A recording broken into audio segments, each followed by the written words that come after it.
Ryu Hanbin was an ordinary man who wanted to live a peaceful life after returning from the army, but fate decided otherwise, and now he survives in another world that is teeming with monsters. It was like a game where every time he killed a monster, Ryu Hanbin's level would increase. But when he reached level 5, due to a game error, his level dropped back to level 1 every time. Killing day after day, Ryu Hanbin's survival rate in Zelha Lotness was less than 5%. Counting each day, he realized that it had already been 10 years since he had been in this isolated world. But after all these mistaken years, Ryu Hanbin has become much stronger than he was before. At that time, uninvited guests from another dimension appeared in the city of Latna, and one of them thirsted for blood, explaining that she hadn't killed for a long time. Although they were looking for an earthling who, like them, came into this world. Having cleared away the evidence with a blazing fire, they set out to look for him. But if you remember how it all started 10 years ago, those were not the best moments. After getting into the game and being attacked by some unknown creature, Ryu Hanbin didn't understand what happened. He didn't have time to assess the situation and deny the reality of what was happening. But Ryu Hanbin understood only one thing: if he didn't kill, then he died. Suddenly, an incomprehensible instruction appeared in front of him, where it was indicated that Manapes is a low-level monster in Zele Latne that possessed combat power. By killing more powerful monsters, Ryu Hanbin could increase his level. But a couple of hours before that, Ryu Hanbin woke up like an ordinary person who had recently returned from the army. At lunchtime, he felt he could afford to relax a little and settle down comfortably in front of the computer. Having chosen the game, something began to happen, where the virtual game became reality. Finding himself in some dimension, Ryu Hanbin noticed more people and heard from the outside that all the players had been accepted. Looking up, the hero noticed a bright light and heard instructions that were artificial. At that moment, the ground suddenly disappeared from under our feet, and it was then that the gods began to land the players. But at some point during the fall, an error occurred, namely an error in the instructions. But for the gods, one person was still the norm. And then the game began for player number 398. The area surrounding Ryu Hanbin was the location of the Zelha Latna imitation. After destroying the Manaps, an instruction appeared in front of Ryu Hanbin, with 13 experience points credited to him. Ryu Hanbin couldn't stop and continued to strike the Manaps. And when he calmed down a little, he asked himself why him. But suddenly a sign appeared in front of him, which contained an option about suicide. After removing the sign, Ryu Hanbin realized that he needed to calm down, because death would overtake him sooner or later. Ryu Hanbin stood up and began to think about how he could survive and get out of this place. A class appeared before his eyes that he could choose. When he started choosing the class of a mage or a mage warrior, he was rejected everywhere. As it turned out, he didn't have enough skills and had to choose an ordinary fighter. The weapon selection was much faster, and Ryu Hanbin chose the long spear. But the system failed again, and Ryu Hanbin's weapon became a long sword. Then he remembered that the first error was when loading the instructions. Ryu Hanbin grabbed his hair and didn't understand why these mistakes were happening to him. Raising his sword, Ryu Hanbin didn't want to do as those gamers had planned, but he didn't want to die either. And from that moment on, his endless hell with increasing levels began. A week later, Ryu Hanbin was still asking the gods how to return home. But there was no answer. One way or another, in order to survive, he had to continue fighting. His opponents were still hellhounds, but their level had already increased. By that time, Ryu Hanbin had already realized that he needed to think like these hellhounds. And only in this case, knowing their habits, he will be able to find a way to defeat them. But there was one problem. Ryu Hanbin still didn't know how to use a sword. However, Ryu Hanbin somehow mastered the ability to cut, and decided to use this ability on the second level Hellhound to win. The Hellhound was defeated, and Ryu Hanbin gained level 2, adding 22 points to his tally. After the victory, our hero prepared himself the meat of a Hellhound, which contains everything he needs. Although the meat was tough, it was ideal for feeding, as was the blood of the Hellhound. Ryu Hanbin also noticed that the Hellhound's teeth and claws were dull and could not inflict serious wounds. While eating dinner, Ryu Hanbin recalled the day he found himself on the other side, because even then he noticed other players. Suddenly, he received information that upon reaching level 5, he would leave this location and be with other players. Reading on, Ryu Hanbin realized that he was at the Stone Mountain Point, an area created for training. Ryu Hanbin was eager to reach level 5 quickly so he could meet other players. The next day, he began to persistently search for and kill the Hellhounds, because their level increased just like Ryu Hanbin. Every night, Ryu Hanbin consumed the meat of slain Hellhounds to gain strength. With such success, Ryu Hanbin unlocked the horizontal strike ability and reached the 3rd level. A level 3 Hellhound's skills were comparable to those of a novice fighter. Every day was the same for Ryu Hanbin. He ate, slept, and killed again. The day came when Ryu Hanbin destroyed the 3rd level Hellhound. He finally got level 4, along with 3 new abilities. All these skills affected his body as well. Now Ryu Hanbin swung his sword with ease. But suddenly there was another mistake in his instructions. Ryu Hanbin's heart sank, because he had suspected something like this deep down inside. Exhaling, Ryu Hanbin decided to reboot the manual in hope. Opening the manual again, Ryu Hanbin realized that his level had returned to first. Having calmed down, he noticed that his skills and abilities remained at the first level. Then Ryu Hanbin decided that the Hellhounds would also become level 1, and he would easily increase his points. However, after meeting a first-level Hellhound, Ryu Hanbin's theory was a fallacy. Hellhounds became stronger regardless of level, and a mistake could cost a life. Day after day, Ryu Hanbin raised his level to the 4th, but the instruction gave an error.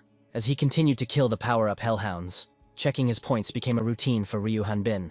It seemed like Ryu Hanbin had already been leveling up endlessly from level 1 to level 4. But after 7 years of hell, Ryu Hanbin realized one thing: players don't age, and minor wounds heal quickly. Also, after each rollback to the first level, skill points did not disappear, but because of this, there were no new abilities.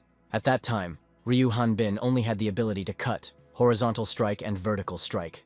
But the Hellhounds were strengthened according to Ryu Hanbin's experience points. Ryu Hanbin realized that this was not a place for quick leveling up, but for death. But he adapted. Meanwhile, the gods decided to move on to the 5th simulation, to the world of Charon Wrath. Previously, simulations were longer, but due to the large number of players, it needs to be sped up. Opening the box with the previous simulation, the god noticed some other one lying around and looked at it. Looking at the simulation, God assumed that there must have been a mistake if she was left in the box. Ryu Hanbin woke up and opened his eyes to find himself in his room. In his joy, he decided to sleep a little longer on a comfortable and soft bed. Hearing the strange sounds, Ryu Hanbin suddenly opened his eyes and saw another suicide proposal. At that moment, he returned to his hell, and it turned out that while falling asleep, he fell off a cliff and survived. Looking back, Ryu Hanbin realized that exactly 10 years had passed since he had been killing and surviving. Opening the instructions, the player once again saw his first level. Ryu Hanbin grabbed his hair and asked to stop this, because he didn't know if he could continue to live like this. Taking another look at the proposal that the instructions gave him, he almost agreed. Although suicide was not an option, as Ryu Hanbin knew that he would die anyway. Taking the sword in his hands and looking around, Ryu Hanbin decided that it was not time to die yet, and he chose to kill another healthy hellhound. After being in this place for so long, Ryu Hanbin even found a hobby for himself. He made himself a new, powerful sword, with the thoughts of keeping it in battle. Alone in this world, Ryu Hanbin created his own country and built a house. Because of this, his days were full and the anger of so many years almost passed. Out of nowhere, a huge dog appeared and trampled Ryu Hanbin's house. This angered Ryu Hanbin, because the house was built for almost 3 years with bare hands. And piercing the dog with his gaze, Ryu Hanbin wanted to build himself a palace from its bones. Over the years, Ryu Hanbin has learned all the tricks of the dogs, and they first attack in close combat. But everything didn't go according to plan, and this dog decided to use the Devil's Breath right away. This attack has a huge area of effect and is impossible to dodge. However, Ryu Hanbin knew that if he concentrated, the attack could be withstood. The dog was desperate and began to use magic in the form of lightning, fire, light. All these magics are very fast and painful for our hero, so Ryu Hanbin used the ground to defend himself. And then he decided it was time to wrap up these toys. But his sword skills were still not enough. After all, if the level does not increase, and the abilities do not increase, although he repeated the cutting, vertical, and horizontal blows hundreds of times, he managed to survive. Trying to understand the mistake, the god understood only one thing: Ryu Hanbin had been in the same place for 22 years. This became a big problem for the god, because Ryu Hanbin cannot be killed. After looking at his simulation again, God found one way to solve it. Eating dog meat as usual, Ryu Hanbin reached the 4th level. But his thoughts were about normal food and meeting at least some person. He was also interested in how long he would remain in this place if he survived. After thinking like this, Ryu Hanbin decided to think only positively, and then he would be able to go out. Suddenly, a loud sound was heard, and looking up at the sky, Ryu Hanbin noticed a strange phenomenon. God, having struck the simulation of Ryu Hanbin, decided to immediately transfer him to the continent of Ratha. After all, then God will be able to destroy all records of Ryu Hanbin, and he will die faster. At the moment the player moved, a huge lightning bolt struck the forests of the continent. One of the monsters sleeping in the cave realized that uninvited guests had arrived. Looking at the new world, Ryu Hanbin couldn't believe his eyes. He doesn't even remember from what moment he began to accept that hellish place as a given. Ryu Hanbin didn't understand why he had suddenly moved here and why. The northern part of the Rata continent in the kingdom of Grelit had to rejoice at such an event. Looking at the instructions, Ryu Hanbin noticed the 5th level, but remembered that one gets to Rathu after the 20th. The hero was also interested in a new tab. Opening it, Ryu Hanbin was surprised. The last mission was written in it, namely, the destruction of one of the 6 goddesses, and for this he will be able to return to Earth. But all his pleasure was interrupted by a loud roar and a huge shadow on the top of the mountain. Looking closely, Ryu Hanbin realized that he was seeing such a monster for the first time, and that it was most likely a dragon. The monster asked the demon from another world how he dared to enter his forest.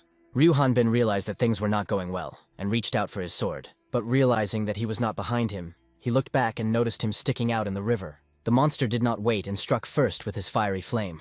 Without losing his composure, Ryu Hanbin began to act quickly. Having hit the monster in the face with all his might, it flew back a good distance. But the further behavior of this monster surprised Ryu Hanbin. Ether, that was the dragon's name, told his story about how he was the pride of all the knights in the kingdom, and the stupid king of the kingdom of Xrad demanded that he be given a ride on a dragon. Flying was always a serious matter, and for a foolish king it meant instant death. The knight who cared for Ether was executed for the king's death, but not before helping the dragon escape. Ether was hiding in the forest, and aliens started coming to him to kill him and earn points. They were not worthy opponents for the dragon, but Ether was a kind soul and could not kill the aliens. But the aliens were only thinking about how to kill the poor dragon. And then Ether decided that they couldn't be left alive. And since then they have been appearing again and again. A characteristic feature of Ether was wings instead of front legs. This is a kind of wyvern. After hearing the whole story, Ryu Hanbin asked Ether how he knew that he was from another world. Ether explained that alien bodies evaporate after death, but here he decided at random. Looking at Ether crying, Ryu Hanbin thought it was some kind of performance. Ether also said that the kingdom of Grelit was destroyed, and now Xrad is here. Ryu Hanbin realized that the instructions had not been updated for a long time, and decided to ask why Ether attacked him first. Ether explained this by saying that Ryu Hanbin is a vicious demon from another world. After apologizing for such words, Ether continued to tell about the goddess. But Ryu Hanbin immediately interrupted him and asked for details about the goddess. The broadcast reported that aliens appeared 40 years ago, but stopped and said that his nose hurt a lot and needed to be lubricated. Heading into the cave, Ether continued that they got along well with the aliens, but not for long. As it turned out, in order to increase the level, the aliens began to kill the Rathanes and created an organization. The organization's name sounded like Great Of. Their goal was to kill goddesses. Ryu Hanbin realized how strong they were. The aliens killed with the power of a dragon, and for each kill, they increased their level. No magic could stop them because their leader was level 100. But at some point they appeared, the Sword Lord Baothol, the Archmage Genobia. Also there was the Assassin Karhan and the Lord of Life and Death Halion. The 4 heroes of the continent were killed one after another in a short time. And after that, the responsibility fell on the shoulders of the 6 goddesses. And Earthlings are considered accomplices of demons, Afer said. Ryu Hanbin didn't like this, because he spent so many years among the stones to be considered an enemy. Are the goddesses really that afraid of aliens? Thought Ryu Hanbin. But to return home, Ryu Hanbin was ready to make any sacrifice. After thinking about it, Ryu Hanbin realized that there was a problem right away, because no one should know who he was. Ether got scared and offered his help to Ryu Hanbin. A couple of days later, Ether showed an area where towering fortress walls could be seen from the forest. He said that behind them is the city of Onpros, which is known for its huge population. But the forests nearby and the vast plains of the Ipyong Valley were full of dungeons and monsters. Hunters also risked their lives to get rich, and the Onpros Hunters Guild still exists. And whoever crosses the threshold of the guild is a hunter or wants to become one, or perhaps he is an alien from another world. When Ryu Hanbin entered the guild, everyone started staring at him. The administrator quickly pushed the hunter away and began to greet the new hunter. Ryu Hanbin greeted her and told her that he wanted to become a hunter. A couple of days before joining the guild, Ether glanced at Ryu Hanbin and assessed his appearance. Hearing from Ether that Ryu Hanbin's appearance did not resemble that of an alien, he was delighted. Ether agreed to help, but asked only one thing, that he not ask unnecessary questions. Having picked up clothes for Ryu Hanbin, the hero immediately began to change and stripped naked. Ether saw this and closed his eyes.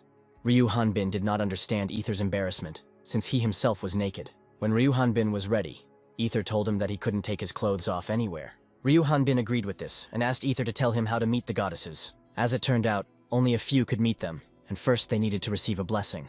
And since the demon Omplus is strong, the blessing can be obtained by becoming a hunter and killing all the monsters created by demons.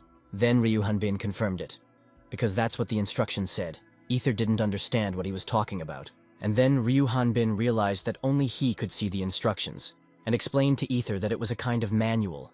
Ryu Hanbin added that in his case, bugs constantly occur. Hearing this word, Ether was perplexed. Ether warned Ryu Hanbin not to act like a foreigner, and corrected his image. The girl clarified with Mr. Eric Haroon that he was born in Gombil in the northern part of the kingdom.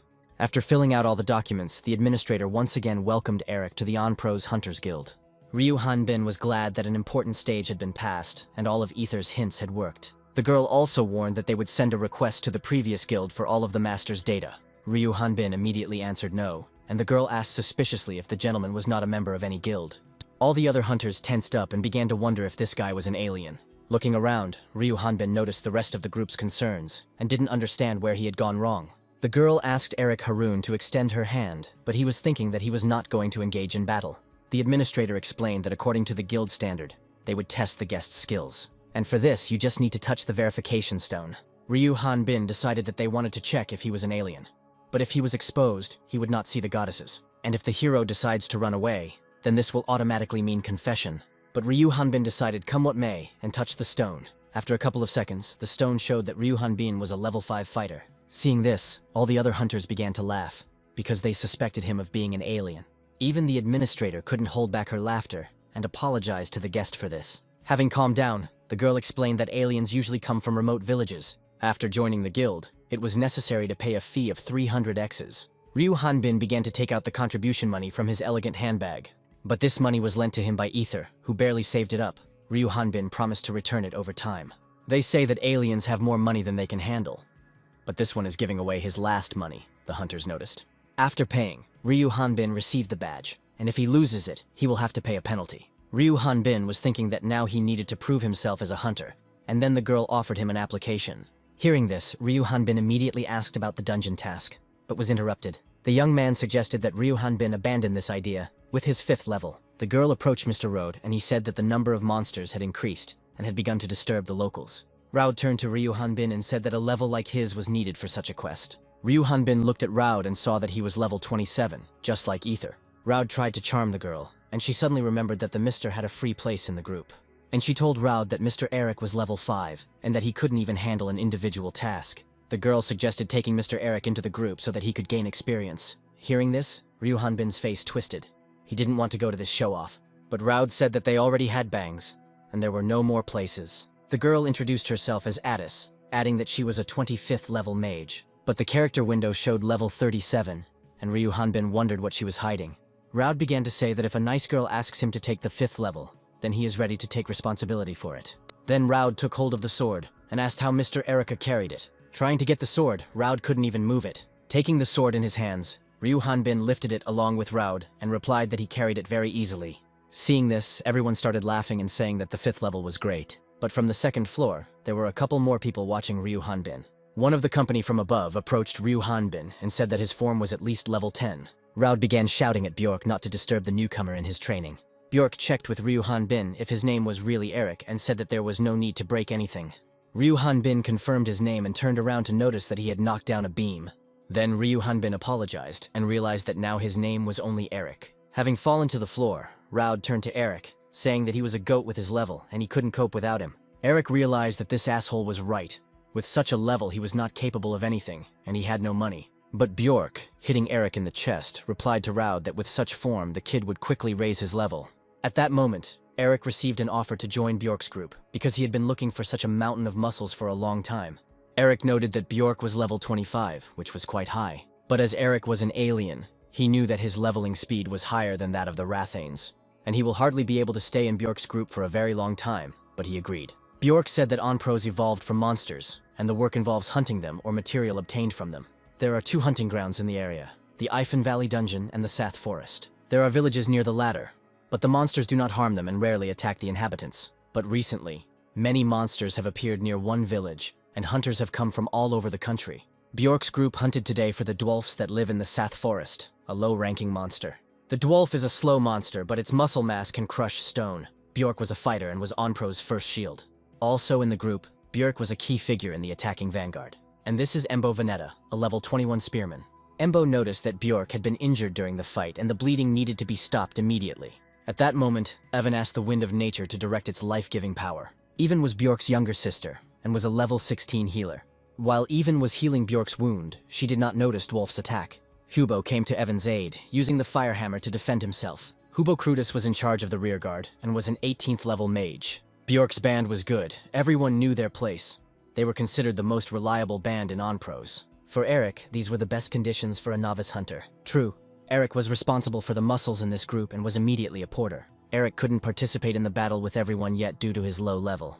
But while Bjork's group was fighting in the forest clearing, Eric was spotted by a group of dwarfs. In this group, there was also a dwarf lord, who was level 25. Dwarf Lord didn't like the way this little man smiled and decided to finish him off. But before he could leave the forest, he was defeated by that smiling man. Eric noticed their presence and, using physics, killed the dwarf lord with a stone bullet. Knowing that the dwarf lord had the highest level, Eric opened the manual and saw that a higher level monster was needed. Evan appeared behind Eric and told him that it was now safe to go. Bjork's group began extracting the necessary material from the dwarf bodies. Evan took out the heart and showed her brother how huge it was and what 15 X's could give for it. Bjork agreed with Evan, and Hubo added that they would definitely give a lot for him. Looking at all this, Eric thought that before he would have thrown up, but in the mountains it had become a habit. Evan praised Eric for working so quickly, and was told that he had been practicing for over 20 years. Everyone was surprised. They wondered how old Eric was. He answered that he was 24 and that he had a difficult childhood. He said that he was kidnapped 20 years ago and that he does not remember his parents, and that it is difficult to return home. Everyone was shocked by what they heard. Bjork told Eric that now he wouldn't have to suffer. Since they were now his family, Eric didn't believe that such good people existed. Bjork also said that the level is not so important, and that he himself was 25 5 years ago. Eric was surprised, since Bjork still had 25, but even added that there were no strong monsters in the area. Embo said that they don't go into the dungeon, and the strongest one here is the Dwarf Lord, but they don't have to hunt stronger monsters. Eric was confused and said he was going to practice with the sword. Bjork asked Eric not to overexert himself and not to go too far. Hubo approached Bjork, saying that he would go with Eric for safety. But once he left the gate, there was no trace of Eric. Running through the forest, Eric was surprised that there was no monster that would give him experience points. Everyone he came across was between level 13 and 21st.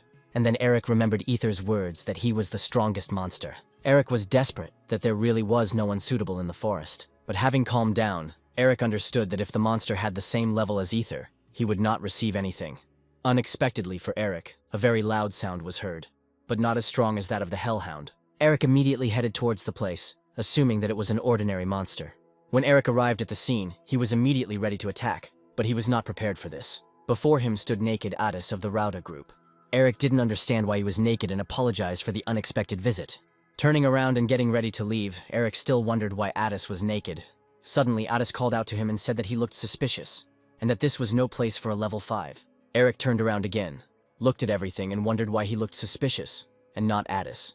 Then Eric explained that he heard a loud sound and thought it was a monster. After apologizing again, Eric said that his group was waiting for him and it was time to go. But suddenly, Addis stopped Eric and ordered him to stand still. Then Addis asked Eric to answer honestly why he went to look for the monster. But Eric didn't like Addis's tone and he broke his magic wand. Eric told Addis that he was like Raud now, because you can't treat a person like that because of his level. Addis felt awkward about Eric's words and admitted that he didn't mean to say that. The same Raud was watching this whole situation from the bushes. In a strange pose, Raud emerged from the bushes and addressed the 5 level. Waving his swords, Raud said that this insect had finally shown its true face. Eric didn't understand at all what this crazy Raud was talking about, and Addis asked to let go of his hand. Raud asked Eric how he could not be ashamed to defile the lady from his group. After this, Eric did not understand anything at all, but Addis said that it would be better to avoid this misunderstanding. Addis told Eric that this stance is a special technique of Raud, and it must always be taken for combat. Raud turned once more to the one standing before the 2 naked blades. Eric looked at Raud and asked Addis to get dressed. Raud was angry and was preparing to show what the difference in levels meant. Attacking Eric, Raud decided to use a decapitation combo. But Eric didn't want the whole situation to take a bad turn, and asked for forgiveness in advance. Bjork reassured Eric that it was not his fault, but Addis's. But Eric could not forgive himself. After leaving the house, Evan allowed Eric to come inside. Bjork hugged her sister and supported her, saying that she did the best she could. When he went inside, Eric was surprised all the men who were nearby were silent. Raud alone was responsible for the incident, Eric thought. In the morning, Addis and Raud left for the city. But Eric didn't understand why Addis hid the fact that he was a man. 3 months have passed since then, and all this time Eric has been with his group. While setting up camp, Bjork reported that Raud was single-handedly killing monsters in the dungeon. Embo added that such a trip by Raud with his level was tantamount to suicide. Eric asked if his level was really that low. As it turns out, it is suitable for local monsters, since there are no high-level ones here. But in the dungeon, the monsters were created by the demon Omplus, and some are level 30 from birth. Eric wondered how he could get into the dungeon to find out if level 30 was enough for him. But aliens were also a danger, Bjork said. And when Eric heard about them, he reacted very negatively. Eric asked Bjork why Raud went there, and it turned out that there was an artifact there that could cure all diseases. Bjork clarified that things that have magical powers are called artifacts, and they have many abilities. And according to rumors, there is one who can heal any wound, and he is the one Raud needs. When everyone went to bed, Eric felt like there might be one among the artifacts that would take him home. After some time, Eric was already walking through the forest and realized that there were no monsters of his strength here. Then he remembered that Ether lived somewhere here and perhaps he could know something. Passing by the tree, Eric could not remember where exactly Ether's house was, but suddenly a monster appeared in front of him, which he had not noticed here before. This monster's level was 31, and its race was that Kiro. His body is covered in chitin, and attacks with cold weapons are useless for him. His only weakness is magic. Eric didn't understand what the monster from the dungeon was doing here. It wasn't good for him. But for the monsters, this man was just a piece of meat, and besides, Eric understood their speech. The monsters began to think that it was a magician, but seeing the useless sword in his hands, they calmed down. Eric began to kill the monsters, but they shouted at him that his knife was useless. But unexpectedly for the entire pack of monsters, Eric was able to kill their brothers. One of the monsters suggested that it was magic in the form of a knife, but a smarter monster reported that their dead brothers were fools. In panic, the monster began to scream that the knife would not penetrate their shell and they would eat the one with the knife. Grabbing the monster by the horn, Eric asked who we were, since everyone else had fled. Running away as fast as possible, the monster told himself that it was dangerous outside the dungeon. But unexpectedly for the monster, Eric appeared nearby, asking where he was in such a hurry. Having managed to get under the tree root, the monster began to dig something. But Eric did not abandon him. Having torn the tree out by the roots, Eric informed the monster that he had found it. But suddenly I noticed something more interesting than just a monster. The air was thick with magic, and this place was the dungeon of the Ethan Valley. Eric realized that he was very lucky and found the leading portal to the dungeon. When Eric asked the monster who opened the portal, he heard in response that they did not possess magic. Then Eric warned the monster that if he answered, he would let him go. But since the monster refused, Eric was forced to kill him. Then the monster stopped Eric, saying that no one could come back in because of his order. Eric was already diving into the portal and he had no idea who the monster was talking about. Having warned the monster that he had supposedly seen nothing, Eric went down into the dungeon. As he began to bury the portal, the monster repeated that he had seen nothing. Meanwhile, there was a battle with monsters in the dungeon and Cyan asked Alice to hold out a little longer. Cyan began to quickly get out of the monster's claws to help Alice. Having realized that the monsters were not affected by the axe and attacks, the only option left was magic. But at that moment the monster pierced Alice's leg and she screamed in terrible pain. Gathering her strength, Alice cast a spell to strike the enemy. The spell was so powerful that it also affected Cyan, and one eye could see it dimly. Keeping his distance from the monsters, Cyan called out to Ranar to heal him. But when Cyan turned around, he saw something terrible, how the monster was killing Ranar. Another monster was already attacking the wounded Alice, but she only managed to dodge. Looking at the whole situation, Cyan realized that they needed help. Unexpectedly for them, someone flew past them like a bullet and killed the monsters. Cyan knew that the Thathiro had a gap on its neck covered with a chitinous plate, but it was very difficult to hit. And in order for that there to lower its claws, you first need to hit the monster in the groin and then cut off its head. It turned out to be the warrior mage Raud, who practices fighting with 2 swords. It turned out that Cyan knew Raud and that he had gone down into the dungeon alone several months ago. It sounded nice, but 70 days ago Raud accidentally got here, and since then he has not been able to get out. Raud remembers how he drank booze in the guild, and when he sobered up he realized that he was in a dungeon. Cyan admired Raud for going alone, and for Raud it was a chance to get out of this place. Alice told Raud that he was rumored to be looking for a healing artifact, but Raud had never heard of such a thing. Noticing that Alice was injured, Raud took out a top-level potion and began to help her, and Cyan knew how difficult it was to find. Alice asked Raud not to do this, even though she was a girl, because the medicine was so expensive. Raud knew it would be more difficult to get out with the wounded man, and said that the medicine was useless for his wounds. After praising Alice for her efforts in battle, Raud said that with such a wound it was impossible to continue the cleansing. Hearing this, Alice did not believe that having come so far, they would have to give up halfway. Raud wanted to get out as quickly as possible because with his colon inflammation he wouldn't last long. Suddenly the entire dungeon seemed to shudder and start making noise. Cyan suggested that it was an earthquake, but Alice told him that they don't happen here. Raud took a stance and ordered Alice and Cyan to hide in the side passages. When Alice started saying that he couldn't do it alone, Raud shouted as loud as he could, faster. Then Cyan, without thinking twice, grabbed Alice in his arms and ran into the passage, explaining to Alice that they would be like extra ballast to him. Seeing this picture, Raud did not expect that the boy would run away with the girl. Raud didn't expect there to be so many monsters and quickly ran away from there. But the monsters were more afraid than Raud and ran away with the words danger. Looking at this, Raud was at a loss to understand what could have frightened them so much. In another part of the dungeon, there was a completely different picture. While killing monsters, Eric's expectations were not met, as he had few points. Also, because of the narrow passage, he couldn't swing properly. The level 40 Thathir king ordered his idiots to flee, but they remained. This gave the king more faith, and he was ready for the arrival of this monster. But passing by the king, Eric killed him like everyone else, getting a little more points for him. After exiting the narrow tunnel, Eric no longer saw any monsters, but he noticed something. It was an artifact, namely the flame bracelet magic heart. Looking at it more closely, Eric wondered why this thing wasn't guarded by some boss. Eric thought that if he takes the artifact, the monsters will not appear, or the boss of the Thathirs will appear. If the owner of the artifact could throw fireballs, then he received the ability of self-igniting ball. Eric tried on the artifact and was ready for flames to pour out of his hand. While no one was around, he decided to test how powerful it would be. Not getting the expected result, Eric decided that the thing was broken.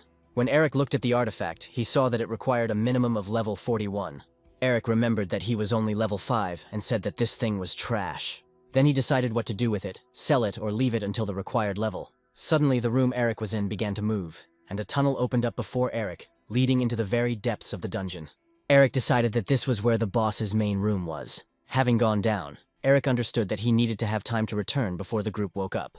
Walking through the bullfight, Eric wanted to deal with the boss as quickly as possible. He was also surprised by the fact that there was not a single monster in such an important place. Approaching the strange thing, Eric was ready to pull it out, assuming that the dungeon would disappear. But suddenly his hands began to be enveloped in cold, slippery tentacles. Looking up, Eric noticed the monster who said he had been waiting for him. The instruction told Eric that this was the boss of the Tentacle Spectator dungeon, level 45. While held hostage, Eric could move, but his arms and legs were tightly compressed. Unexpectedly for Eric, a very happy Raud appeared in the room. Raud decided that he had found a way out and was able to escape from the dungeon. But noticing the level 5 in front of him, Raud's face twisted. For Eric, it was a failure. It turned out that he was exposed. Raud assumed his famous pose, and it all seemed ridiculous to him. Raud approached Eric, saying that he was using his fears and recent trauma. For Raud, Eric's appearance made no sense, and he simply could not be here. Eric decided to play along with Raud by telling him that he had exposed him. Taking a run, Raud began to attack Eric and shout at him that he would raze him to the ground.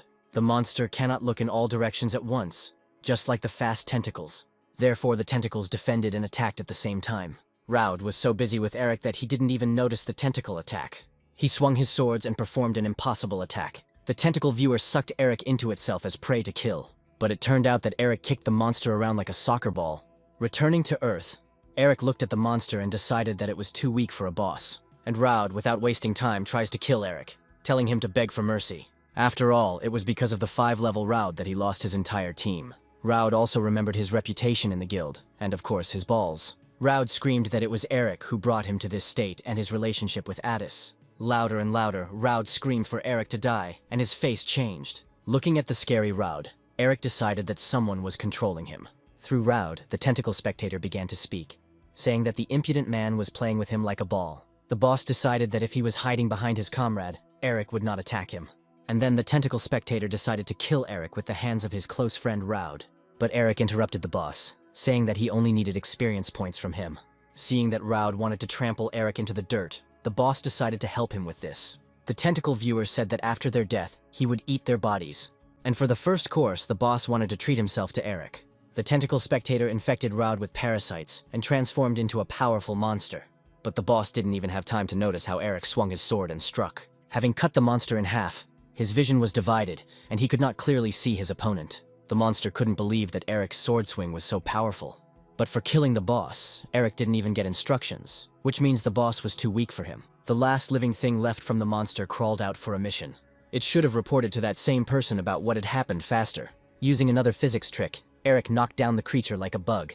Eric was a little upset with his boss, and it was time for him to go back. Suddenly, Eric noticed the figure as 545 billion. In the morning, Bjork was training near the camp, but was distracted by Even asking if he had seen Eric. Then Bjork and Embo decided that Eric had gone into the bushes, but Evan reported that his weapon was missing. Even began to wind herself up that Eric went into the forest and was killed by monsters. When suddenly Eric appeared behind Yvonne with a monster on his shoulder. She almost died from surprise. Even scolded Eric for not telling her he was leaving and making her worry. But a couple of minutes ago, Eric thought that he needed 2,200 points to reach level 6. He was happy that he got 140,000 points, which meant he had skipped many levels. Then he decided to see how many points he needed to reach the next level. The number was 545 billion. Eric's expression changed. While having breakfast with everyone, Bjork noticed that something had clearly happened to Eric. A week has passed since then, and Eric has not been able to find a suitable monster. The group then returned to Onpros earlier than they wanted. Their carriage was stopped, and the knight demanded a pass, without which they would not be able to pass. While the coachman was arguing with the knight, Eric asked Bjork why he didn't show the guild emblem. Bjork turned to the knight and explained that they had completed the quest and had not been home for 3 months. The knight recognized his captain Bjork and greeted him. Bjork asked him what was going on. Goraman said that the guild cancelled all quests outside the city 5 days ago, opening the gate and letting the cart in. Goraman added that the Ipen dungeon was closed. Walking through the city, Eric had a premonition of some kind of bad atmosphere. Eric understood that if he didn't take the dungeon core, then someone else did. Eric asked Hubo who could have closed the dungeon.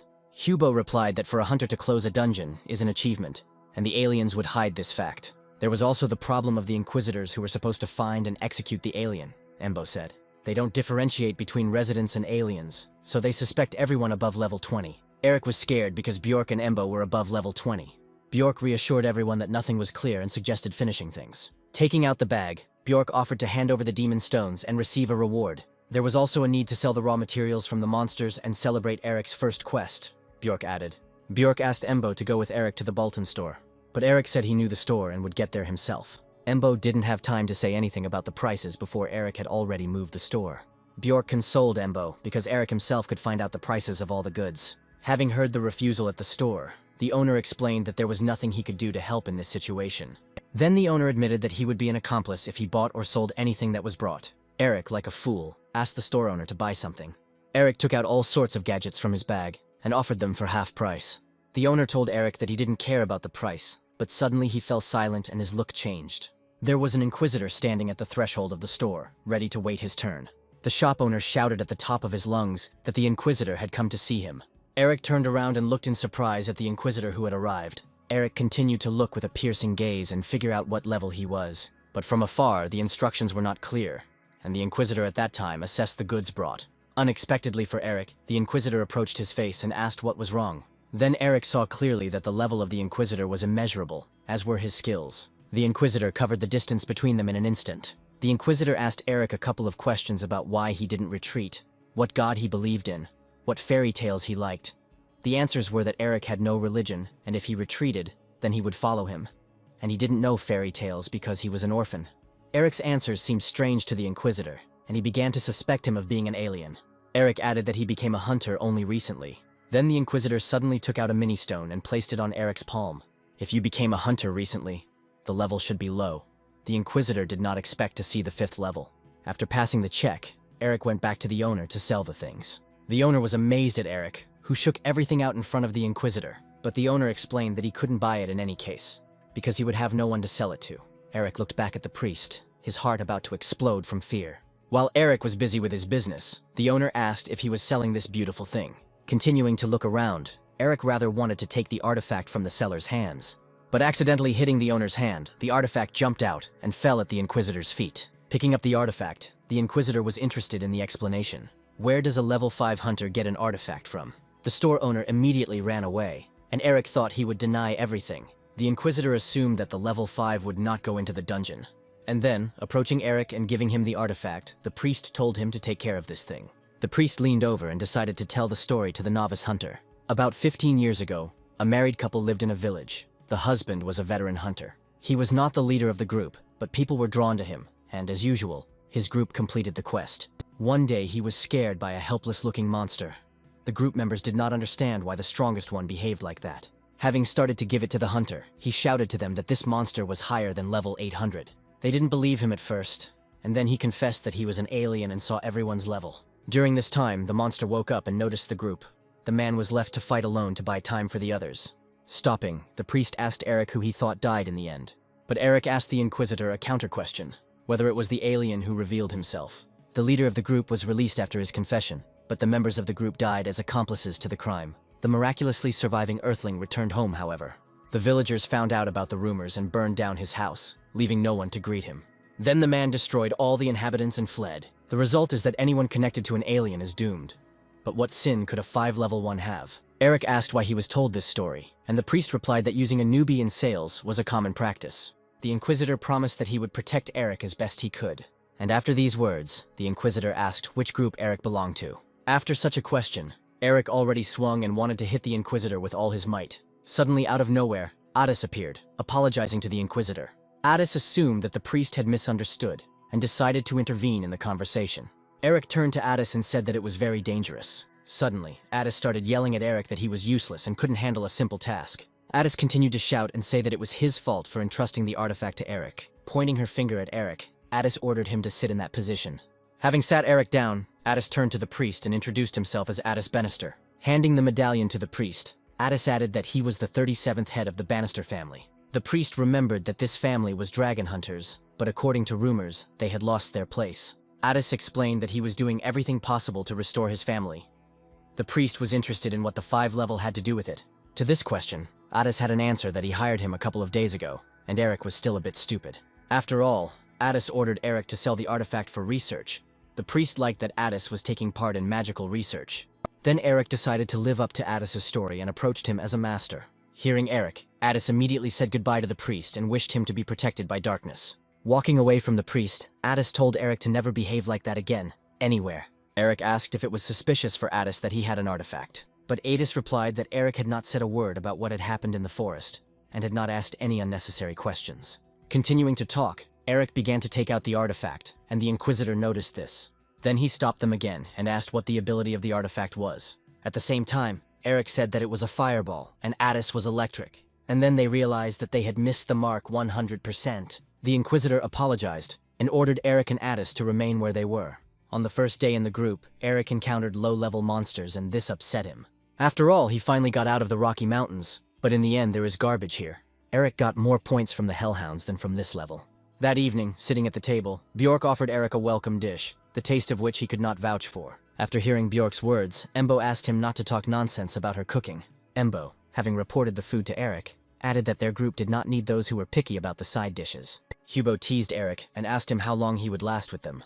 But looking at Embo's side dish, Eric thought it shouldn't be any worse than hellhound meat. Eric couldn't remember the last time he ate anything other than meat, or the last time he used cutlery. After a couple of minutes of eating the entire side dish, Eric asked for more. The group was surprised by what they heard, because they just wanted to make fun of Eric. When the priest began to use his powers, a strong wind arose. Eric asked Addis if the wind was caused by magic, but barely staying on his feet, Addis did not feel the flow of mana, and Addis assumed that the priest was a high-level spiritual magician, because the wind healed. Hearing this suggestion, Eric understood that the battle with the spiritual mage would not be easy, and if Eric fights the Inquisitor at full strength, he will learn the true nature. The priest warned the boys that even with their legs and arms torn off, they would not die as long as they were inside. The priest also planned for Eric and Addis to follow him on their feet. "Are you looking for the one who closed the dungeon?" Eric asked the priest in a serious tone, and he suggested that he himself would find that person, and in exchange, the priest would not touch anyone, to which the priest agreed. Coming closer to the priest, Eric said seriously that he was the one who closed the dungeon. But at that moment, the city gates opened and a man stood on a cart, shouting that the hero had returned. It turned out to be Raud along with Alice and Qian, who did not believe that Raud alone was able to close the dungeon. Raud said that he defeated the boss unconsciously, and when he woke up, he took the core and successfully closed the dungeon. Qian was glad that Raud saved them, but Raud did not believe that he was able to get out, and Alice was ashamed of what was happening. Raud understood that the legend about him would begin right now, in front of everyone. But the legend did not last long. The Inquisitors immediately calmed Raud. Watching as Raud was taken away, Eric didn't even know that it was Raud who closed the dungeon. Eric thought that Raud had turned into a monster, and Addis couldn't believe this fact either. The priest apologized to Eric and Addis on behalf of the Church of Darkness, and Addis wondered what would happen to Raud. Raud's case will be investigated, but while she is in prison, if everything is confirmed, he will be released, the priest replied. Addis was delighted with such an answer, and Eric would have been satisfied with simply locking him up. When the priest got into the carriage, Addis told Eric that the machine was powered by demonic stones, but suddenly, the priest called Eric to him and said that because of him, Eric was unable to sell the things. And he began to write out a promissory note. The priest warned that Eric would not be able to cash it and let Bjork do it. The obligation required a signature, and Eric's mother taught him that one should not sign without thinking. The priest wrote out too much money, and Eric could not refuse it, and quickly signed all the documents. Having paid the debt, the priest said goodbye to Eric. Addis was very glad that no one was hurt in this situation, but Eric was confused and asked Addis for a favor. Bjork's group returned to the empty Onpros hunting guild. As it turned out, the girl did not know that Bjork's team had not been in touch, But Bjork consoled the girl, because it was not her fault that the guildmaster ran away. Ivan asked Embo if she was able to sell the demon stones. Embo laid 5 silver coins on the table and said that was all. Ivan and Hubo didn't expect this, but Embo explained that it was the guild's remaining money. As it turned out, the guildmaster ran away taking all the money, and for this act, Embo is ready to grind him into dust. Suddenly, a happy Bjork appeared with a beer, but Embo scolded him since they had no money and he drank. Bjork decided to recall the events of 20 years ago, when he stubbornly defended the girl, and it didn't matter to him whether there was a guild or not, because nothing had changed in his heart since the day they met. Embo became embarrassed and joked to Bjork that this was why she was still single.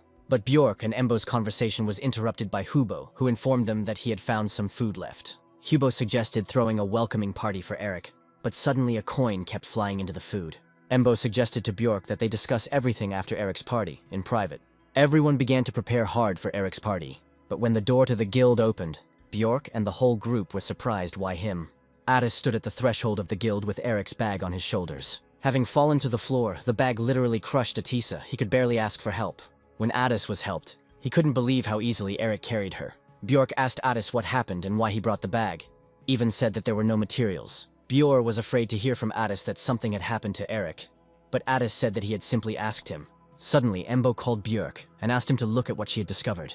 Embo showed a bag of money. Then Hubo looked at all the bags that contained money. 10 bags were taken out of the bag, and each of them contained 1,000 X's. Bjork knew that even if Eric had sold everything, there was much more in the bag. Addis remembered that Eric had asked him to pass on something else, and he took out from his inside pocket the badge that Eric had received when he joined the guild. Bjork, looking at the token, asked Addis if Eric had given a reason for leaving. Addis apologized and replied that unfortunately no, but Eric was very afraid of something. On the day Eric signed the pledge, the priest asked him if he knew such a thing. The priest took out a medallion on which was written Great Land. Eric was surprised, because he thought that the 4 heroes were destroyed 20 years ago. But Eric replied that he had never seen it, and the priest asked again if he was sure of the answer. Although the priest understood that with Eric's level, he really shouldn't know about such a thing. But the priest warned that if someone is 5 level, for example, he will be an alien. Although it is most likely impossible, it will randomly recognize this thing. The priest would like that man to remember the story he told. Remembering that day and those words, Eric broke someone's cart out of anger. Looking back, I noticed the owners of the broken cart, who were unhappy. Hubo didn't understand how Eric could leave so suddenly and without talking. Embo asked Hubo what Eric was supposed to tell them. Looking at Embo, Hubo replied that they would try to dissuade him. Bjork explained to everyone that the hunters were putting their lives on the line and they couldn't force anyone. When Addis was about to leave the guild, Bjork stopped him, and Atis asked that if he suddenly met Eric, to convey that they would be glad to have him back. Atis smiled and promised to fulfill Bjork's request. Meanwhile, a full bucket of ice water was poured over Eric's head. When Eric opened his eyes, he noticed a man who told his boss that he had woken up. The boss was delighted by this news and came closer, ordering his subordinate to leave. The thug turned to Eric and said that he had never seen him there before, and accused him of breaking the arms and legs of his guys. Behind the boss stood the same crippled guys who said that he also broke their cart. Eric apologized for the cart and explained that the boys had broken his limbs when they tried to hit him. The guys confirmed this and added that the human body cannot be like stone and accused Eric of using magic. Then Eric suggested that the boss hit him, and if not, then the idiots were right when they said that their boss was a coward. Hearing this, the boss was furious, and the guys behind him unanimously said that it was a lie. But Eric insisted and told his boss that they were lying. This lit the fire inside the thug even more, and he hit Eric with all his might.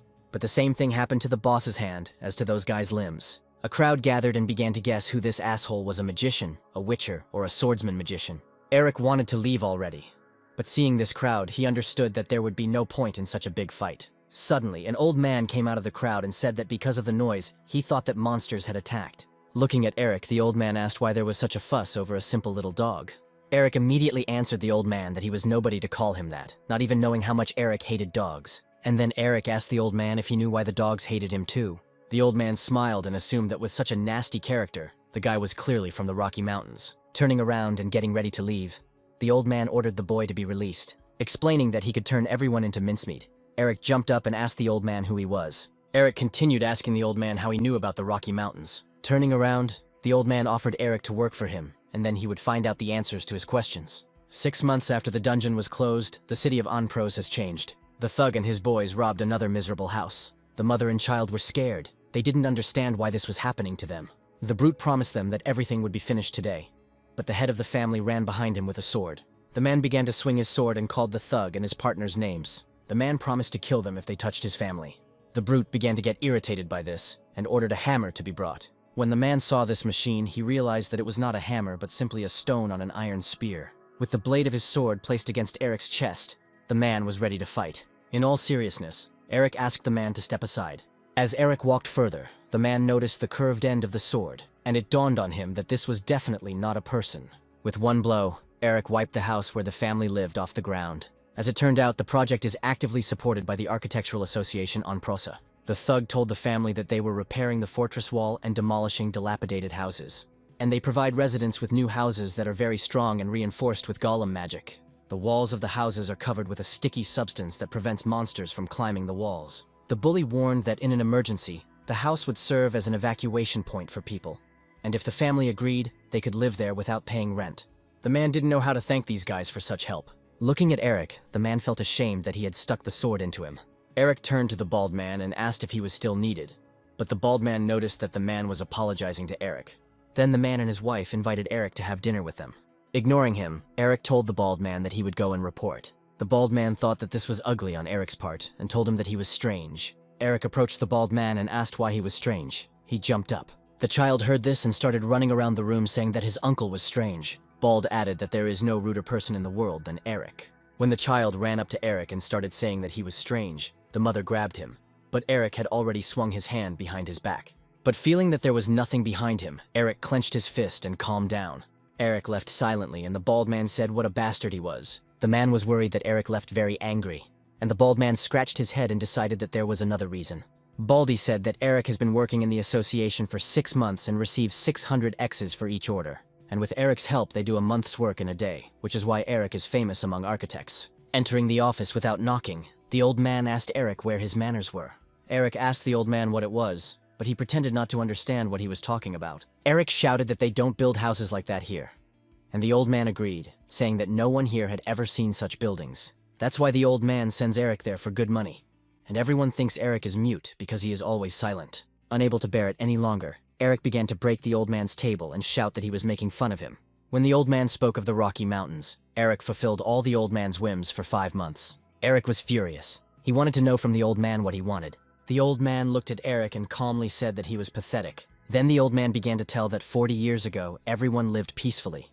They and aliens like Eric. Eric realized from the very beginning that the old man knew who he was. The old man began to list that Eric slept poorly, hid while he ate, and did not talk to anyone. Because he is from another world, said Eric. But the old man replied that that was not the point. Looking through the window, the old man explained to Eric that he could not live like an ordinary person. Because the aliens only see hunters, and when the first one appeared, the work was not related to hunting. The old man warned Eric that if he lived quietly, no one would think he was strange. Handing over the document, the old man asked Eric not to get involved with the hunter after this job. It turned out to be a request for a job as a hunter, but Eric had no reason to accept it. Then the old man pointed his finger at the door and said that the man was confident that Eric would do the job. Eric turned around and waited for the person who was supposed to enter the office. Eric expected to see anyone, but certainly not Addis. Addis was glad to see Eric and that he was doing well. Eric did not understand how they found him, because he was hiding his face. But the old man said that a piece of rag could not hide such a mountain. The old man asked Eric not to panic, as he would make sure that he was not disturbed again. Eric was counting on the old man, but in his heart he felt sorry for Addis. Addis was glad to find Eric. He began to introduce himself to the old man, but then put the formalities aside. The old man sitting with glasses admitted that he knew about Eric's past, and he announced that Eric was now working for an architectural association and that he was now their family. The old man decided that Addis looked down on their association and would not bring Eric back as he wanted. But Addis asked not for the guild, but for himself. Then the old man asked what relation Eric had to Addis. Then Addis began to tell their story, that in the beginning they were on different teams, and one member of Addis's team was spying on him, and Eric protected him. Addis added that at that moment, he was undressed, and everything immediately became clear to the old man. The old man called Eric an asshole, and Eric began to say that the old man had misunderstood everything. Addis also added that Eric asked to deliver his check for 1 million X's to the guild and quit his career as a hunter. The old man got tired of all this and threw Eric out of his office as quickly as possible. Then the old man added that Eric should not return until he had solved all his problems. Eric didn't like that Addis missed a lot of details, but it was good that he didn't remember about the Inquisitor. Eric's situation seemed worse than ever, as he had been a hunter for 5 months now. Addis announced to Eric that his quest was to explore the Sath forest and collect samples. But if there was danger, Addis promised to protect Eric. Having collected their things, Addis and Eric went to explore the Sath forest. Eric's thoughts were about why he had to walk through this forest now. Looking at Addis, Eric did not understand why, after 5 months, he decided to come for him. Eric remembered the old man's words that everything would be fine if he didn't behave suspiciously. In the forest, they met Kellogg, a level 2 monster who looked very cute. Eric asked Addis to stop and gave his hand to the monster, thinking that he liked him. Then Eric suggested taking it as a sample and growing it, but it was too late. Addis aimed a fireball straight at the low-level monster. Running up to Eric, Addis began offering potions against poison if the monster was poisonous. Then Addis told Eric that if he found a sample, he should call him. They continued to explore the forest, but there was one big but. Addis burned everything in his path, killing all vegetation. And this continued over and over again, with every kilometer. Addis explained this by the fact that there are many dangerous monsters in the forest. Seeing all this, Eric forbade Addis to use fire magic. Addis promised Ermic that he would try his best, but that is not a fact. Eric asked Addis if it was true that Raud's group was his first, and Addis replied that it was. Addis said that he felt uncomfortable there and therefore left her, but he wanted to collect material for research. As it turns out, mages can level up by doing magical research. Eric found it funny because what kind of dragon catcher would catch dragons in his own home? But Addis said that he had nothing to do with the family business, because there were almost no dragons left. The information that the dragon was gone surprised Eric very much. Eric told Addis that there were no dragons where he lived, but in his mind, he knew what kind of dragon would raise his level. Although Eric later found it funny that dragons are rare monsters. Addis told that dragon monsters should be feared. They fly in the sky and flap their large wings. They can burn the earth with their endless mana. But the most important reason is that they increase their level by defeating their enemies. Addis said that dragons are smart and you can talk to them, and maybe they hide to survive. Eric remembered Ether, who also speaks well but hides. Hearing about the dragon wyvern, Addis laughed loudly. It seemed like a joke to him. After Addis calmed down, he decided to offer Eric to become a hunter again. But Eric said that he couldn't go back to Bjorn because it was not nice. But it turned out that Addis was gathering his team. Eric asked Addis why him, because he could run away just like he could from Bjork. Addis did not understand why Eric left them, and assumed that it was because of Eric's secret. Hearing these words, Eric tensed up and asked Addis if he himself didn't keep secrets. Addis looked at Eric and could not understand what he was talking about. Eric asked him how he used magic without a spell. Addis replied that they both had secrets. Then Eric asked for a guarantee that Addis would not betray him first. But Addis answered him the same. Eric reminded Addis that he was a novice hunter with a level of 5 and reached for his sword. Addis apologized to Eric and took out his magic wand. Eric asked Addis to lower the wand now, so that it wouldn't get worse. But Addis did not listen to Eric and resorted to magic. Addis told Eric that this place was even more dangerous than he thought, and when Eric turned around, he saw a monster. Approaching the monster, Eric asked Addis why he used this particular attack. Addis explained that he fired a blast of mana and burned his lungs to prevent him from calling the pack. Eric was surprised, thinking that Addis was a fragile gentleman conducting research at home. Addis again invited Eric to join his team, but put off the discussion for later. Addis then asked Eric to cut open the monster's belly while he stood guard. Addis said that monsters do not approach people, but today there are many of them nearby. Then Eric understood why Addis was burning them all today. Eric took a closer look at the monster and said that it was from the dungeon. It was a kobold of the 21st level. Addis asked Eric to speed up, because opening the belly is not that difficult. Approaching the village, Addis noticed 2 kobolds on guard duty. Noticing that most of the village was kobold, Addis assumed that the finger found in the stomach belonged to a villager. Addis decided that the kobolds had eaten all the game and had started hunting people. Eric asked about the new portal, but Addis explained that when a new dungeon appears, the landscape changes. Eric suggested going back and reporting to all the guilds, but Addis noticed something. Through the telescope, Addis saw a man suspended by his hands. Addis immediately rushed to sleep with him, but Eric stopped him. Eric assumed that the man was already dead, and they needed a different plan. One of the kobolds on the tower was hit by a bullet right in the face. Noticing this, the other one started laughing, and he took out a bullet. And a couple of seconds later, the tower exploded like a balloon. Eric asked Addis what it was, and was told that the device fired demonic stones that were charged with magic. After this, Addis headed straight towards the village, telling Eric to hide. From this point, Eric decided to take a closer look at the man. And then he saw that this man was dead, and he was at level 27. Addis burst into the village and began shelling houses. Addis also used his weapon with demonic stones to kill kobolds. Running through the streets of the village, Atisu realized that the kobolds had been in charge here for a long time. Running around the village, Addis didn't even suspect that he was being followed. One of the kobolds aimed at Addis's head but missed. Stopping, Addis looked and noticed that the kobolds were hiding in the building. Addis had once heard that kobolds were smart, but he had never thought that they would think of using throwing weapons. Then Addis decided to quickly get rid of them, because hiding from a fire mage in a building was stupid. Looking at his own stick, which had burned itself, Addis realized that he had overdone it. But suddenly a kobold attacked Addis with a spear and he barely managed to fight it off, throwing his magic wand right into his face. And a second later, the kobold disappeared from the face of the earth from a huge explosion. When it was safe, Eric showed up and they took down the man. Eric looked at what Addis had done, and Addis, looking at the dead body, realized that Eric was right.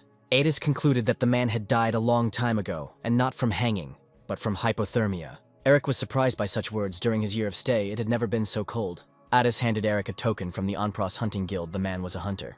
Eric saw another badge and told Addis that there were a lot of them at the dump outside the village. They began to think that all the villagers could not have been hunters, and that so many missing people would have been noticed. Addis and Eric decided that there was a place where hunters go missing. A dungeon. Addis had started connecting the dots since Raud closed the dungeon, but Eric had already discovered something. Ife and Addis didn't understand how people got here from the dungeon, but Eric was already calling him to take a look. Having opened the well lid and taking into account all the facts, everything came together for Addis and Eric. Addis noticed that there was debris hovering above the portal, which meant that it was still open. Eric asked Addis if the kobolds could have done this, but it turned out that they only knew how to litter. Then Eric remembered about the Thathers, but Addis asked Eric not to joke like that again. Addis said that to create a portal you need a mage of at least level 40, who understands teleportation magic. But since the distance to the iPhone dungeon was large, it was possible that the mage was a level 60 mage. It all sounded creepy, but at that moment Eric was very wary, and he suggested that the magician who created the portal could be an enemy. A level 72nd lich appeared before them. Liches are magicians who specifically transform themselves into a living dead person, and they can heal physical wounds. As he approached Addis and Eric, Lich could not believe that guests had come to visit him in his absence. The Lich also knew that his little kobolds had been playing a little with the guests. After picking up some ash and sniffing, the Lich noticed traces of fire mana. He suspected Addis of this and pointed at him, but Lich did not understand who was next to him. Eric asked Addis what was wrong with him, and it turned out that, having become dead, the Lich had lost all 5 senses, and now he could only feel the energy flows of mana, which meant he felt Addis, but not Eric. When Addis asked Eric if he could escape, he was distracted by him, and at that moment, an icy blade flew from the Lich into Eric's face. Having stuck someone's eye into his socket, Lich saw them and said that it was impolite to ignore questions. But the Lich missed, and Eric asked Addis not to worry about him, but to keep an eye on the Lich. Eric looked at this dead body and understood that he would not let them go so easily. After seeing the Lich's attack, Eric was convinced that Addis could not win. Lich began to tell a story about how he asked a married colleague what a married couple is, and he answered when the husband and wife look in the same direction. Lich was delighted with this answer, and therefore took James and Catalia for himself. The Lich began to laugh, because the husband and wife were now together forever. Then he looked again at his guests and asked if they were listening to him. Addis had already started using magic, and the Lich was asking them to just surrender. Eric did not understand what Addis wanted to achieve. Addis explained that the Lich reflected his attacks with his own mana, but for Lich these blows were useless, but he liked Addis's efforts. While Eric was thinking about what if his level was higher, Addis was already aiming at the Lich. The Lich kept repeating that all attacks were nothing to him until the bullet penetrated. At the same moment, there was a huge fiery explosion, and Eric and Addis began to run away. Looking around, Eric wondered how this would work. Addis told Eric that physical attacks were useless, but the Lich did not block demonic stones, and it was a diversion for a while. Eric and Addis had to manage to hide in the forest in a short time. As he ran away, Eric did not understand his inner feeling. It did not look like fear. Suddenly, Eric grabbed Addis by the hand, and before them rose a huge ice dome. Addis thanked Eric for saving him just now, but the situation was bad. Starting to use magic, Addis warned Eric that they needed to get out. Unexpectedly for Addis, the mana that was in his wand froze. Addis informed Eric that the Lich had lowered the temperature and he could not create fire. Then the Lich appeared, explaining that fire magic ignites mana, and ice magic freezes it.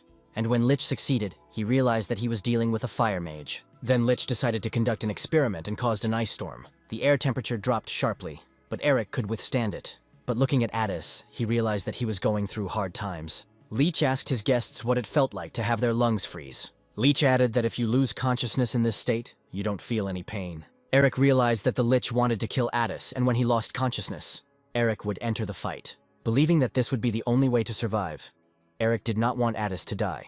But suddenly Addis began to apologize and say that he had been too selfish. Then, pulling himself together, Addis pierced himself with his own fire wand. After this, Addis's entire body began to convulse, and fire flowed through his veins. This surprised Eric very much, and he asked Addis why he was using magic on himself. Lich found this funny. as he thought Addis had done it to stop his body temperature from dropping. The Lich became curious about how long Addis could hold out in this state. Eric didn't have time to ask anything before Addis told him that this was their last chance. Addis asked Eric that no matter what happened, he would run away when a hole appeared in the wall. Eric began to shout at Addis that he could not cope alone, but Addis demanded a promise. When Eric made his promise to Addis, he immediately stepped forward. Lichu found all this amusing and was waiting for new entertainment from Addis. Suddenly, Addis threw his remaining sticks into the air, and then there was another huge, fiery explosion. Lich argued with Addis that the explosion was too weak to make a hole. Without seeing his guests, the Lich decided to find them using mana. But the explosion created too much noise, and judging by the clot of mana on the left, the Lich decided that they were still burning. The Lich was upset that the trace of the magician had disappeared, and he did not have time to have fun, and then Lich decided to play with the 5-level one. And only now did Eric understand what kind of sound he had heard in the forest, and why Addis was there. Eric looked at Addis and couldn't believe his eyes that he was a dragon. In this situation, Addis could not explain everything to Eric and asked him to simply trust. When the Lich saw that it was a dragon, his eyes almost popped out of their sockets. The Lich looked at the dragon and estimated him to be very young, no more than 100 years old. This made it clear why Addis could use fire magic without a spell. Listening to all this, Addis asked Lich not to pretend to be smart if he knew nothing except rumors. The Lich agreed with Addis's words and decided that now was the time to find out everything. Taking off, the Lich began to use an attack saying that dragons gain experience points by killing their enemies. Lich promised Addis that he would find out how it worked and take advantage of the opportunity. Addis got tired of listening to all this and directed his fiery roar straight at the Lich. Having managed to dodge, the Lich understood that in this form, Addis's strength was incomparable to that of a human. This meant that the Lich couldn't freeze, but there was nothing else he could do. Eric kept looking at Addis and realized that his heat was enough to melt the Lich's ice. But for the Lich to win, Addis's 52nd level was not enough. Addis asked Eric to hold on a little longer and they would get out. Addis continued to direct attacks at the Lich, but he dodged them like a circus performer. The Lich turned to Addis and said that even the strongest attacks would not reach their target. And Addis will get tired before he breaks the dome. But suddenly the Lich suspects something. Looking at Eric, Addis told him that he was unable to melt the wall. Eric asked Addis to focus on the Lich, and he would handle it himself. And at that moment, ice blades were flying at Eric, which Addis managed to stop. Addis didn't like this very much, and he asked Eric what he was thinking about with his 5th level. Eric was already nervous and kept asking Addis to focus on the Lich. The Lich, running along his ice wall, could not believe his eyes. The dragon could have surrounded himself with flames, but he exposed himself for the sake of man. Addis's thoughts were that even though he hadn't reached level 70, he would save Eric. Addis turned around and used his flame to light the magic wand sticking out of the wall. The Lich assumed that the man was a snack, and Addis was angry that the Lich wanted to take her. Addis got tired of listening to all this nonsense, and he used fire to tell the Lich to shut up. But Lich continued to talk about why higher beings like them had to hide. After all, man is a weak and low creature who can do nothing. The Lich believed that people should fear and worship them. Addis got tired of listening to all this and grabbed the Lich with his huge paw. Throwing the Lich into the ice wall caused a dent to form in the wall from the impact. After the blow, Lich rolled down the wall. Upon landing, Lich noted that the blow was not bad, but if the level had been higher, it would have been better. Eric winced and waited for Addis to faint. Addis noticed this and thought that Eric was afraid of him because he was a dragon. Eric told Addis that he had seen monsters much bigger than him, and that Addis was a toy compared to them. By that time, Addis's magic wand was burning out, and something was supposed to happen in a few minutes. Addis informed Eric that his time was up, and it was time to fulfill the promise he had made to Eric. Eric didn't have time to ask Addis what he was talking about when suddenly a wall exploded behind Eric. The explosion was so powerful that even neighboring villages could notice it. Seeing this, Lich did not expect that Addis would explode the ice wall from the inside. Addis ordered Eric to run until the wall was restored, but Eric did not understand how Addis would be left alone. Addis then informed Eric that he must stop the Lich by any means necessary. While running away, Eric looked at Addis, and in his head there were terrible thoughts that Addis would fight to the death while he was running away. Then Eric thought that he could escape and come up with a plan to help Addis. The Lich was shocked that the dragon would do such a thing to allow the man to escape, but upon exiting the ice dome, Eric was faced with an ice apocalypse. After waiting for Eric to run outside the dome, the Lich activated his ice blades. Looking up, Eric just started to wonder where it all went wrong. Covering his head, Eric thought he could stop the Lich himself. Or maybe Eric should have told Addis the Lich's level, and everything would have been different. Covering himself with his bare hands, Eric noticed a large amount of blood, but felt no pain. Addis noticed the ice blades and quickly covered Eric with his body to save him. Seeing such an act from the dragon, the Lich told him that this was already ridiculous for a monster. Addis fell, and Eric immediately rushed to his head. Eric shook Addis a little and asked him how he felt. Opening his eyes, Addis was glad that Eric was alive and told him not to worry, as dragons were resilient. Eric replied that only his ass was resilient, and looking at Addis, he wondered how long he could hold out. As the ice arrows melted, Eric looked down and noticed streams of Addis blood. If Eric waits for Addis to pass out, will he be alive by the time Eric finishes the battle? Eric thought about the potion, but it simply wouldn't be enough to treat such a large body. Having gained some strength, Addis began to apologize to Eric for promising to protect him. The Lich began to fly up to them, saying that the little dragon loves people. The Lich asked Addis if he really believed that the strong should protect the weak. Without waiting for an answer, Lich explained that it was an illusion created by weaklings. To attack, Lich chose the giant's punishing ice sword. Looking at Eric, he was not sure that if he let go, he would remain silent. The Lich offered Addis to kill the man, and if he did this, the monsters would accept him. Addis replied to Lich that he was right in that people saw them as nothing but monsters. Having gained strength, Addis began to stand up and say that he would rather die than give up his humanity and become like the Lich. Hearing such an answer, Lich was not surprised and wished him a good death. Eric looked at the giant's approaching sword and told Addis that his life was indeed hard. Addis also looked at the sword and confirmed that the life of an ordinary person is not so easy. But while Addis was watching the whole picture, Eric was already preparing to jump. Jumping up and approaching the giant sword, Eric dreamed of living like an ordinary person. Addis watched in great surprise as Eric took off. The Lich didn't care what kind of magic Eric used to fly. The result was the same. Eric was determined to destroy and used his professional horizontal strike. With one blow, Eric cut the giant's ice sword in half. And besides, the entire ice dome was destroyed and scattered to distant areas. When Eric landed, he realized he had swung too hard, and Addis was in shock. Addis watched and thought as Eric, with one swing, crushed the domes and the Lich, who was not even saved by the dragon's blow. Surprised, Addis asked Eric how he had tricked the measuring stone, since he himself had seen its 5th level. Eric smiled and asked Addis not to be offended, since they both hid their identities. Addis still didn't understand how Eric was hiding his identity, while Lich was lying on the ground at that time. But the Lich did not give up until the last and used hellish bonds. But for Eric, this was the last straw. The Lich said that tentacles suck out the life force of their victims and do not let go until they die. But this also applied to the one who called them. Eric didn't expect the Lich to be able to move anymore, since he had crushed his entire upper body. The Lich told Eric that if he didn't want to die a painful death, he had to confess. In an instant, Eric tore apart the tentacles that were holding his body. The Lich was shocked that the 5th level tore apart the tentacles with his bare hands. Eric stood in front of the Lich and asked him how he knew about his level and Addis. After cutting off the Lich's head, Eric thought that he couldn't die a second time.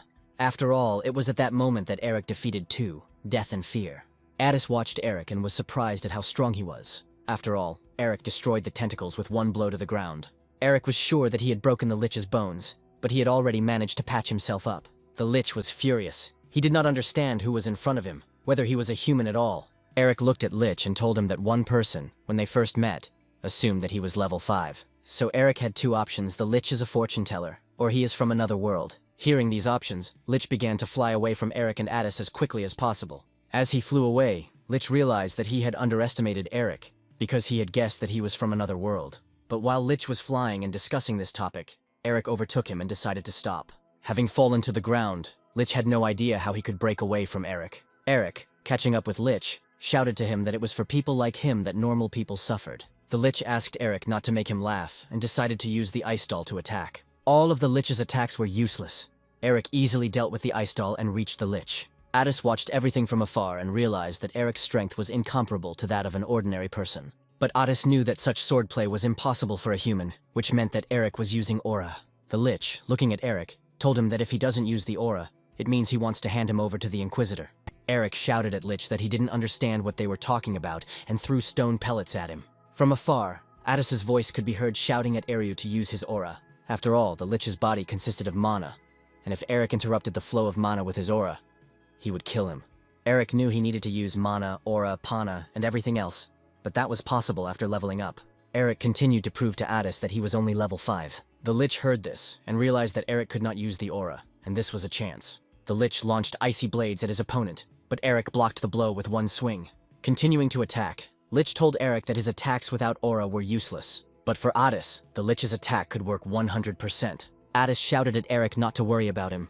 Eric was already near Addis at this moment and protected him from the ice blades. The Lich looked at this wonderful couple and plotted his insidious plan. In his head, the Lich decided that Eric could not attack mana itself, and so the Lich will compress the mana and release it into Eric and Addis. It was a huge and powerful force that could kill in a second. But even here, Eric was able to surprise, breaking through the ground with just his strength. Looking at this, Addis understood that this wall of earth would not last long. Addis asked Eric to step aside, explaining that he would not kill the lich without an aura. But Eric noticed that the lich's skull began to look dirtier than the first time. And then Eric decided to go and take a closer look at the lich. Eric advanced his earthen shield with every step he took, cutting through the mana. And having reached the lich, Eric grabbed him by the bones of the cervical spine. Looking closer, Eric didn't remember seeing cracks on the skull before.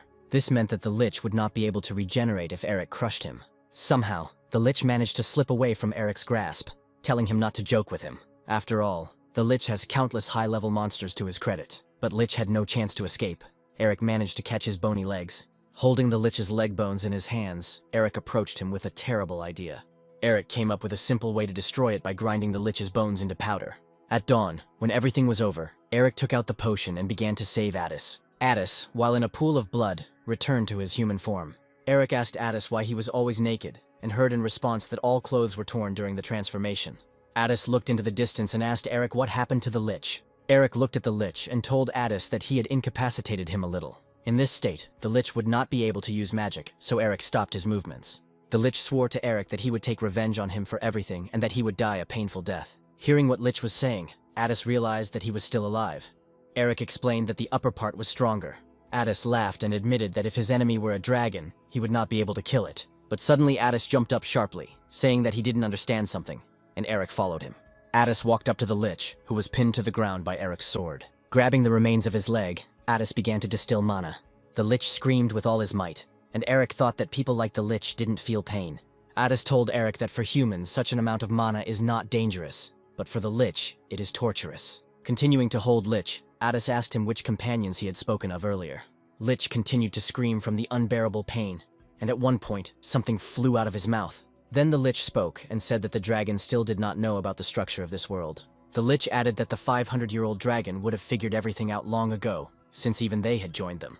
Taking a closer look, Eric realized that what the Lich had spat out was a coin from the Great Land.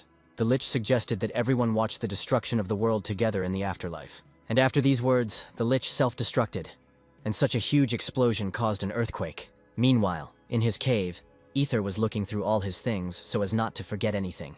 Ether realized that getting ready for the trip was very difficult, and after checking his suitcases, he could set off. Throwing his suitcase over his shoulders, Ether said goodbye to his little house and tried to walk. Trying to pull such a heavy load, Ether thought about leaving something behind. But after bursting into tears and hugging the bag with his things, it was very difficult for him to part with anything.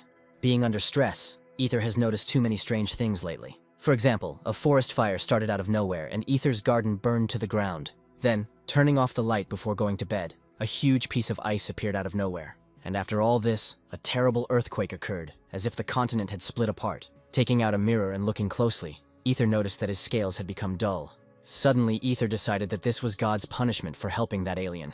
Ether began to cry again, when suddenly someone's shadow appeared at the entrance to the cave. Ether immediately turned around, feeling someone's gaze on him, but didn't notice anything. Continuing to look at the exit, Ether said to himself that it was time to leave, when suddenly someone asked him about the talking dragon. Ether's gaze immediately switched, and he thought about how this man came so close, and noticed how he spoke. The stranger asked Ether not to be afraid, because he was looking for a friend and, hearing someone's voice, looked in. Ether told the traveler that he had not seen people for a year and no one lived nearby. Looking at the man suspiciously, Ether could do nothing to help him, but the stranger insisted that Ether had to see his skeleton friend. Looking around the area, Lacey assumed that there was a bomb in the place where she fell, but Lacey asked Richard what the instructions said. While exploring the ground, Richard noticed traces of mana and decided that magic had been used a week ago.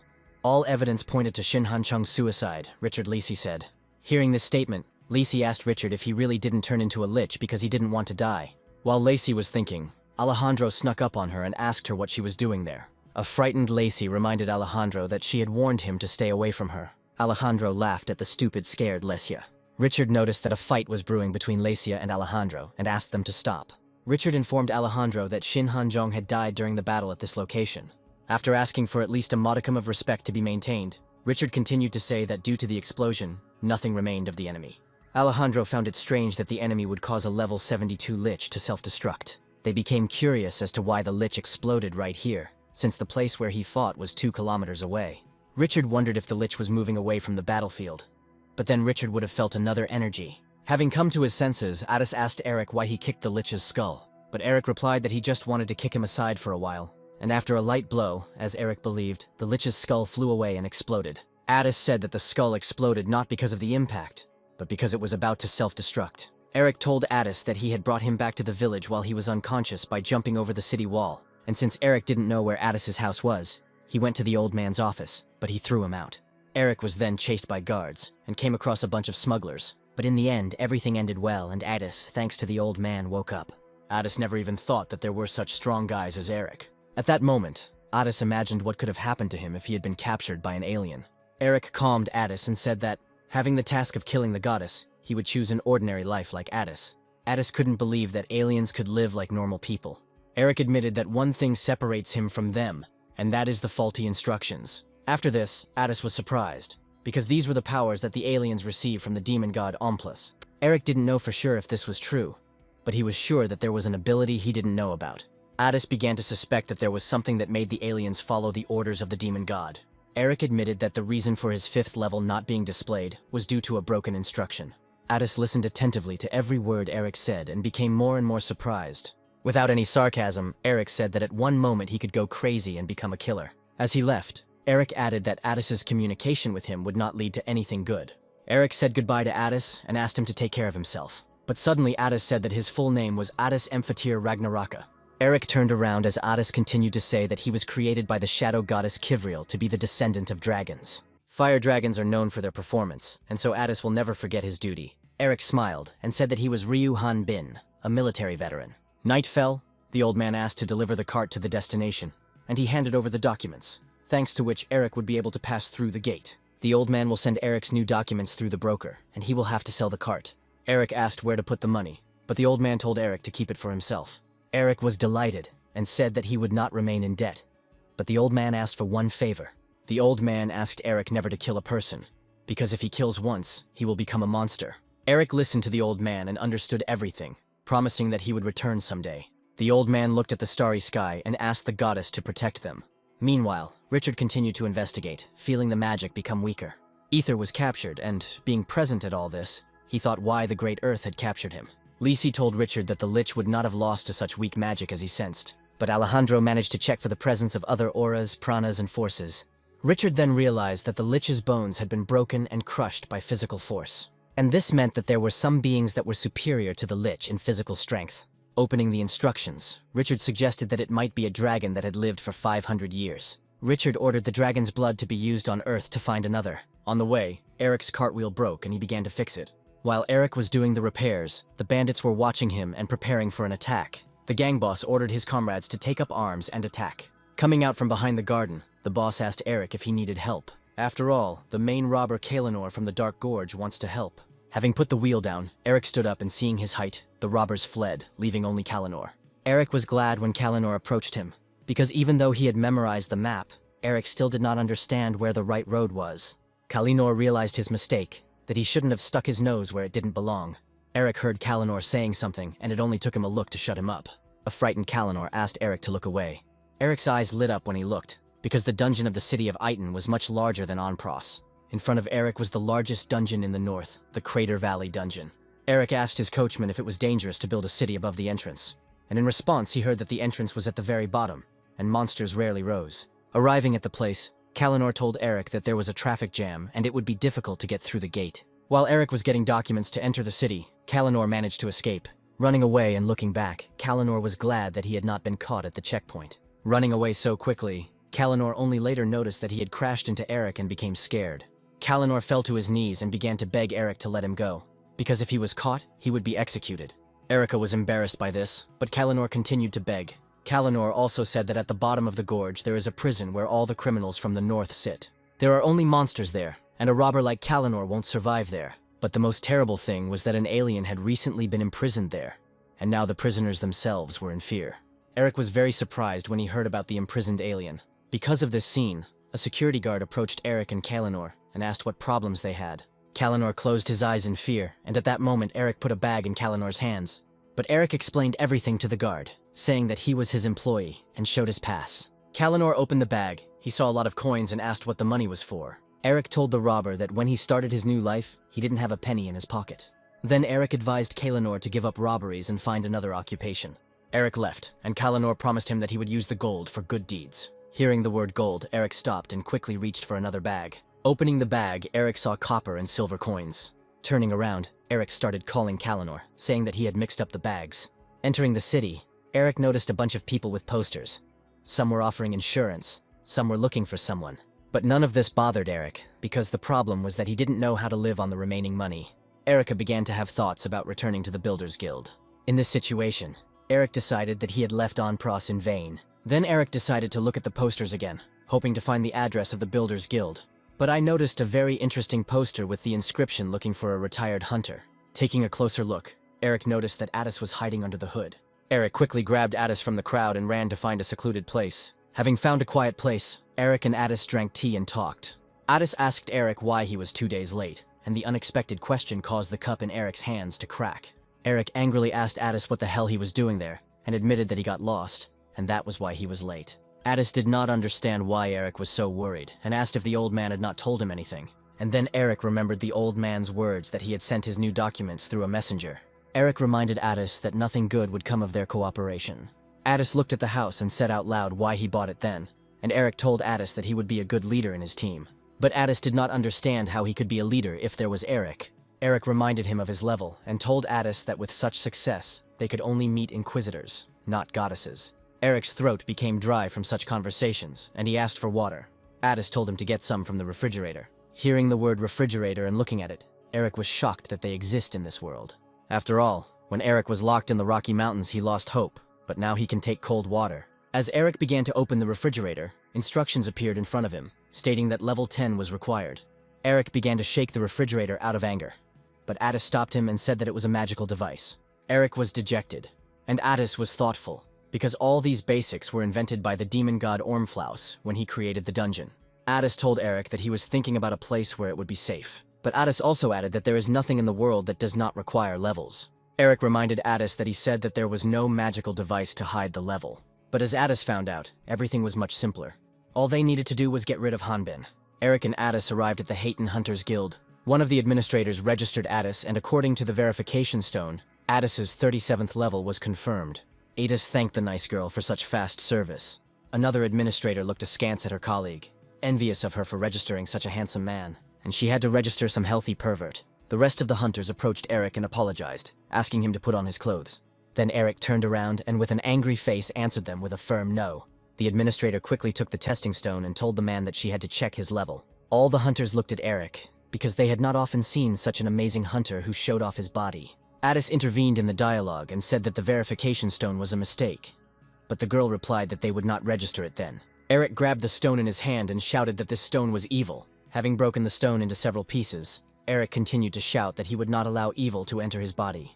Everyone there was shocked that this guy broke a stone with one hand, but they were more struck by the words that the stone was evil for him. Everyone was discussing Eric, and this made Addis happy, because they were following the developed plan. The frightened girl apologized profusely to the guest and wanted to clarify one point. But then Addis came up and interrupted her, saying that this guy was Walter, a legendary military race. The day before, while lying on the roof and sunbathing, Eric and Addis discussed the plan. Then Eric heard about Voltaire's military race, and as a disguise he had to be tanned. Addis told Eric that Walter is famous for his golden muscles, because they come from the desert mountains that are located in the Far East. While writing everything down, Addis began the most interesting part, the description of Walter's warriors. Their transport was Kalakutaus, an 84-year-old grandfather, a mother with a log in her hands, an eldest son and a daughter with her hellhound. And their brave father set foot on the continent of Ratna for the sake of his family. Eric did not understand what children Addis was talking about, and what kind of nonsense this was. Addis explained that this was a legend, but Eric was indignant at why he had to walk around naked. If people believe that Eric is Walter's warrior, he won't need to hide his level. He will become famous for clearing the dungeon. Eric then reminded Addis about the test stone, but Addis had a plan for that too. Addis wanted Eric to break the stone at that moment, and he would take care of the rest himself. Hearing that there was a warrior named Walter in the guild, all the hunters began to wonder why the Sword King race was with them. Looking at the test stone, Addis addressed Eric as Felad, and said that there was no need to break the stone. Eric apologized, and Addis also apologized for his friend. Addis explained to the girls that the Walters were forbidden from dealing with artifacts such as the inspection stone, but the girl reminded him that Mr. Addis would not be able to work in the same team with his friend without his registration. Then Addis suggested registering Eric not as a hunter, but as a security guard, showing his badge. Noticing this, Eric did not understand why he was pretending to be someone else. But he remembered that because of Walter, his level was not measured. The girl asked Mr. Addis Bannister for documents, but unfortunately Addis forgot them. That's what he told the girl. Addis, looking at the girl with a sexy gaze, suggested that they keep all this a secret. The girl seemed to be struck by the shock and quickly began to register, while the second one offered to have coffee together. Eric didn't understand why Addis was so popular, and he should have known that his body wouldn't attract girls.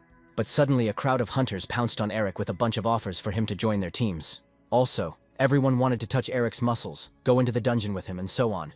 But Eric didn't want that. Richard went down to the dungeon where the prison was located, because Alejandro and Lesia were waiting for him. Richard asked Alejandro if he had caught many Rotni, but in response he heard that Alejandro had simply given them shelter. Alejandro said that hunters are more useful, but they accept Rotni rogues who follow orders well. Lacey realized that in the place provided as their alliance with the great dragons, Alejandro did nothing. Richard reminded that every dragon over 500 years old had joined them, but apparently there was a traitor among them. But Alejandro clarified that in human form, he would only be able to live in cities with underground spaces. Lacey pulled out a vial of dried dragon blood and reminded them that they wouldn't be able to use the search spell. Alejandro was angry about this and told Licia that it was not because of him that they could not find the dragon that killed the Lich. Richard asked Alejandro why he had collected them. Then the curtain opened before them and there was a bare, illuminated stage. Alejandro said that he was a former hunter who was captured because killing monsters did not bring him pleasure, and he began to kill the women hunters, and also killed about 25 hunters. This guy addressed Alejandro as a boss, asking if he would let him go for completing the task. Lacey noticed only fatigue in the guy, and Alejandro asked to look at her again. And then Lacey noticed an artificial guide on the guy's neck. Lacey was in shock, as she believed that no one survived the implantation. Richard asked Alejandro about the side effects of the implant, and Alejandro replied that they minimized them and increased efficiency. Ether stood behind the scenes and cried, realizing that this was an ordinary sacrifice. But the girl who stood next to him and onto whom Ether's tears were dripping said that it was not his fault. After these words, a girl with 2 swords in her hands came out onto the stage to the guy. The satisfied guy told his boss that he had exquisite taste and wanted to kill her faster. Alejandro warned the boy that he would give him more time to play, because they were celebrating his release. Alejandro waved his hand and announced the start of the game. Taking out the knife, the guy admitted to the girl that at first he was worried about using the instructions, but using it more and more often he began to like it. At the time of the game, his level was 37. The guy looked at the girl and noticed that she was level 34, and told her that she could ask for mercy. But the girl answered the arrogant guy that she was not going to ask for anything. Hearing these words, the guy became happy and began to attack the girl. Meanwhile, Ether was behind the scenes, crying, thinking that he had been frightened by aliens. Although he remembered the times when he defended the kingdom of Ace. Having plucked up his courage, Ether decided that he would wait until the aliens were distracted, save the girl, and escape. Opening the door slightly, Ether noticed that the battle was in full swing. The guy got tired of the girl's dancing and he suggested that she start acting already. The girl couldn't refuse, but decided to give the guy a little time to enjoy his new hairstyle. He didn't even have time to notice how the girl cut his hair. Lacey, looking at all this, said that the difference of 5 levels does not matter. Richard looked at the girl and said that her rival was only good for experiments. The guy was very touched that the blind girl ruined his hairstyle and he began to mutate. Alejandro noticed this and asked the guy to calm down a little since he had already gone too far. But the guy couldn't control himself anymore. He was ready to tear the little girl to pieces. Lacey didn't understand why the guy was turning into Tataru, because Alejandro said that he was trying to separate the human part. Alejandro explained that separating the human part is not that simple and the guy is half Tatiru.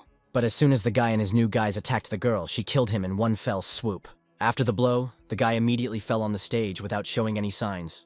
The girl turned to Mr. Alejandro and said that the opponent had lost consciousness, and the test was suspended. Alejandro realized that they no longer needed the boy and ordered Eli to take care of him. Hearing these words, the guy suddenly jumped up and told everyone that he was okay. But Eli quickly fixed everything. Ether watched this and realized that she was also following the alien's orders.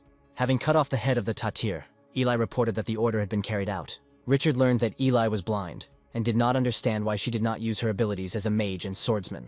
Having assessed the whole situation, Richard decided that the experiment with the introduction of artificial intelligence was successful. But Alejandro didn't think so, because a creature with an artificial implant doesn't get points when killing its opponent. Hearing this, Lacey could not understand why the instruction did not collect experience points. Richard said that by killing an opponent, the aliens also kill monsters to level up. After hearing this statement, Alejandro admitted that the experiment had side effects. But Richard reminded Alejandro that in their case with the dragon, it was different. Throwing the medallion to Alejandro, Richard added that if there is a traitor among the dragons, then that changes things. Richard said that the lady gave them this medallion in case of killing the dragon. Alejandro looked at the medallion and could not believe such generosity. Richard warned Alejandro that he must report to that creature about the artificial instruction. As Lizzie left, she told Alejandro that she was jealous that he had to catch the dragon and complete the experiment. When they both left, Alejandro looked at the medallion and realized that if he didn't find the dragon, he would be the one left holding the bag. He couldn't figure out how he was supposed to find a dragon in human form. Alejandro then ordered Eli to send Ether to clean the stage. When Eli went backstage and opened the door, she did not find Ether. Then Eli began to sniff and search for Ether by smell. While running away, Ether did not understand what instructions, experiment, and dragon were being discussed. Ether understood only one thing, that the girl was working for them, and if he stayed, they would kill him. As soon as Ether kicked down the door and ran out onto the acceleration strip, Eli caught up with him. Hearing Eli yell at Ether to stop, he looked back and noticed her with swords. When Eli used magic, it was already too late. Ether managed to fly up. A contented Ether looked at Eli and was glad for the short runway. But the joy was short-lived, as Eli found a way to stop Ether. Turning around, Ether noticed that Eli had grabbed onto him and was now also in the air. Eli screamed at Ether that he couldn't just leave her. Ether didn't like this, and he wasn't going to sit on a leash like a dog. Then Ether began to fly even higher into the sky, and Eli screamed for him to stop. Unable to hold on, Eli fell, and Ether hoped that as a magician and swordsman she would land successfully. In the dungeon of the Crater Valley, on the very bottom floor, this is what was happening. Eric fought a crowd of monsters that were the size of a truck. He didn't have time to kill each one by one, and decided to kill them all at once. Eric used his favorite trick where you hold the weapon above yourself and run under the monsters. Although the technique is weak for killing, it will hold off the monsters for a while. Then Eric shouted loudly that the table was set. And at that moment, a huge stream of fire was directed at the monsters. After the monsters rolled up, burning life force began to come out of them. Addis apologized to Eric for taking his loot. Eric told Addis that he was worried about his level, and Addis began to explain that things were not that simple. Level reflects the ability to control characteristics, and leveling up will be as difficult as replacing a skeleton.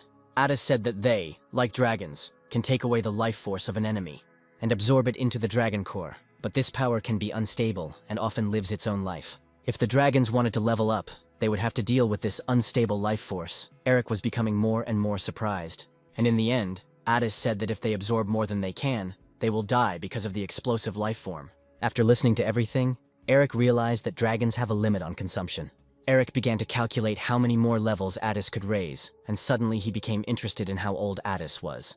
Addis replied that he would be 150 this year, and that at that age dragons were considered teenagers. In general, a dragon can live for more than 1,000 years, so Eric became interested in what level they could reach. But Addis couldn't tell since there was no way to confirm a dragon's level. Addis added that there are no opponents for them to hunt to level up. And as it turns out, the old dragon requires an incredible amount of life force to develop. Addis knew that great dragons were waiting for great power, and constantly absorbing small power was useless for them. Eric understood them, because by killing monsters of level 25, he did not receive anything. Only by killing above level 50, he could receive something. Addis explained that dragons believe in gathering a large amount of life force in one place. Dragons call this place the Well of Life Force, and people call it the Dragon's Nest. Eric immediately asked if he could go there to level up, but Addis asked Eric to stop dreaming, because without the core he would not succeed. The energy of that force will tear the body apart and force it to regenerate, creating a vicious circle. Ether fell into that very well of life force, and servants came running to help Eli. They asked Eli to go back inside and then noticed Ether in the sky. The servants decided that if he was not tied up, then he was of no use. But Eli did not like this. But knowing Alejandro, she agreed and went inside with the servants. Suddenly, Ether found himself in a place that was incomprehensible to him. He didn't even understand what had happened. Someone appeared behind Ether and called out to him. Ether immediately remembered this voice and couldn't believe it. Holding a small wyvern in his hands, one of the soldiers asked the captain what he would name it. The captain didn't think long and named him Ether, and the little dragon immediately warmed up on the captain's shoulder. Smacking his lips in his sleep, the captain thought that the little dragon liked his new name, Ether. Ether turned around and saw Captain Baldy, who said that he was now the captain of the Sky Dragon Knights. Tears welled up in Ether's eyes. He couldn't believe what was happening. The captain asked Ether why he was crying, because his Ether had never cried before. Then Ether covered himself with his wing and said that he just had a speck of dust in his eye. Ether noticed the crown and remembered that for failing to protect the king during the flight, a squadron of knights, including their captain, were executed. Although Ether knew perfectly well that the captain had done nothing wrong. The captain turned to Ether, saying that he was a smart boy, but still suspicious of others. Looking into Ether's eyes, the captain said that sometimes you need to trust people, and if a speck of dust gets into your eye again, you need someone to pull it out and wipe away your tears. At that moment, something was pulling Ether back. It was Eli who came back and pulled Ether out of that place. Eli approached Ether and began to stroke him, telling him to wake up. Ether opened his eyes and in a weak voice asked Eli why her. Eli told Ether that he had received a huge amount of life force and that his own power was in the house. Turning around, Eli asked her aunt to bring a potion to heal Ether's wounds. But in front of Eli is Alejandro's table, who says that it's not worth wasting the potion on this. Alejandro didn't think Ether would try to escape and asked Eli to leave him, explaining to her that even dragons can't cope with that amount of life force and that Wyvern doesn't stand a chance. Alejandro didn't want to waste the potion to save the Wyvern and ordered Eli to just leave him. Then Eli introduced herself to Ether and asked him to close his eyes. Eli began telling Ether to imagine a vessel filled with water, and he had to form the water into marble balls. Ether closed his eyes, and Eli continued to say that he was no longer in pain, and Ether felt as usual. Eli praised Ether and asked him to continue, and she took out her sword. Blood began to drip from the sword, and Eli turned to Alejandro and asked if he would give her the potion now. Alejandro turned and looked at Eli. Blood dripped from Eli's hand, and she waited for an answer from Alejandro, whether it was worthy of the potion.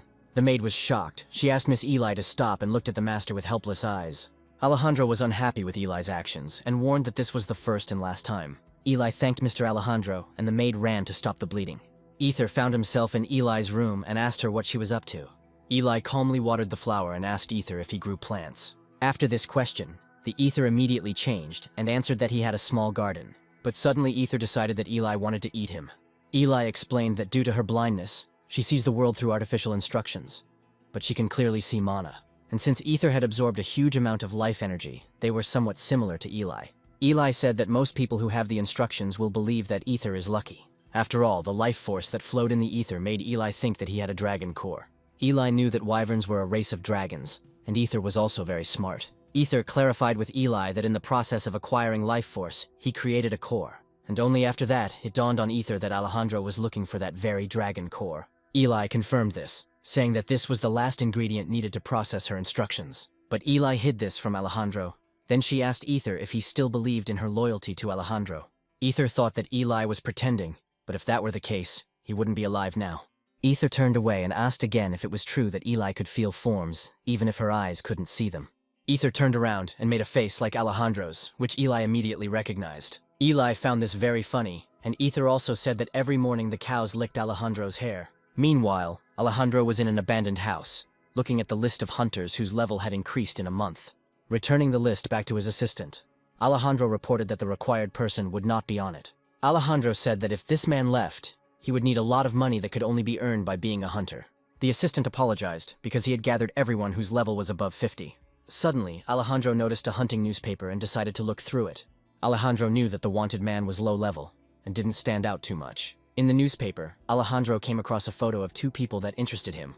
Inside the crater dungeon, there was a battle between hunters and monsters. Brad turned to Martin and said that he was starting to lose his grip, but Martin was willing to bet that he would finish the fight first. Brad used his best attack to destroy the monster and win. Even though Brad won, Martin reminded him that he had killed more monsters. Brad corrected Martin and said that he had 10 more monsters and offered to heal, but the screams of girls were heard. And looking back, Bra and Martin noticed girls stuck to the web. Elia and Foal informed Brad and Martin that the monsters were above them. Then the hunters quickly ran to help and asked the girls not to move. But suddenly, Brad received a blow to the chest from the monster. Martin asked Brad how he was feeling. Brad replied that he was fine. The tarantula warriors appeared before the hunters, and the boys understood that they would not be able to deal with them so easily. Brad knew they couldn't just run away. And unexpectedly for them, the monsters stopped, and it was as if winter had come to the dungeon. Noticing that the temperature had dropped sharply, Brad decided that the monsters were using magic. Coming closer to the monsters and taking a closer look, Martin informed Brad that they were dead. But the hunters were corrected, saying that the monsters simply lost consciousness. Brad and Martin turned around. In front of them stood the fire mage Addis and the warrior Walter.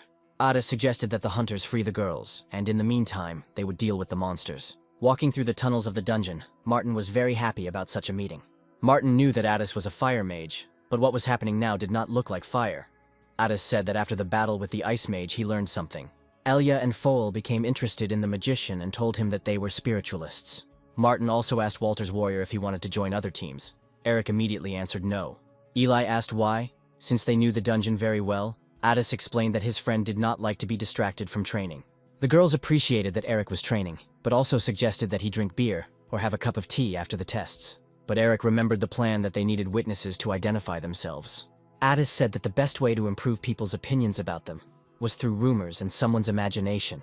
They had to convince everyone that Eric was Walter's hero.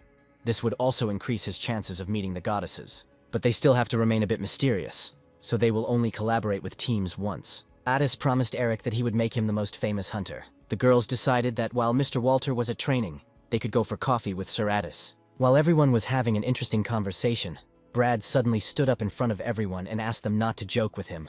Brad explained that a hunter's job is to sacrifice his free time to fight monsters. Then Brad started yelling at Addis that he was a little prettier than him, but was an unskilled hunter.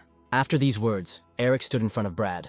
But Brad kept saying that Eric was only respected because he was Walter, although Brad didn't believe it. And suddenly, unexpectedly for Brad, Eric opened the door and told everyone that they had arrived. The very source of magic of the crater dungeon opened up before them. While examining Addis, he asked Martin if they cleared this place, the dungeon would disappear. Martin replied that most likely not. Martin said that the dungeon consists of several groups, and clearing it out will not affect the entire valley. Looking around, Brad's gaze fell on a very interesting object. This item was an artifact from the crater dungeon. Brad was already prepared to follow him, but Martin reminded him that if there is an artifact, then there is a monster. The dungeon boss was above the artifact, Brad decided.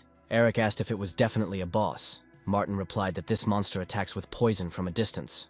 Martin ordered Brad to stay with Mr. Addis and protect the girls. But Brad didn't listen and quickly headed towards the artifact and the boss. Then Martin decided to leave the protection of the girls to Mr. Addis and called the warrior Walter with him. Watching all this, Addis told Eric that he had a bad feeling.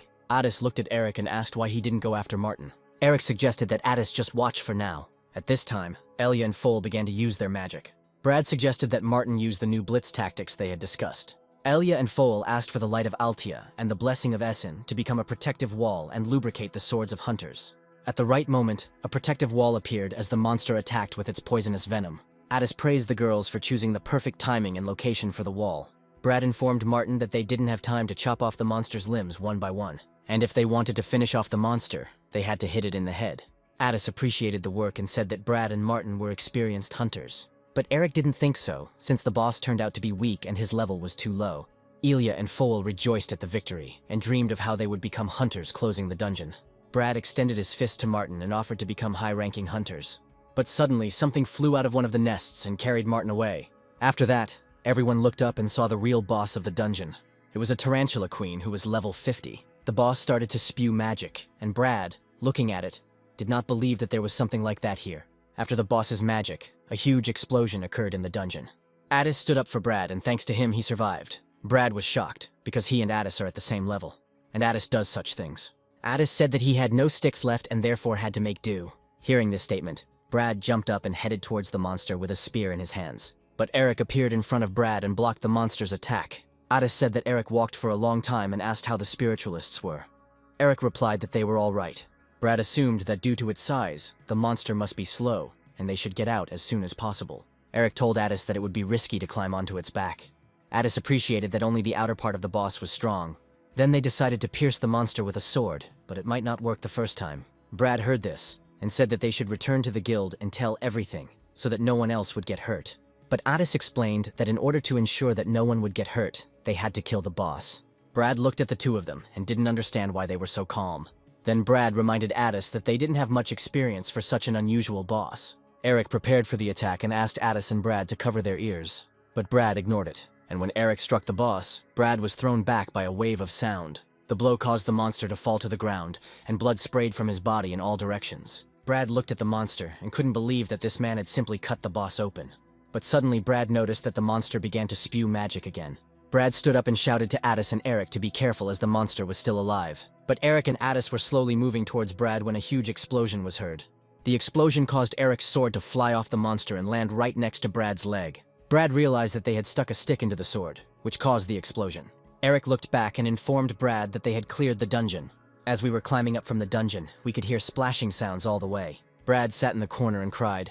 Eric was embarrassed by this, and asked Addis to do something about it. Suddenly, Brad raised his head and said that when Martin died, he was dumbfounded. And now he envies Walter, since he was strong from birth.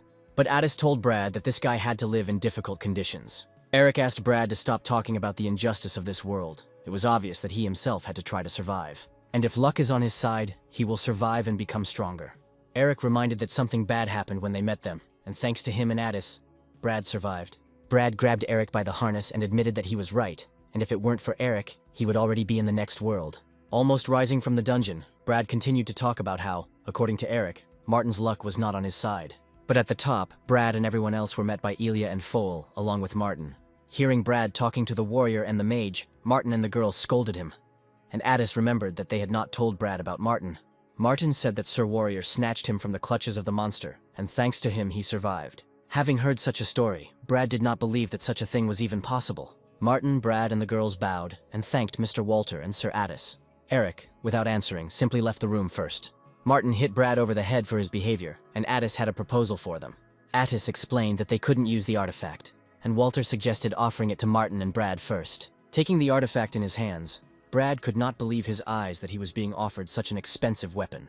Addis added that they would sell the weapons to them at half price, as luck was on their side. Eric stood outside and heard Brad rejoicing over his first artifact and wanting to know its capabilities. But Eric knew that he couldn't use the artifact due to the level limit.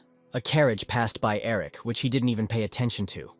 But the coachman became interested in him. Stopping and turning around, the coachman reported that he had found the warrior Walter, but the magician had not yet exited the lift. The man ordered to wait for Addis Bannister. While Addis was talking with Martin and Brad, Eric decided to hide from him. And when Addis came out, he called Eric. Addis knew that Eric loved to hide and very well, but suddenly a man from the carriage called out to Addis. Looking out the window, the man asked Addis to take up a little of his time. After a while, Addis fell silent, and Eric decided it was time to go out. But when Eric came out, he no longer found Addis, and assumed that he had left without him. Sitting in the carriage, Addis was indignant, because the man had only promised to talk and not to go anywhere. Addis remembered that he had used all his sticks and even spare ones, but the man told Addis that it was wise of him not to take out his wand. And a personal meeting convinced the man that Addis was similar to his older sister, Lady Adora. The man reminded that Lady Adora had fought against the evil great dragons together with the 4 heroes 10 years ago. Eventually, the Supreme Draconian Brotherhood was created, which watches over the great dragons. And if Adori were alive, she would have received the blessing of the goddesses. Addis did not like this, and he ordered to speak on the merits. As it turned out, the man was concerned about rumors that the head of the Bannister family was living in seclusion. Having stopped, the man said that he had chosen a deserted place for their conversation. But when Addis got out of the carriage and saw that deserted place, he was very surprised. This deserted place turned out to be the house of Addis and Eric. But judging by the man's look, he himself did not understand why they came here. Then a man got down from the driver's seat and said that he had a talent for driving carts. It turned out to be Eric. He explained that the coachman had gone in the wrong direction, and Eric decided that the coachman needed a rest. Eric turned to Addis and said that this was not part of their plan. But Addis himself did not expect that they would be pursued. Flexing his fists, Eric offered to listen to the man. While in the house, Addis discovered an emblem on the man that emanated holy energy and belonged to the goddess of light, Altia. Eric looked at the emblem in the man and guessed that the man was a priest of the Order of Light. In response, the man began to nod his head. The man introduced himself as Emil Otto, a high priest who worshipped Altia, the goddess of light, and was level 45. When freeing Emil, Addis apologized, and he said that he had not tried to kidnap anyone. Also, Emil could not ask Eric for an apology for using force against him, but Eric at that moment decided to pretend to be a foreigner, as if he didn't understand what Emil was talking about. But it was unexpected for Addis that it was he who the Order was looking for, and not Walter. Addis understood the seriousness of the conversation, if it was so confidential. Emil looked closely at Addis, since after the death of the great dragons he was looking for a young and inexperienced head of the family. But these were false assumptions, for Addis had managed Eric so well at the age of 17. Emil officially proposed cooperation with the Order of Light, and asked to listen to him carefully. Handing over the photograph, Emil said he was studying a man named Alejandro in the refugee villages surrounding the Crater Valley. Addis and Eric had not heard of him before, and asked Emil if he really used the villages as a criminal base. Realizing the gravity of the situation, Emil decided to first tell about the refugee village. Previously, the refugees were not residents of the city, but with the appearance of the dungeon, taxes increased, and they had to live outside the city. The people there were not rich and lived in barracks they built with their own hands. Kalinor's family also lived there, and they always happily greeted him from trading. Kalinor told his wife that his appearance did not attract customers, but she supported him and said that everything would work out. Also, Kalinor was looking for the person who helped him with money, and seeing a similar one, he recognized that it was Walter's warrior. Suddenly, one of the villagers ran very fast and shouted that he wanted Walter's warrior to come to their village. Hearing the screams, Kallenor ordered his wife to run to the center of the village and asked Joseph what was going on. Joseph managed to shout for everyone to run as the monster was approaching. At the very beginning of the village, the monster managed to swallow Joseph, and the people began to run away. Kallenor noticed his wife and asked why she was still there. She said that she couldn't find the child. Perhaps the child was in the house, Kallenor told his wife, and help had already arrived for him. Kallenor asked his friend if Joseph had really gone to the monster nest without waiting for the Hunters Guild. But he replied that no one would accept their request anyway for such a small reward. But from the other doors of the house, Kallenor's daughter appeared, and not only he noticed her, but also the monster. Then the monster quickly turned to the girl and released its long tongue. Kallenor seemed to have fallen into the ground, because for ordinary people, monsters are more terrible than earthquakes and storms. Emil explained that the Order cannot interfere with the management of the territories, and therefore they cooperate with the hunters. Addis immediately agreed and was ready to start right now, but Eric stopped him. Eric asked Emil not to pretend that he was thinking about justice, because if he was, he would not have come to the dragon hunter. Emil lowered his head and admitted that their mission target was Alejandro's base, and then it dawned on Addis that their target was the dragon's nest, which should have been destroyed long ago. Addis explained that even if there was one left, it would have to be dealt with by the Order or Brotherhood itself. Emil agreed with Addis, but the Order could not accuse Alejandro of anything, and his actions were not criminal. And for the refugees, he was a hero. Hugging her savior, Kallenor's daughter cried because the monster died. Kallenor looked at all this and was shocked. He asked the stranger who she was. Eli informed everyone that all the inhabitants were safe and that they themselves were from the dragon's nest. They came to help, thanks to Alejandro, who sent them. A couple of days earlier, Alejandro called Eli to him and said that he wanted to send him and Ether to the refugee village. Alejandro wanted to provide a little help to the village, but all that was required was to kill the monsters wandering around. After the murder, the rest was left to Mr. Handy, who was glad of the opportunity, even though he had only recently joined. While Handy expressed his gratitude to Alejandro, Eli did not understand why they should support the refugees. Looking at Alejandro, Eli guessed that he was up to something. Then Alejandro ordered that Handy would keep an eye on Ether. Alejandro smiled and looked at Eli, reminding her that the last time Ether tried to escape. Until this moment, all actions in the name of justice had been secret.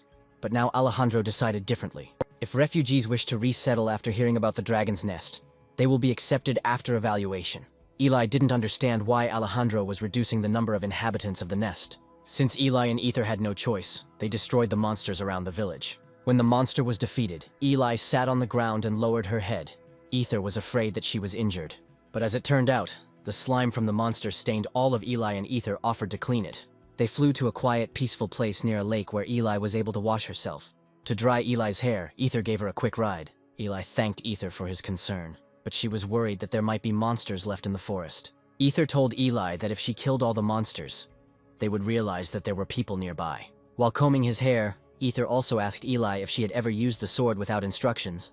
Eli replied that it had happened a couple of times. Ether saw Eli's movements many times when she used the instructions, but sometimes the pace was off.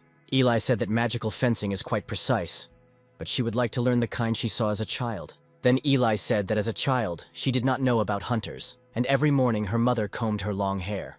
Her mother never showed her other side, and only later did Eli find out that her mother was a swordsman. Eli remembers that her mother's morning workouts were wonderful, and she thought she was a dancer. Every day started the same way. But that morning, Eli's mother went hunting and never returned. And then a couple of days later, Alejandro came for Eli. Alejandro brought Eli to the dragon's nest and forcibly implanted the manual into her body. After this, Eli lost her sight, and every time she practices fencing, she relies on guidance. This frightens Eli greatly, because ultimately she will simply become Alejandro's puppet. Ether was surprised and suggested that they simply run away, jump on him, and they would fly far to the west, where no one would find them. Eli thanked Ether for the offer, but if she ran away, Alejandro would kill someone. Then Ether suggested that he should report everything to the Inquisitors, but Eli replied that this was impossible. Once upon a time, Eli asked a villager for help, and the next day his body was found. And when Eli refused to train, Alejandro's test told her that human life was worth nothing. Alejandro can be gotten rid of by making the dragon's nest process the life force and become useless. But for this, they needed the dragon core, which Ether had. Ether knew this, but still did not understand how to process life force. Eli asked Ether to calm down, because soon he himself would understand how to do it. Deciding to defuse the situation, Eli said that after Ether understands how and what to do, he will become a legend. Ether thought about it and decided that they needed to hurry, as another dragon might come. But Eli didn't understand what he was talking about. Then Ether explained that when rumors of the dragon's nest spread, other dragons would also learn about it. and only now did it dawn on Eli that Alejandro wanted to lure the great dragon. But Ether told Eli that Alejandro would not be able to defeat a monster like the great dragon. Eli had known Alejandro for a long time and was sure that he knew how to extract the dragon core. The priest warned Addis that he would have to enter that place alone. Emil said that Alejandro was looking for experienced magicians, and the order would provide Addis with the necessary information to pass the test. Eric slapped the table and said that she would go with Addis. Explaining this, if Addis went alone into the enemy's shelter, it would be tantamount to suicide. But Emil answered Eric that Alejandro would suspect the warrior Walter. Then Eric told Emil that they had nothing to talk about, and they would not accept the request. Addis did not listen to Eric and replied that he would accept the request for cooperation from the Order of Light. Eric didn't expect to hear that from Addis. Addis didn't even turn his face and told Eric that the master chooses whether to accept the request or not.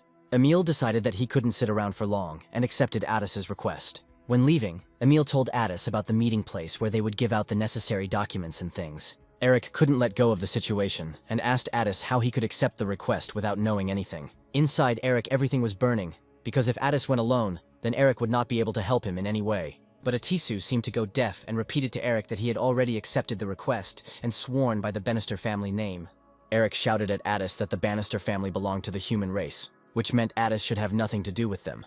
Addis liked these words from Eric and asked him to take them back.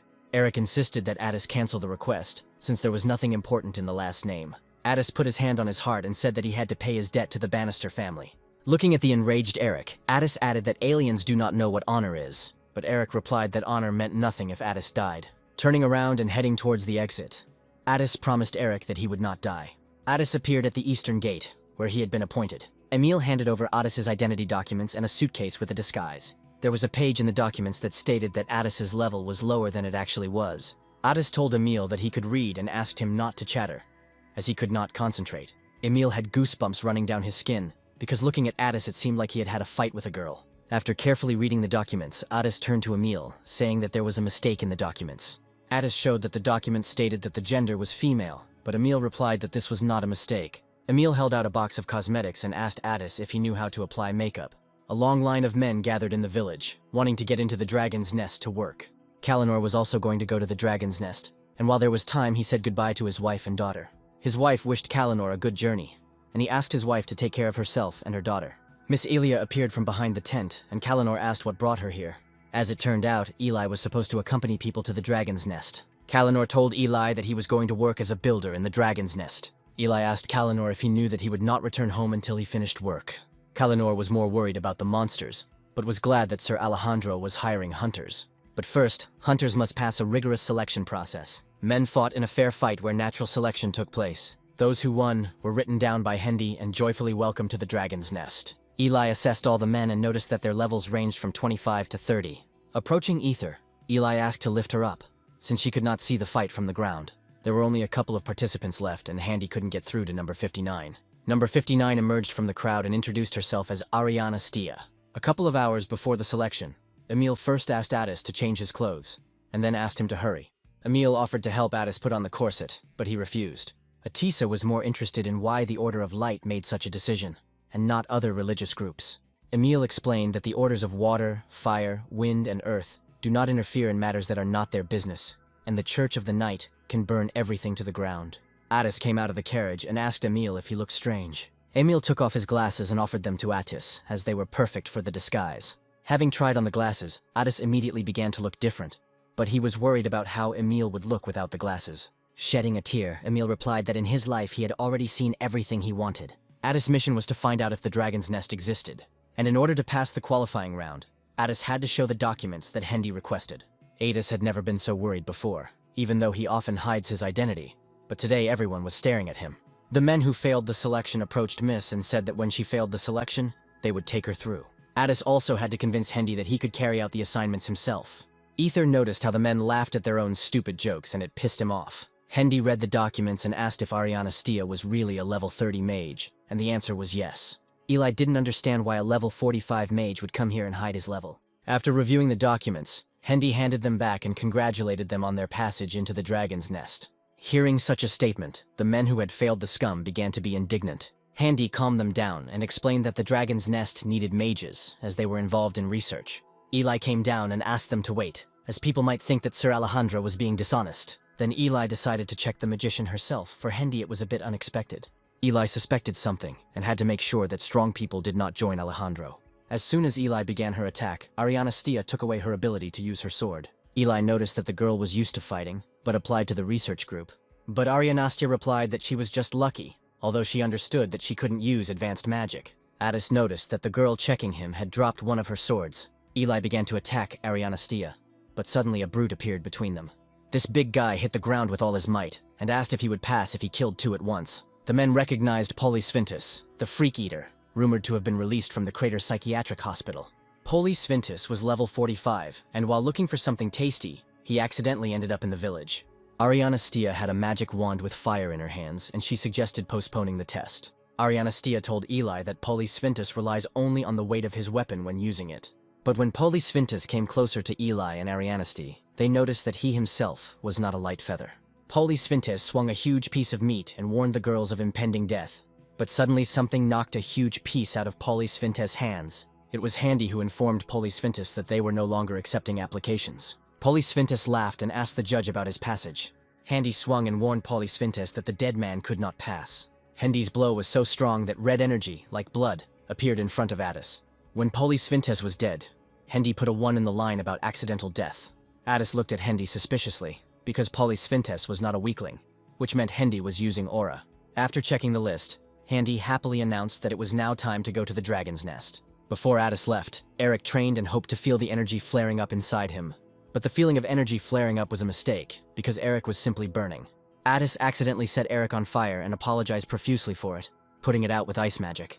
Eric asked Addis what the hell he was doing, and the giggling Addis said that he was practicing new spells. Then Eric noticed a scroll in Addis's hands, which cost as much as a house, but for Addis it contained a lot of information about mana. Eric asked Addis if he knew of any ways to learn how to create an aura. Addis replied that there were no such ways. Atius said that mana, prana, aura, and life force are in a fixed state, and they help a person's abilities. A person learns skills and finds a job that matches his abilities. But the aura can only be learned through diligent training, and it will not depend on strength. Eric only realized that one day people might suspect him of using aura. Addis also said that in high-level dungeons, 1 of 4 energies is needed to kill monsters. Eric guessed that he couldn't use the aura because of his stupid leadership. Addis decided to cheer Eric up and said that if they encountered an enemy that Eric couldn't handle, they would deal with him using magic. Addis still had a long way to go to perfect his magic, but he tried to improve his level. Eric grabbed his head remembering all this, and could not understand why Addis was so stubborn. Having calmed down, Eric hoped that in the dragon's nest there were no people with the same high level as Addis. But while Handy was congratulating Miss Stia on her passage, she headed towards the big guy. Touching Polysfintus, Stia addressed the judge that he was still alive and needed to be removed from the list. Apparently, Handy underestimated the subcutaneous fat and told Miss Stia that Polysfintus would die naturally. Then Miss Stia turned to the swordsman mage, saying that they didn't have time and asked for help. Stia asked the swordsman mage to open Sfintus's mouth to pour the potion, and offered to take him to the dragon's nest. After several hours of travel, the carts finally arrived at the dragon's nest. Ether was the one who was most pleased with the arrival, since he got to carry Polysfintus on his back. Addis looked around and thought that this place would look naturally formed, but it was not so. The pipes and devices indicated that everything in this place was built by man. Touching the walls and pipes, Addis understood that the real nest was filled with energy, but here it was empty. While Addis was lost in his thoughts, Eli quietly approached him and asked what Miss Stia was doing. Miss Stia was scared, and Eli wondered what the girl was staring at. Then Eli decided to thank Stia for saving her life. Eli also added that saving the man's life was madness, and asked Miss Stia to turn around. Turning around, Stia noticed the judge, but Eli said that he was currently acting as a judge, but in fact, he is the head of security at the dragon's nest. But Miss Stia said that she couldn't leave the man to die. So Eli replied that good people don't survive here. Eli said that people outside thought it was a hidden castle, but the place lacked water, food, and space. After that, Eli asked Stia if it looked like a dragon's nest, and Stia replied that it looked more like an isolated island. Eli also asked to note that rules and order are important things here, and stone walls are built every day. After hearing this, Miss Stia decided that she had no choice and directed fire towards Polysfintus. But Eli abruptly dropped Stia's hand and asked her to stop. Stia calmed Eli down and said that the sick needed warmth. Looking at her, Stia realized that people were important to Eli. Their conversation was interrupted by Handy, who noticed that Stia and Eli had already become close. But Eli immediately reported that she was simply explaining the local rules to the new girl. Then Handy asked Miss Stia to leave her sticks and follow him, as Sir Alejandro wanted to see her. Eli didn't expect Alejandro to want to meet Stia so quickly. Walking through the corridors, Addis realized that he had relaxed after entering here. Hendy asked Stia what she thought after seeing this place, and she replied that it was a beautiful place, just like the rumors said. But suddenly Hendy turned around and asked if this was a real dragon's nest. Taking out the amulet, Hendy asked if Emil had said that there were spies here. Then Addis asked for proof. Having stopped, Hendy told Addis that Emil had given him his glasses. This was enough for Addis, and he asked why Hendy had asked to leave the sticks. Hendy explained that Alejandro is a sword mage and is currently unarmed, but Hendy can use aura if necessary. Hendy also asked Addis not to do anything useless, like with the fat man. In the end, Hendy added that Eli could easily become suspicious. Hendy asked Addis to try to get more information about whether this nest was real or not. But when Hendy opened the door to Alejandro's office, a pen charged with magic appeared before his eyes. Alejandro stuck the pen right into Hendy's eye. Addis didn't understand what was happening. The last thing Hendy could ask was why and for what reason Alejandro did this. And Alejandro answered Hendy that a useful insect was better than a harmful one, but he still hated beetles. After these words, Alejandro's magic worked, and the entire corridor was filled with bright light. After taking the amulet, Alejandro admitted that he knew that the 50th level from the Order of Light had come to him. Alejandro's gaze shifted to Addis, wondering who this little lady was. Efir hadn't flown for so long that after the flight with Polis Vintes he was in pain all over. Then Ether suggested that Eli fly to their room. He would definitely have enough strength to go there. But Ether noticed that Eli was holding her hand strangely and asked what was wrong. Eli replied that she had a strange feeling. Eli told Ether that she usually feels something like an electric current on her hands. This allowed Eli to feel the person she was touching, but touching Stia was a different feeling. Eli climbed onto Ether and said that the feeling was familiar, but at the same time, strange. And when Eli touched the Ether, she exclaimed, saying that the feeling was similar to when she touched the Ether. Ether looked at Eli and assumed that Stia was a dragon like him, but Ether was distracted by strange sounds and seeing what was happening. He told Eli that they were late. In the building where Alejandro was, the windows were shining, and Atis was falling down the wall. Atis realized that he was trapped, and without magic wands he could not use magic properly. Alejandro followed Atis, and it became clear to him why the Order of Light was so interested in him and in the authenticity of the nest. Alejandro reasoned that the Order of Light needed a reason to take action, so they sent experts. Alejandro asked Miss if this was true, and in response heard that after the murder of Hendy everything became clear. This made Alejandro laugh, because it didn't matter to him, especially if there were no witnesses. Eli informed Ether that they were in trouble, but Ether didn't understand how Alejandro saw the dragon core. Eli reminded Ether that Alejandro was unable to do this, and that he had used the dragon's nest as bait. Eli also knew that Stia was a level 45 mage, and whether she was a dragon or not, Alejandro knew one way to find out. He needed to corner Stia before she died and force her to transform into a dragon. Ether asked Eli what if Stia is not a dragon, and Eli replied that Alejandro doesn't care even if an ordinary person dies. Eli then decided that she had to kill Stia before she revealed her true identity. Addis's magic was weakening, but he needed to hold on somehow. He asked Alejandro why he created the nest. Alejandro, of course, had no intention of answering the question from the young miss, and he asked Miss to ask again before she killed him, if of course she lived to that moment. Alejandro aimed his attack at Addis, but he managed to erect an ice barrier. But Alejandro's magic was not simple, and his arrows could fly around the ice wall and injure Addis. Alejandro came closer and thought that the miss was dead when suddenly a fire burst out in front of him. Addis didn't see whether he hit Alejandro or not, but Alejandro appeared from the side and said that it was unexpected. Alejandro threw Miss Stia aside and looked at her. He didn't understand whether Miss was pretending, or whether she was really as weak as a common person. Ether arrived at the runway, but Eli didn't understand why they flew in the opposite direction. Eli told Ether that they needed to fly towards Alejandro, but Ether asked her why they needed to go there. A nervous Eli repeated that Alejandro would force Miss to take on her dragon form, and that before that happened, it would be better to kill her. Ether screamed at the top of his voice, asking Eli why she cared so much about people. Ether was sure that the girl knew about the risks that could occur, but what angered Ether most was that Eli had to stain her hands with blood for the sake of others. Eli didn't want to be a spectator again, or be scared and unable to do anything. Eli tried to explain to Ether that there was nothing else she could do. Ether interrupted Eli and said that this time he would handle everything himself. Alejandro chained Miss to the wall and asked her what reasons she had for coming to the dragon's nest. Stia replied that this place should not exist, and that Alejandro would not receive any benefit from it. Alejandro became curious about why this was so, and Miss added that only dragons can control the dragon's nest. Then Alejandro finally suggested that Miss was a dragon, but Stia replied that no one knew the truth. Stia added that it would be difficult for Alejandro to achieve his goal, as the location was not perfect for a dragon's nest. After these words, Alejandro grabbed the Miss and held her over the cliff. If Alejandro had applied a little more force, he could have easily broken Stia's neck. Alejandro suggested that Miss let her go so that she would fall and smash herself into a pancake or show her trump card. After that, Alejandro began his countdown from 3. But suddenly the accumulating energy began to manifest itself, and Alejandro decided that the Miss was a great dragon. Addis didn't understand what Alejandro was talking about, since it wasn't him who was accumulating the energy. Looking around, Alejandro noticed that the life energy was gathering in another place. Then he threw the Miss away, saying that the real dragon was not here. Addis did not believe that there was another dragon besides him, thanks to which he did not reveal himself. Looking at Alejandro, Addis understood that he was a tough schemer since he was able to attract another dragon. Addis wanted to get out of this place and report everything to the Order of Light. But unfortunately, he couldn't do it now. Suddenly, a swordsman mage appeared. Descending the wall, she called out to Alejandro. As she lowered Eli, she quietly whispered to Miss Sty that she was glad that Miss was still alive. Eli reported to Alejandro that the dragon had penetrated through the other side of the wall and suggested that he check. Alejandro admitted that he thought the Miss was a dragon and told Eli that the dragon would still be in human form. Alejandro also said that in a damaged nest, the dragon will not be able to level up, and the bridges outside the area will explode, and he will not be able to escape. Then Eli understood why Alejandro had isolated this place. Alejandro continued to say that with the current state of the nest, further construction would be a problem. But Alejandro was pleased that he had been able to conduct a good experiment. Alejandro apologized to Miss for giving her hope for life. Eli said out loud that it was a great shame, and she didn't even know that the dragon's nest was damaged. Eli told Alejandro that he felt disharmony from the Miss, and also decided that she was a dragon. Attis listened attentively to what Eli was saying, and did not understand why she was helping him.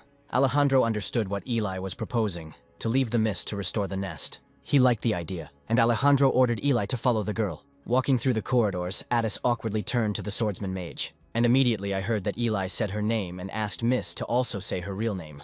Then Attis said his real name and asked if Eli was sick, but she replied that sword mages use energy power. But Attis still didn't feel comfortable with being carried by a girl, and Eli replied that she was used to carrying girls. When Eli arrived, she showed Attis her room, but Attis felt awkward lying to Eli, because she was a good person. Attis decided to thank Eli for saving him, but she immediately interrupted him. Eli said that there was no need to thank her, because when she found out that Attis was a dragon, she wanted to kill her herself. Attis reminded that the dragon was in another place, and Eli asked not to play dumb. Speaking of which, Attis herself collected a huge amount of life force, and collected it in the dungeon. Eli admitted that she felt a weak flow of life energy. Attis knew that he needed to know more about Eli. Eli also told Attis what level she was, and explained that as a sword mage she needed a metal sword. And Eli was sure that it would not be difficult for a wandless mage to kill her if she felt threatened. Attis suddenly walked up to Eli and grabbed her by the shoulders hard. Attis began to interrogate Eli, saying that Alejandro ordered her to find out Attis's true nature. Attis told Eli that the nest was created by greedy dragons, and Alejandro was deceiving her. Attis then confessed that he was a descendant of fire dragons, and was hiding his identity under the guise of a human. But instead of hiding his secret, they must fight Alejandro. Suddenly the door opened and Ether knocked Attis off his feet with his face. Ether screamed for the damn dragon to stop tormenting Eli. Attis stood up and seeing the dragon, he realized that it was he who had used the nest recently. After examining the dragon, Attis noticed other limbs and realized that it was a wyvern. Eli realized that she and Miss Attis had the same goal and decided to tell her something. Pointing to Ether, Eli said that it was he who pretended to be a dragon instead of Attis. Self-esteem skyrocketed and Ether began to say that he was a talking wyvern with a dragon core. Attis realized that it was Ether and said hello, but Ether didn't understand how they knew him. Attis started talking about the story when Ether lent 300 X's and helped hide his identity. And after that it dawned on Ether. He couldn't believe that this was the same alien. Meanwhile, things weren't going so smoothly for Eric, and he didn't understand at what point everything went wrong. Eric was trying to defeat a high-quality automatic toilet that required level 12. It's only been 3 days since Attis left on a mission, and Eric's home has become a living hell. Eric couldn't drink the water because the high-quality faucet required level 8. Eric was able to break the refrigerator, but it required level 8. Eric couldn't cook food, cooking required level 8. I couldn't take money from the safe. I needed level 33, and if I broke it, all the contents would be destroyed. If there is no money, then it must be earned, and Eric had only one way out: a mission. When Eric came to the guild, he was refused, since the guards could not receive a mission without the participation of the master. The girl tried to find a job for Eric, but their security policy was different. Eric kicked his foot in anger, and for the girl it was like an earthquake. The girl promised that she would give him a job, but it would be a personal favor and the reward would be small. With a serious face, the girl asked not to tell anyone about this, and told what happened a week ago. Then the girl went to the store to buy new things for the party. But then I couldn't find my things for 4 whole days before the event. But after the girl conducted her own investigation, she discovered something. Eric looked and saw a hair of the criminal, which would not help him much. But the girl took out a photo and said that only her older brother could have entered her room. Eric recognized Emil from the photo, and the girl added that he was chatting about some kind of disguise for the mission. The girl asked to track him down, take her things, and then burn her brother. Eric promised to do everything possible. Eric had no idea where Emil might be, and he was undercover. But at that moment, an instruction appeared in front of Eric, suggesting that he use the tracking skill. While in some canyon, Eric began tracking. The instructions scanned the analysis of vital force, searched for people with energy, searched for people with a similar character. Suddenly, some strange stick fell in front of Eric, indicating that the tracking was complete. The instruction indicated that the required person is on the move and the location may be inaccurate. Looking at the high rocky wall, Eric thought about waiting for Addis at home. But walking along all the rocks, Eric noticed a passage and strange sounds from there. One of the monsters beat Emil and demanded information from him. The monster wanted to know where the thing that the spy gave to the priest was. Emil's face was covered in bruises and hematomas, but he continued to answer that he knew nothing. The monster told that Alejandro knew about Hendy being a spy and that they were in cahoots. Then Emil realized that artificial leadership had serious side effects. These words angered the monster. He was ready to tear Emil's mouth if he did not speak. But someone stopped the monster. Emil, seeing the strange creature, asked who he was. Coming out of the shadows, this something said that he had created an artificial leadership while in the depths of the dragon dungeon. Emil did not understand what right this creature had to turn people created by the goddess of light into disgusting creatures. But the creator looked at Emil and saw his 45th level, and then asked why he raised the level so much. Coming closer, this weirdo grabbed Emil by the throat and said that the value of people lies in their level, and management helps with this. Then this miracle took off his robe and it turned out that he was half man and half insect. Emil asked not to talk nonsense, explaining that such insignificant creatures would not become stronger. But this miracle creator said that genuine artificial leadership would soon be ready, and everything would change. Then the creator of the guide decided that he had said enough. The madman opened his mouth and pulled out an ant nematode, and he said that it penetrates through the nose and devours the brain, and the wearer's strength decreases and it becomes easy to control him. Emil understood that his end was coming, and he had to report everything to the order. But unexpectedly for everyone, a tunnel formed in the wall, and an incomprehensible drill demolished this incomprehensible insect. It turned out to be Eric, who was glad that Emil had been found. The monsters were surprised when they saw the warrior Walter, and Eric told Emil that he had a mission to find him. Emil thought that the Order of Light had sent the warrior Walter after him. Looking at Emil, Eric was surprised, and asked what had happened to him. Eric came closer to Emil to say that he looked bad, and at that moment the monster wanted to strike, but missed. Looking back, Eric did not immediately realize that it was a monster. The monster attacked again. Eric noticed that the monster's level was 56, and its appearance was human, but with a question mark. Eric was sure that it was a person, since the monsters would not know who Walter was. But Eric did not know how to deal with them. Looking at the other monster, the appearance was the same, a man with a question mark. Then Eric assumed that there were many different subspecies in the Ratna, or that he was simply not yet accustomed to local life. Monsters or humans have already combined their forces and used the fist skill. One of the monsters used a ferocious tiger palm, and the other used a snake palm of death. Eric couldn't believe that such a blow would throw him back several meters. The monsters approaching Eric noticed his 5th level, and did not understand why he was pretending to be Valterra. When the monsters saw that the level 5 was still alive, they decided that the attack was not at full power. One of the monsters approached Eric and said that if he entertained them, they would leave him alive. Eric, completely clear-headed, began to answer, and the monster was shocked that the little man was completely fine after such a blow. Unexpectedly for everyone, Eric began to apologize to the monsters for making a hole in their house. Eric cried and continued to talk about how he understood how the monster was angry because of the stranger who came into their house. Eric also remembered how a huge hellhound completely destroyed his house. Eric promised the monsters that he would take their captive with him after he fixed their house.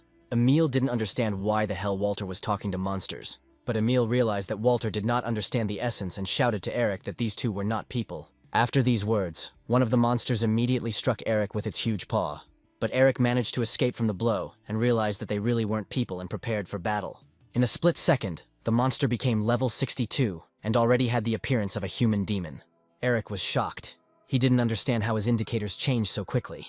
Another monster said that his weak human part was gradually disappearing. Before Eric's eyes, the monsters grew in size, level, and changed their appearance. Emil, watching everything, understood that it was only his fault, when suddenly this weirdo appeared behind him again. The last thing this creature could say was that the product is no different from the alien when it becomes wild. By that time, The monsters were enormous in size, and their strength was equal to that of boss monsters. Erika decided to use his most powerful attack to destroy these monsters. From such a blow, the entire canyon began to collapse and a rockfall occurred. When it was all over, Eric could only find Emil's medallion. And after making a small grave, Eric apologized to the priest. Eric understood that it was because of his strong blow that Emil ended up under a pile of stones and sand. But suddenly Eric heard Emil, who said that he was able to get out through the ant tunnel. Emil immediately rushed to Walter with words of gratitude for saving him. Eric was pleased with himself and suggested that Emil return to the city. But Emil confessed and told Walter that Alejandro had found out everything and Adis was in danger. Without thinking, Eric asked Emil where the dragon's nest was. Meanwhile, Alejandro was in his underground laboratory, where there was a discussion about how life force consists of experience points and life energy, and without a dragon core, a person will die from everything. Alejandro reminded his employee that the test was being done to see if the dragon's nest would work. Then the assistant decided to increase the amount of life force. But after that, the operation stopped. Alejandro guessed that it wouldn't work. Alejandro knew that if they wanted to finish the guide, they needed a dragon core. Having put all the recent facts together, Alejandro was sure that the problem was clearly not in the ancient dragon drawings. Noticing that the monster wanted to attack, Alejandro stopped it with one wave of his hand. Then Alejandro ordered the ant to be called to him, but found out that it had gone off to look for samples and had not been in touch since. The assistant added that the ant was with 2 test subjects of about level 60 with tracking skill. Alejandro knew that such underhood ones were equal to the boss of the dungeon and few could fight them. Having decided that these were inquisitors, Alejandro began to dislike all of this. As he left, Alejandro ordered that all the subjects be gathered and placed on guard at the deepest floor. Despite his fear, the assistant nevertheless decided to ask how many test subjects he should send. Alejandro was serious and replied that he needed them all. A week had passed since Adis's arrival, and together with Eli they explored the area. Adis, being a dragon, knew a lot about the dragon's nest, and this made Eli's life easier. But Ether suffered from this, because due to his large body he could not help them. That's why Ether hadn't been communicating much with Eli lately, and because of that he was bored and lonely. Ether then concentrated on completing the dragon core, but also planned to ignore Miss Adis. Eli and Miss Adis appeared from underground. Ether began to talk about himself, but Eli interrupted him, saying that Miss Adis was wounded. When they were already on the surface, Eli immediately began examining the wound, but fortunately, it was only a scratch. Ether didn't like all this. He asked if the girls had learned anything new. Eli replied to Ether that nothing had happened today, and Ether teased Miss Adis, reminding her that she had claimed that the nest was broken. Miss Adis happily replied that she was wrong about that, as the reason was different. As it turned out, the key to the nest's operation was Ether and its dragon core. Miss Adis explained that when Ether tried to escape, the life force filled his core like a key. Although Ether could materialize life force, he could not absorb it, and therefore the nest appears broken. After these words, Ether sparkled, realizing that he was the super key to solving the problem. But all dreams were shattered by Eli, who announced that they were abandoning the plan. Ether didn't understand why this was so, since he was the key. Miss Adis said that there was another plan. Miss Adis explained that the life force was on the lower floors, so she would go down and absorb the life force, and Eli would be with her. But the whole conversation was suddenly interrupted by an incomprehensible earthquake, which was also accompanied by strange sounds. Eli and Miss Vetus headed towards the sounds. Running to the edge of the wall, Miss Adis noticed something emerging from under the ground. Eli knew immediately that it was from the underground testing lab. The monster was level 51 and wanted a lot of meat. Miss Adis assumed that this was Alejandro's plan, but judging by how the monster got out, Eli didn't think so. All the hunters they had in reserve were not of the right level. Only Miss Adis could get close to the monster. Adis immediately began to assess the whole situation. Their difference with the monster was only 6 levels. Eli wanted to help Miss Adis with Ether, but looking up they saw Ether flying away. Having plucked up his courage, Ether decided to prove that he could deal with the monster himself. Eli shouted after Ether that it was very dangerous and asked him to come back. All the workers, seeing the monster, began to run away, but Kalendor could not, as he was pinned down by the boards. Ether began to attack the monster, spewing blue flames. At first the monster did not understand, but looking up he noticed the bird and decided to eat it. Ether was serious and decided to attack the monster from the air. The monster took a boulder in his hands and tried to aim at the bird in order to later feast on its meat. But while Ether was in the air, it was quite difficult to hit. Ether decided to feed the monster with his flame and flew as close to him as possible. Not expecting that the monster would not care about such a flame, he grabbed Ether by the neck. While in his room, Alejandro ordered the maid to bring him his artifact. At that moment, Alejandro did not yet know what could happen, and the maid heard such words from her master for the first time. Alejandro felt like the Inquisitors were interested in them and he wanted to deal with them. The maid asked Alejandro what to do if the dragon appeared in his absence. But suddenly an assistant burst into the room and reported that the test subject had escaped from the laboratory. As soon as the boy finished speaking, a sword flew into his body and pierced him. Alejandro ordered the maid to go downstairs and check everything, and Alejandro himself dreamed about how good it would be if he had a double. When the monster decided that he had caught the bird, he was very wrong. Ether grabbed him with his paws and began to fly up together with the monster. Eli screamed at Ether to come down immediately. Addis didn't want to believe that Ether would use the dragon's nest. But as he rose higher and higher, Ether's only thought was that he was the key to the dragon's nest. When Ether used his dragon core along with the nest, a flash occurred and the monster evaporated. After the monster's remains fell, dust rose up and Eli tried to find Ether in it. A satisfied Ether appeared behind Eli and shouted to her that he had succeeded. Ether was also glad that now he and Eli could stop helping Miss Addis. But unexpectedly for Ether, he received a good blow to the face from Eli. Ether looked at Eli with an uncomprehending look, and she ordered him to leave right now. Eli felt something coming their way. Turning around, she repelled Alejandro's attack. Alejandro told Eli that from the beginning, he thought she wanted to run away when she asked to spare Wyvern. But Alejandro never expected that Eli would protect the Wyvern with the dragon core. Then Alejandro reminded Eli that she didn't have a second chance. Then Miss Addis appeared and used her magic to distract Alejandro. Alejandro found it funny how the young miss had switched to Eli's side. Eli also tried her best to distract Alejandro. And at that very moment, Eli screamed at Ether that everything would be over if he was caught. Ether flapped his wings with all his might to fly away as quickly as possible. Eli and Miss Addis tried to detain Alejandro, but he was already using all his skills. And when Ether flew back to a normal distance, Alejandro suddenly appeared in front of him. Still in the Rocky Mountains, Emil told Eric that according to their information, the nest was somewhere here. Eric looked around and was shocked, because all the mountains looked the same. Emil, smiling sarcastically, said that as a priest, he could not go into enemy territory, since he needed to report. Eric realized that he couldn't expect help from Emil and asked the ant if they were going in the right direction. But the ant was no help either. He no longer understood human speech, and finally became a monster. Having assessed the situation, Emil suggested returning to the order and taking soldiers with him to search. When Emil saw that Eric was feeding the ant grass, he asked why. Eric decided that the grass would remind the ant of home, and it would lead them to the place. Emil reminded Eric that Addis was going through hell right now while he was feeding the ant grass. But after what was said, Emil immediately apologized, because he himself was responsible for this mission. Eric did not hold a grudge against Emil, as he personally warned Addis about the possible consequences. But only now did Eric realize that back then he was just looking for excuses, because without Addis, it would be hard for him. Previously, Emil thought that Walter was obsessed with blood and guts.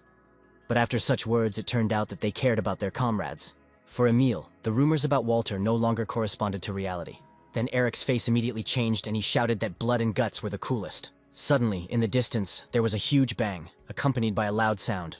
Emil thought it was lightning, but Eric said that the blow came from the ground, making it clear that it was a swordsman mage. After thinking a little more, Emil realized that if the blow was so strong and noticeable, then it was Alejandro. When Emil turned around, he saw that Eric was already at the starting line, and a second later, Eric flew like a bullet towards the explosion. Addis understood that they could not retreat, and only a dragon could fight Alejandro right now. Holding the coveted dragon core in his hands, Alejandro figured that all this had taken longer. Sitting on Ether, Alejandro reported that it was a very good job on Ether's part. Ether was angry, and Alejandro suggested that Ether pretend that he never had a core. After several attempts, Addis still could not understand why he did not turn into a dragon. Eli assumed that Alejandro had planned everything once he learned the identity of Miss Addis. Alejandro had a polymorphic medallion that had the ability to transform a dragon into a human. Eli stood up and told Alejandro that she was the only one left to complete the artificial leadership. With her sword to her neck, Eli asked Alejandro for everyone in the dragon's nest to leave, or she would ruin all of his plans. After hearing this, Ether shouted at Eli not to dare do this. Alejandro asked Eli if she knew why he had gathered so many Rathnians here. Although Alejandro guessed that Eli was thinking that this was all about changing this place. But Alejandro also asked if life force could be contained in an inanimate object. From all these questions, Addis began to guess that the dragon's nest was an unusual place. While attacking, Alejandro explained that everything was used to extract the life force from people and living beings. Alejandro kicked Addis with all her might, sending him flying a couple of meters away. And with a smile on his face, Alejandro told Eli that all these Rathnians would die. Eli didn't believe a single word Alejandro said, because he was the same person as they were. After knocking the sword out of Eli's hands, Alejandro told her that they were not people, but just mobs. Alejandro pierced Eli with his sharp sword. Seeing this, Ether wanted to help Eli, but his wing was pierced by a sword. Alejandro couldn't believe he was going to use the recovery device on a test subject. Holding Eli by the neck, Alejandro told her that she should be grateful to him. By injecting himself in the neck, Alejandro decided to help Eli meet his late mother. To minimize the side effects of the leadership, Alejandro needed genetic data. Having received everything he needed, Alejandro was ready to kill Eli so that she would die peacefully. But Alejandro was hit by a powerful fire blast from Miss Addis. Addis wanted to give Eli at least some chance to escape. Then Eli jumped back, but did not notice that behind her there was a hole from which a monster crawled out. Ether immediately rushed after Eli, spitting on his wing pierced by the sword. Addis was left alone with Alejandro, and thought only that everything was okay with Eli and Ether. Gathering his strength, Addis was ready to do everything in his power. After receiving another blow from Addis, Alejandro regretted that he had spared his life. After Alejandro got burned, he was ready to do Addis a favor by giving him a quick death. Alejandro, like a madman, directed his powerful attacks at Addis, which knocked him down. Addis knew it was the end, but hoped that Ether and Eli would put an end to Alejandro. Addis also remembered about Eric, who would have problems because of him. From the powerful impact, Alejandro decided that a bomb had fallen, or that something in the system had broken because of the ether. Addis was shocked to see Eric in the dragon's nest. Eric, seeing Addis, was very glad that he was alive and apologized for preventing him from working. But when Eri took a closer look, she asked Addis why he was in such a terrible state. Addis explained that he tried his best, but he could not do anything alone. Alejandro approached Eric and said that he looked like one of the builders. Alejandro didn't believe that a low level could survive such a fall and ordered him to leave. But no one could give Eric orders, so he punched Alejandro in the face with all his might. Addis sat unmoved as Eric knocked out Alejandro with one blow. Alejandro flew with such force that he destroyed the wall behind him. Addis didn't believe that Alejandro had come to an end, and Eric didn't understand where he got such a high level from. Addis explained that someone like Alejandro could have all his bones broken and still live, but Addis thanked Eric, as he would have died without his help. Eric asked not to say anything to Addis, when suddenly a bright light appeared. Turning around, Eric realized that one blow was not enough. Addis realized that Alejandro had begun to absorb the life force. Using the dragon core, Alejandro gained new powers. Having fallen down, Ether first pulled out his sword and bandaged Eli. But when Ether listened, Eli's heart did not beat. Ether began to cry bitter tears and blame himself for everything. As Ether leaned against Eli's body and his tear flowed down his cheek, the magical currents reacted. Eli began to cough and slowly come to her senses. Eric asked Addis if he could recover using the dragon core. Addis knew that it would be problematic to do this since the captured core did not have much power. But Addis knew for sure that if he used the core in the nest, then everything was possible due to the huge amount of life force. Looking at Eric, Alejandro's management showed him the 5th level, and he didn't understand who he was. Without thinking twice, Eric shouted to Alejandro that he was a true warrior of Walter. And how will Walter Eric forgive Alejandro if he sincerely apologizes? Eric whispered to Addis that they just needed to wait for Emil to return to them with reinforcements. But Addis told Eric that Alejandro was the guy from the great land that killed the goddesses.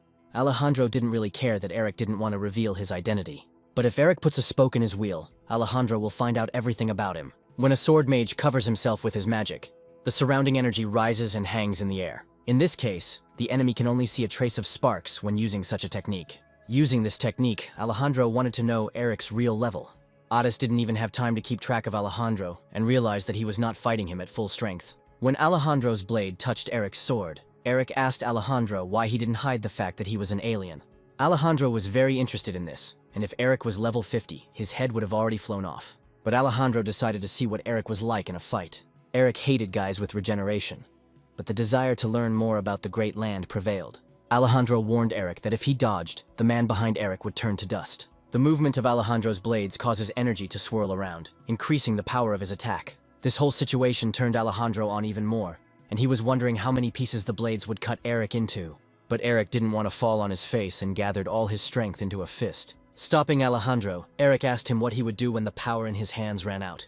Alejandro didn't expect that there would be such power that it would be difficult for him to cope with. When Eric was about to kill Alejandro, a tease stopped him. Turning around, Eric realized that Addis's voice was sounding in his head. Addis explained that it was one-way telepathy, and he needed to tell Eric something.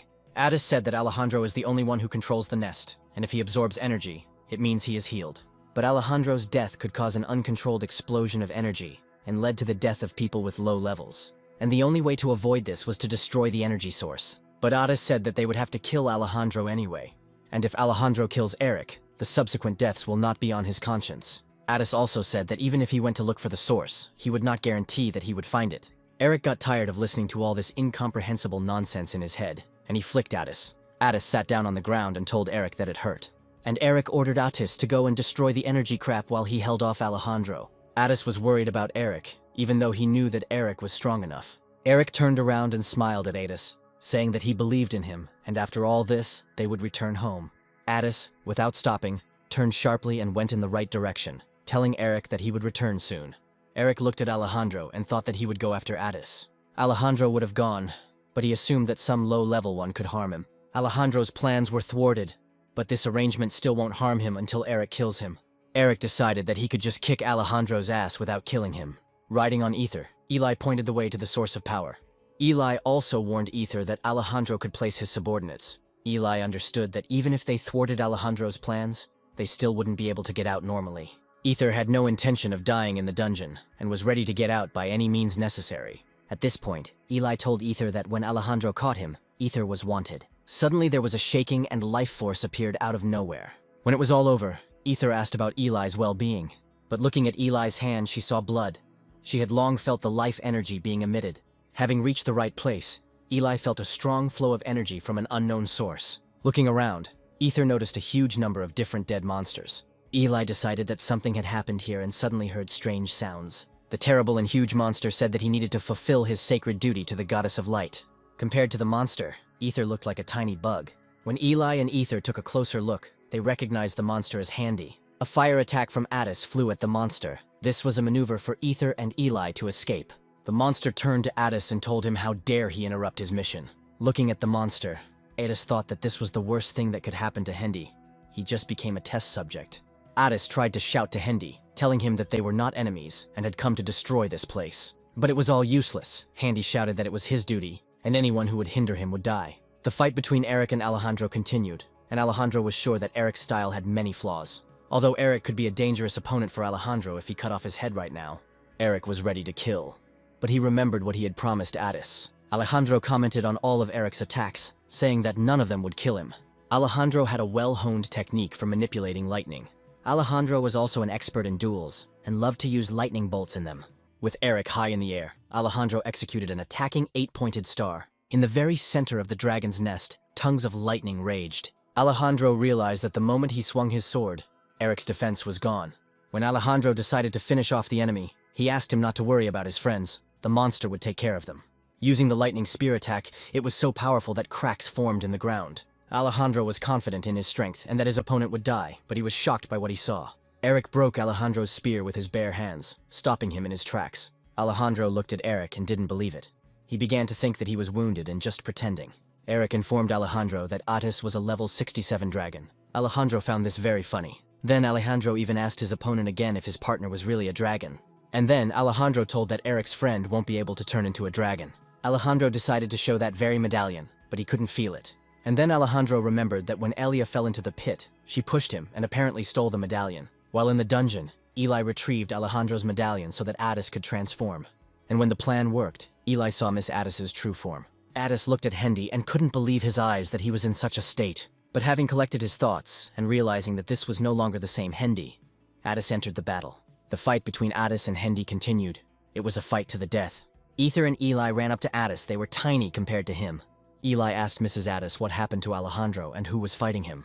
Addis replied that his partner was fighting Alejandro, but to defeat him, he needed to break Alejandro's connection to the source. Eli and Ether immediately headed towards the source, while Addis continued the fight. Ether asked Eli if it was possible to make Handy destroy everything here himself. Eli explained that if they destroyed the device itself, it would explode and they would die. So Eli found a channel that was redirecting energy, and it needed to be cut. Handy realized that he couldn't cope and decided to use magic. Noticing this, Addis blocked the attack so that Ether and Eli would not be harmed. From the powerful recoil, Ether grabbed Eli and covered him with his body. When Eli told Ether that she was okay, he let her go and she headed towards the source. Eli cut the channel through which the life force was flowing, and Addis at that moment destroyed Hendy. But the fight between Eric and Alejandro continued. They had already descended into the dungeon.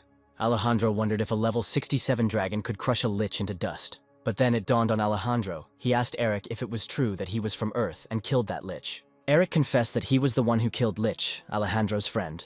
Alejandro didn't like the guys in front of him and was glad that Lich was dead, but told Eric that they wanted to get rid of the killer. By they, Eric meant the demonic god Omplas. But Alejandro spoke of those whose influence is much greater than that of any god.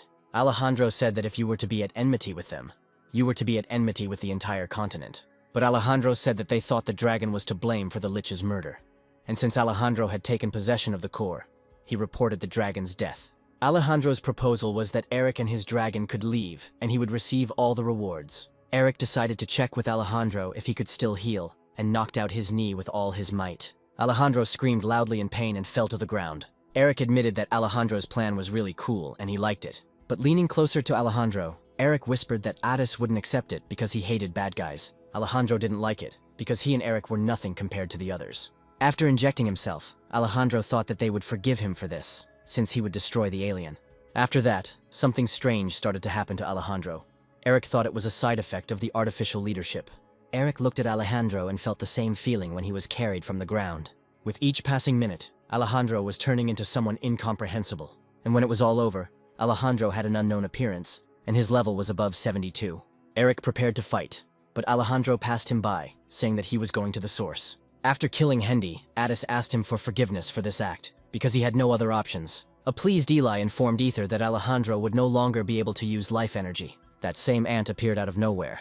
Eli asked her how she ended up in such a dangerous place. But Auntie couldn't believe that Miss Aaliyah had betrayed Mr. Alejandro after everything he had done for her. Without waiting for an answer, the aunt plunged the knife into Eli's stomach and headed towards the source. Eli fell to the floor. Ether immediately ran to her. Having taken the place of the cut channel, the aunt became that very channel for vital energy. After such an action, the entire system exploded and began to absorb even more life energy from people. But on others, life energy acted differently. In some it took strength, and in others, it killed. Addis did not believe that the source had begun to detonate, and if it absorbed some of the energy, it would only be temporary. Addis explained to Ether that his core would stabilize the source a little, but not for long. But in order to restore power to people, the only way was to destroy this huge clot of energy. True, physical attacks didn't work for this, but Eli's sword skills were the only way. Ether explained to Miss Addis that Eli was not just wounded, but had already lost consciousness. In his new form, Alejandro understood why they wanted to receive Umpala's blessing. Alejandro knew that Eric could see the level, type of enemy, and gain experience for killing them. But now Alejandro was like a lich, and he could not be destroyed by the four forces. He considered himself immortal. And now Alejandro could see what was happening around him by the change in life energy. And the last thing left for Alejandro was to absorb the required amount of life energy. Alejandro looked at Eric and said that his inaction would destroy his dragon friend, and for Alejandro, it would be a victory. Addis, exhausted, fell and asked Ether for forgiveness, telling him that he must flee. But Ether realized that if he did nothing, everyone in this place would die. Having gained strength and courage, Ethero began to somehow destroy the energy clot. Addis watched Ether, and knew that this would not be enough. But suddenly Eli came to consciousness. Turning to Mrs. Addis, Eli asked her for one favor. Ether's powers were running out, and in his head there were thoughts that he couldn't do anything. Falling to the ground, Ether began to cough up blood, and his strength was leaving him faster and faster. Ether began to cry because he would be alone again, and his life would be meaningless. At that moment, Eli approached Ether, stroked him, and said that Ether would not be alone. Eli told Ether why she didn't want to give him dangerous missions, all because she was afraid of losing him. Ether looked at Eli and realized that he couldn't fight like her or help her in any way. Eli reminded him that he was a genius, talking wyvern. Addis noticed what Eli had taken out and said that this medallion helps dragons imitate other species. As Addis said, there has never been a wyvern that has taken human form. Eli looked at Ether and said that she believed in him more than ever. Ether didn't have a single drop of doubt because he wanted to save everyone. Eric tried to destroy Alejandro, hitting him with blow after blow. And after each blow, Alejandro said that it was impossible to kill him. But Eric didn't think that Alejandro was immortal, since he still felt pain. And if Alejandro suffered from this, then Eric continued to tear him to shreds. Alejandro had never heard of a person who lived a long life, but Eric was clearly an expert at hunting. After numerous blows, Alejandro decided to cover his body with armor comparable to the strength of a dinosaur's armor. But at the moment of a strong explosion, Alejandro lost consciousness. Life energy penetrated through him and restored every part of him. The sensations were terrible, and Alejandro could have died from pain shock, but the blessing continued to work. And while Alejandro was coming to his senses and overcoming the pain, Eric struck a second blow. Alejandro continued to lose consciousness as the blessing wore off. If this continues, Alejandro will need to absorb all the energy available. After the magic with the medallion ended, Ether was interested in what it looked like. Eli sensed Ether and replied that everyone around would confirm that he was now her sister. Ether turned into a level 5 sword mage and became one drop with Eli. Standing up, Ether tried to walk like a human for the first time, telling herself that everything would work out. The question with the hands also arose, whether it was necessary to move them first, or whether it was possible to walk without using the hands. Since Ether now had no tail, it was harder to maintain balance. The Ether moved confidently, as if it had transformed into a human before. Addis and Eli watched Ether's first steps and saw how talentedly she did it. Eli told Ether after she left that she was great and could handle everything. Suddenly, the ceiling in the dungeon began to collapse and a pile of stones fell. It was Eric with Alejandro, who was shouting for the alien to stay out of his way. Eric suggested that Alejandro look in the mirror, and then it would be clear which of them was the alien. Addis shouted at Eric to look down. Looking down, Eric noticed a frightened girl they could land on. Eric urgently needed to do something, and hitting Alejandro in the face, he pushed him to the other side. Having landed, Eric quickly grabbed the girl so that she would not be crushed by some boulder. Ether bit Eric on the arm because it took her forever to get to the place. Eric dumped the girl and decided that she suffered from a side effect of artificial guidance. Addis asked Ether to calm down, and when he found out that it was Ether, Eric was surprised, and Ether was indignant that the alien took her money and clothes and was walking around like a pervert.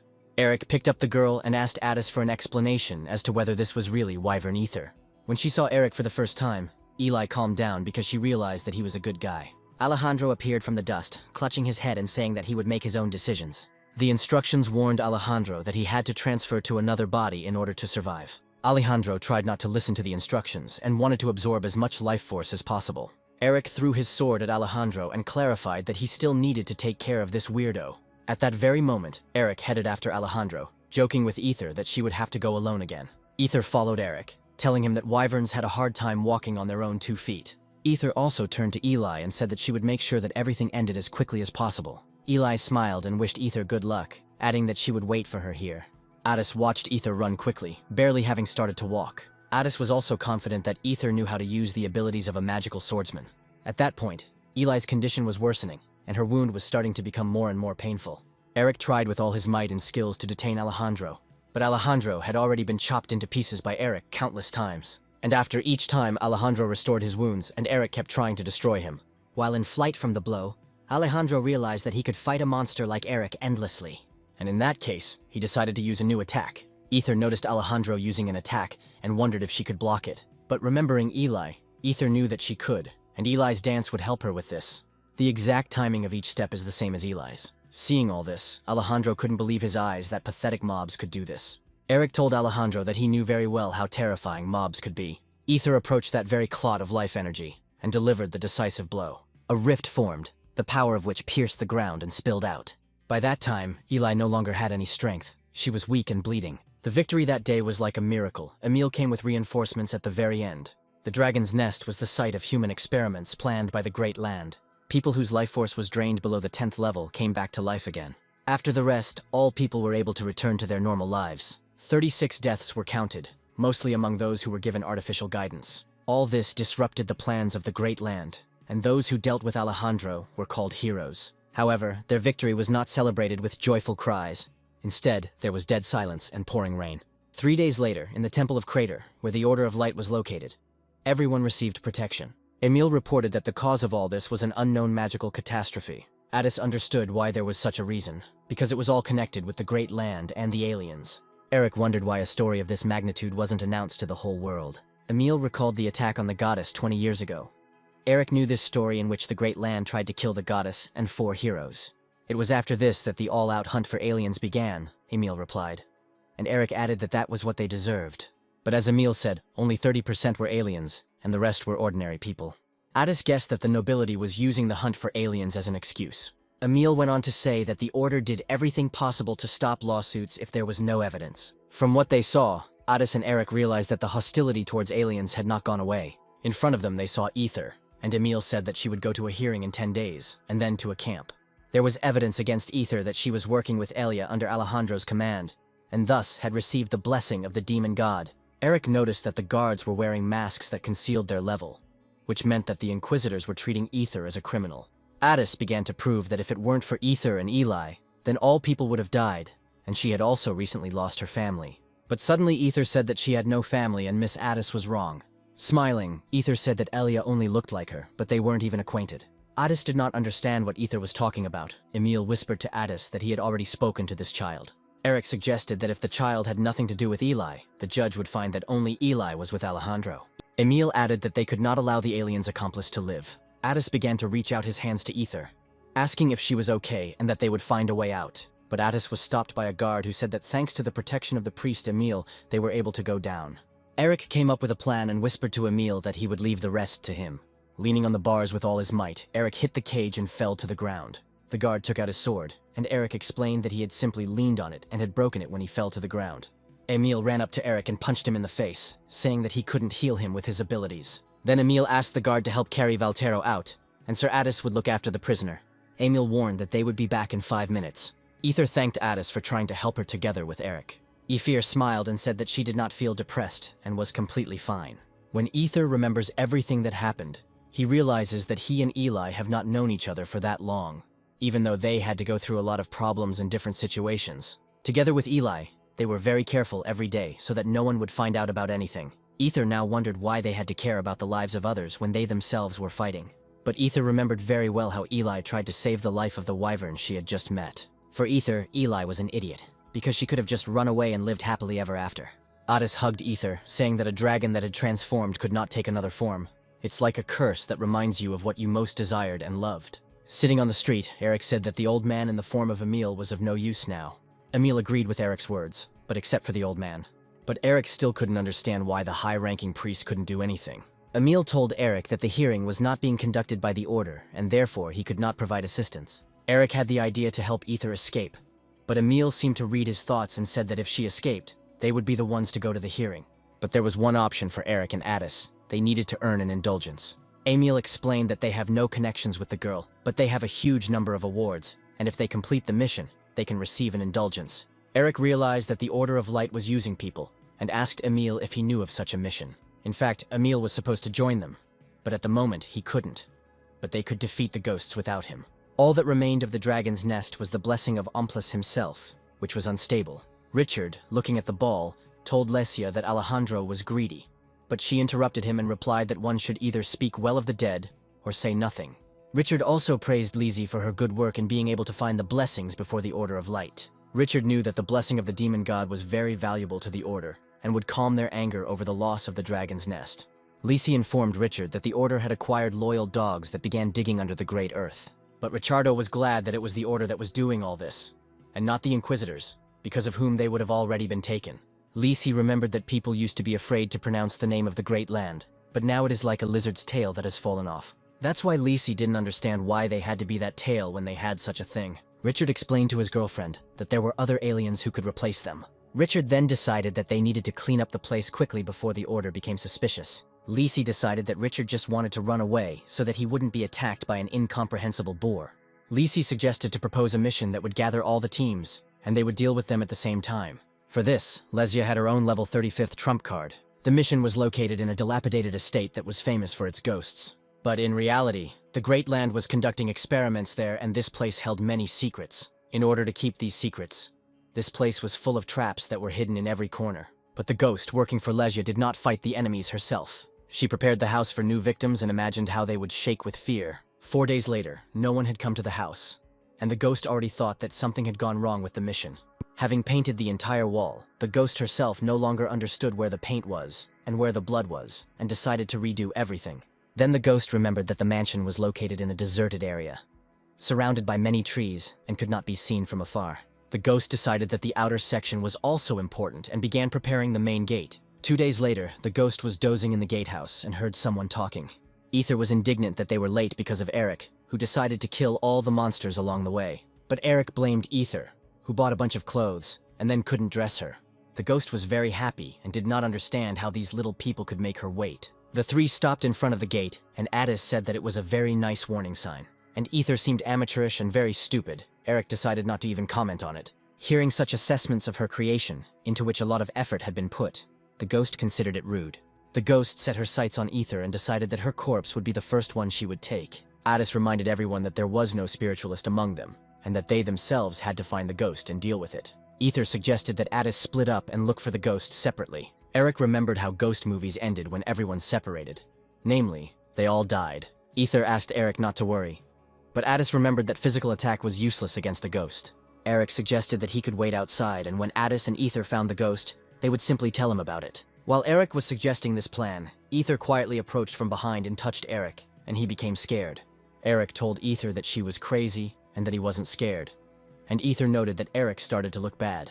While Eric was sorting things out with Ether, Addis turned around and went the other way. A ghost was watching all this and she was wondering why these three came to her house. While walking around the house, Ether was humming a strange song, and Eric found it annoying and asked Ether to shut up. Ether tried to defuse the situation and said that when she was a wyvern, she saw many ghosts. Ether told Eric that ghosts are low-ranking and they take away the health of their victim, and people who cannot use the 4 powers buy holy water from the Order of Light. Eric compared the ghosts to the local mosquitoes and how he bought Declorvos every summer to get rid of them. Just as they discussed being careful, Ether and Eric were immediately caught off guard by a level 7 ghost. The ghost found this very amusing and knew that there were many more ghosts waiting for the two along the way. But such low-level ghosts were just bait to lure them deeper into the mansion. The ghost deliberately lured Ether and Eric because one wrong step and the hidden traps would kill them. But as soon as Eric took a step to the side, Ether shouted to him that there was a trap there. After that, all the traps started to work, and Eric flew through them like a bullet. Meanwhile, Ether dealt with the ghosts. When the path was clear, Ether ran up to Eric and said that with such success, he would activate all the traps. Eric turned to Ether and said he had everything under control, but Ether noticed he started to sweat. Turning around, Eric suggested finding Addis, as he could have been harmed by the traps. Ether was sure that Addis would not fall into any of the traps, as they seemed to tell where they were. Ether told Eric that these traps were disposable, and this place was easy to clear, and he was the only one who fell for them all. Eric asked Ether to shut up, and suddenly noticed something strange. A ghost was heading towards them, saying that he had destroyed her masterpieces. Ether, seeing the expression on Eric's face, began to ask what was wrong from behind. Eric, without answering Ether's question, jumped out of the boarded-up window. But when Eric jumped out, his sword got stuck, and he had to get it out quickly. Frightened, Ether hoped until the very end that it was Addis, and having made up her mind, turned around. Turning around, Ether saw Eric. They were as if in a mirror image. Eric and Ether were caught and walked along corridors that seemed endless. Following the ghost, Ether asked if everything was okay with their magician, but the ghost replied that there was no one like that in this place, and the boys had to do what she said. Luckily, Addis was fine, Eric decided, and Ether was telling him that the house was like a dungeon. Ether remembered Emil's words having found the artifact. It would be possible to clean everything up, and people would automatically move outside. The ghost said that the rules are simple, and by completing the tests, players move on to the next room. After entering the first room, Eric and Ether had to find a key that would open the door to another room. For Eric, it was like a quest from his past life, and for Ether, it was like a real treasure hunt. But the ghost didn't finish telling her that every wrong choice would activate a deadly trap. The ghost decided that this would be a difficult task for the hunters, since they needed to use their brains. After a couple of minutes, Ether found the key and opened the door, using her power to find metal objects. Ghost said that it was cheating, and it was against the rules, but Ether disagreed with her. Then the ghost said that the next test would not be so easy, and they had to watch for a hint. But Eric used force to tear the door out of the opening and thus opened the door to the room. The ghost told Eric that he couldn't break down doors, but in response, she heard that this was how adults fought. As Eric and Ether moved from room to room, they encountered new challenges. They fought, killed, and passed something again, and there was always a ghost next to them. Meanwhile, Addis, walking through the corridors, remembered that many people hire themselves out as hunters in order to earn money and join the Guild of Thinker Magicians. The Thinkers are a high-level magical research organization specializing in magicology, and if you are part of the guild, you get the opportunity to move to the Kingdom of Magicians and access to all magical theories. Therefore, Addis was confident in the magic of sealing dimensions, although he had never seen such a thing before. Addis was curious about who needed to place this magic on the mansion, dividing and moving the rooms into different dimensions. Having started the calculations, Addis realized that as long as there was a tool, the magic would work even if the magician was not nearby, just like in the dungeon. Dropping everything and heading towards the exit, Addis decided that the magician had made a mistake. Along the way, Addis realized that there was no mistake, and the magic would be activated when the intruder tried to leave the house. Running out into the street, Addis noticed that the mansion was like a 3D picture, and would soon cease to exist altogether. In one of the rooms, the three made a fire, and the ghost said that no one wanted to take her with such a face. Only people gave her shelter, and it didn't matter whether they were devils or murderers. Ether was touched by the ghost's story, and told her that one does not have to be human to live like humans. But suddenly the ghost jumped up and asked Eric and Ether what kind of Boy Scout atmosphere they had. Eric calmly replied that they were hungry, but the ghost said that they still had to meet the boss. And in general, the ghost was interested in who they were, that they behaved so calmly when they wanted to be killed. Eric found this funny, since those traps were too weak to kill them. The ghost replied that Eric and Ether were still alive only because she just wanted to have fun. But Eric wondered how long she was going to have fun until she stopped feeling lonely. Eric took the ghost's hand and said that she was not a ghost yet, but a normal person, and she was just lonely. Ether supported Erica and added that the Great Earth doesn't care about human lives. Ether also said that it was not too late, and they could leave this place together. The ghost pulled her hand out of Eric's and grabbed her face. After that, something strange started to happen. Ether decided that the dungeon was closing, but this was not the case. Suddenly Addis appeared and said that this place was a trap, and everything was prepared especially for them. Eric didn't understand why Addis had gone inside, and he explained that they needed to find a working tool and destroy the source. As it turned out, Addis was watching the guys, and did not understand how they did not find the source in 2 rooms. But Eric replied that they went through a bunch of rooms. Addis explained to Eric that they moved from one room to another along with the source. Eric tried to prove to Addis that if the artifact had been here, they would have closed the dungeon, but Ether interrupted Eric and said that Addis was right. Ether looked at the ghost and said that she was the only one who had been moving with them all this time. The ghost thought that Richard and Lacey decided to get rid of her. Using magic, the ghost grabbed a cobblestone and pointed it towards the boys, saying that it was all a lie. Eric managed to grab Addis and Ether, throwing them away from the approaching stone. Ether saw how the stone shattered into many pieces and was worried about Eric. Addis asked Ether not to worry, since there wouldn't be a scratch on Eric. Their main goal was to destroy the source, which they could not let go. Ether ran up to Eric, asking if he was okay and what they should do next. But when Eric turned around, Ether noticed that it was no longer Eric. And then the ghost in Eric's body decided to use a vertical strike on Ether. Meanwhile, Addis realized that magic belonged to the Great Land, and they urgently needed to find the test subject to prevent destruction. Addis knew that the subject was hiding in a safe place, and when he turned around, he immediately realized what kind of place it was. The ghost in Eric's body made a strike, but Ether managed to jump back. Addis caught Ether, who was thrown back by the shockwave. Ether asked Addis what was going on. Addis decided to tune the artifact that belonged to Eric, and it's better than nothing. But Addis couldn't believe that Eric was possessed. Ether used to think that only children could be possessed. Addis agreed with Ether, since the children did not possess one of the 4 powers. But their enemy was an extraordinary ghost. Ether screamed at the ghost that if she continued like this, they would all die. But in response, Ether heard that if she wanted to live, she needed to kill her and Eric. As Eric's hand suddenly hit himself in the face, Addis realized it was Eric. Eric showed his class, and Addis no longer doubted that Eric could handle it. But Ether thought more that it was strength and muscles that took over the brain. Addis told Ether that they couldn't give up because Eric was still fighting, even though it looked strange. The ghost has entered Eric's world and his library of memories. On one of the shelves with memories, the ghost found an interesting book and began to read. Eric asked her to stop, but the battle was in his head and they shared their memories. As it turned out, the ghost even found Han Bin's own death. As he continued reading, the past was causing Han Bin pain, and all these injuries were increasing Maiden's power over Han Bin's body. After all, having spent 22 years in a rocky mountain, it is clear that there is a dark history. When Maiden finished reading, she thought it was all over. But suddenly she heard a voice and turned around, and there was Han Bin already with her story. For someone like Maiden, being locked in a mansion is her own dark story. Han Bin began to read the letter and strike Maiden. Maiden asked Han Bin to stop, but he continued, just like she did with his story. And when Han Bin finished reading the love letter written to his imaginary lover, he dealt the final blow to Maiden. But Han Bin should have known that a high-damage attack would result in a strong backlash. Maiden didn't want to give up and found the memories of Han Bin's weapon. Han Bin was also not a slouch, and found Maiden's gay fanfic about the 4 great heroes. They shared very serious memories with each other, and therefore could not finish the battle. Ether watched Eric and wondered how serious their battle with Maiden was. Meanwhile, Addis began to create a device from the collected garbage to destroy this place. But the problem was that the Great Land used magic from another world, so Addis couldn't create it on his own. While trying to assemble the device, Addis decided that there was a spy from the Great Earth among the thinkers. Lacey, holding the Mirror of Confusion in her hands, decided that they would be able to finish what they started if the other side took the bait. Lesia and Richard had many magical devices, but unfortunately they lost them all. But this one showed good results. They were in the Holy Land of Magical Instruments in the Magic Kingdom of Rune.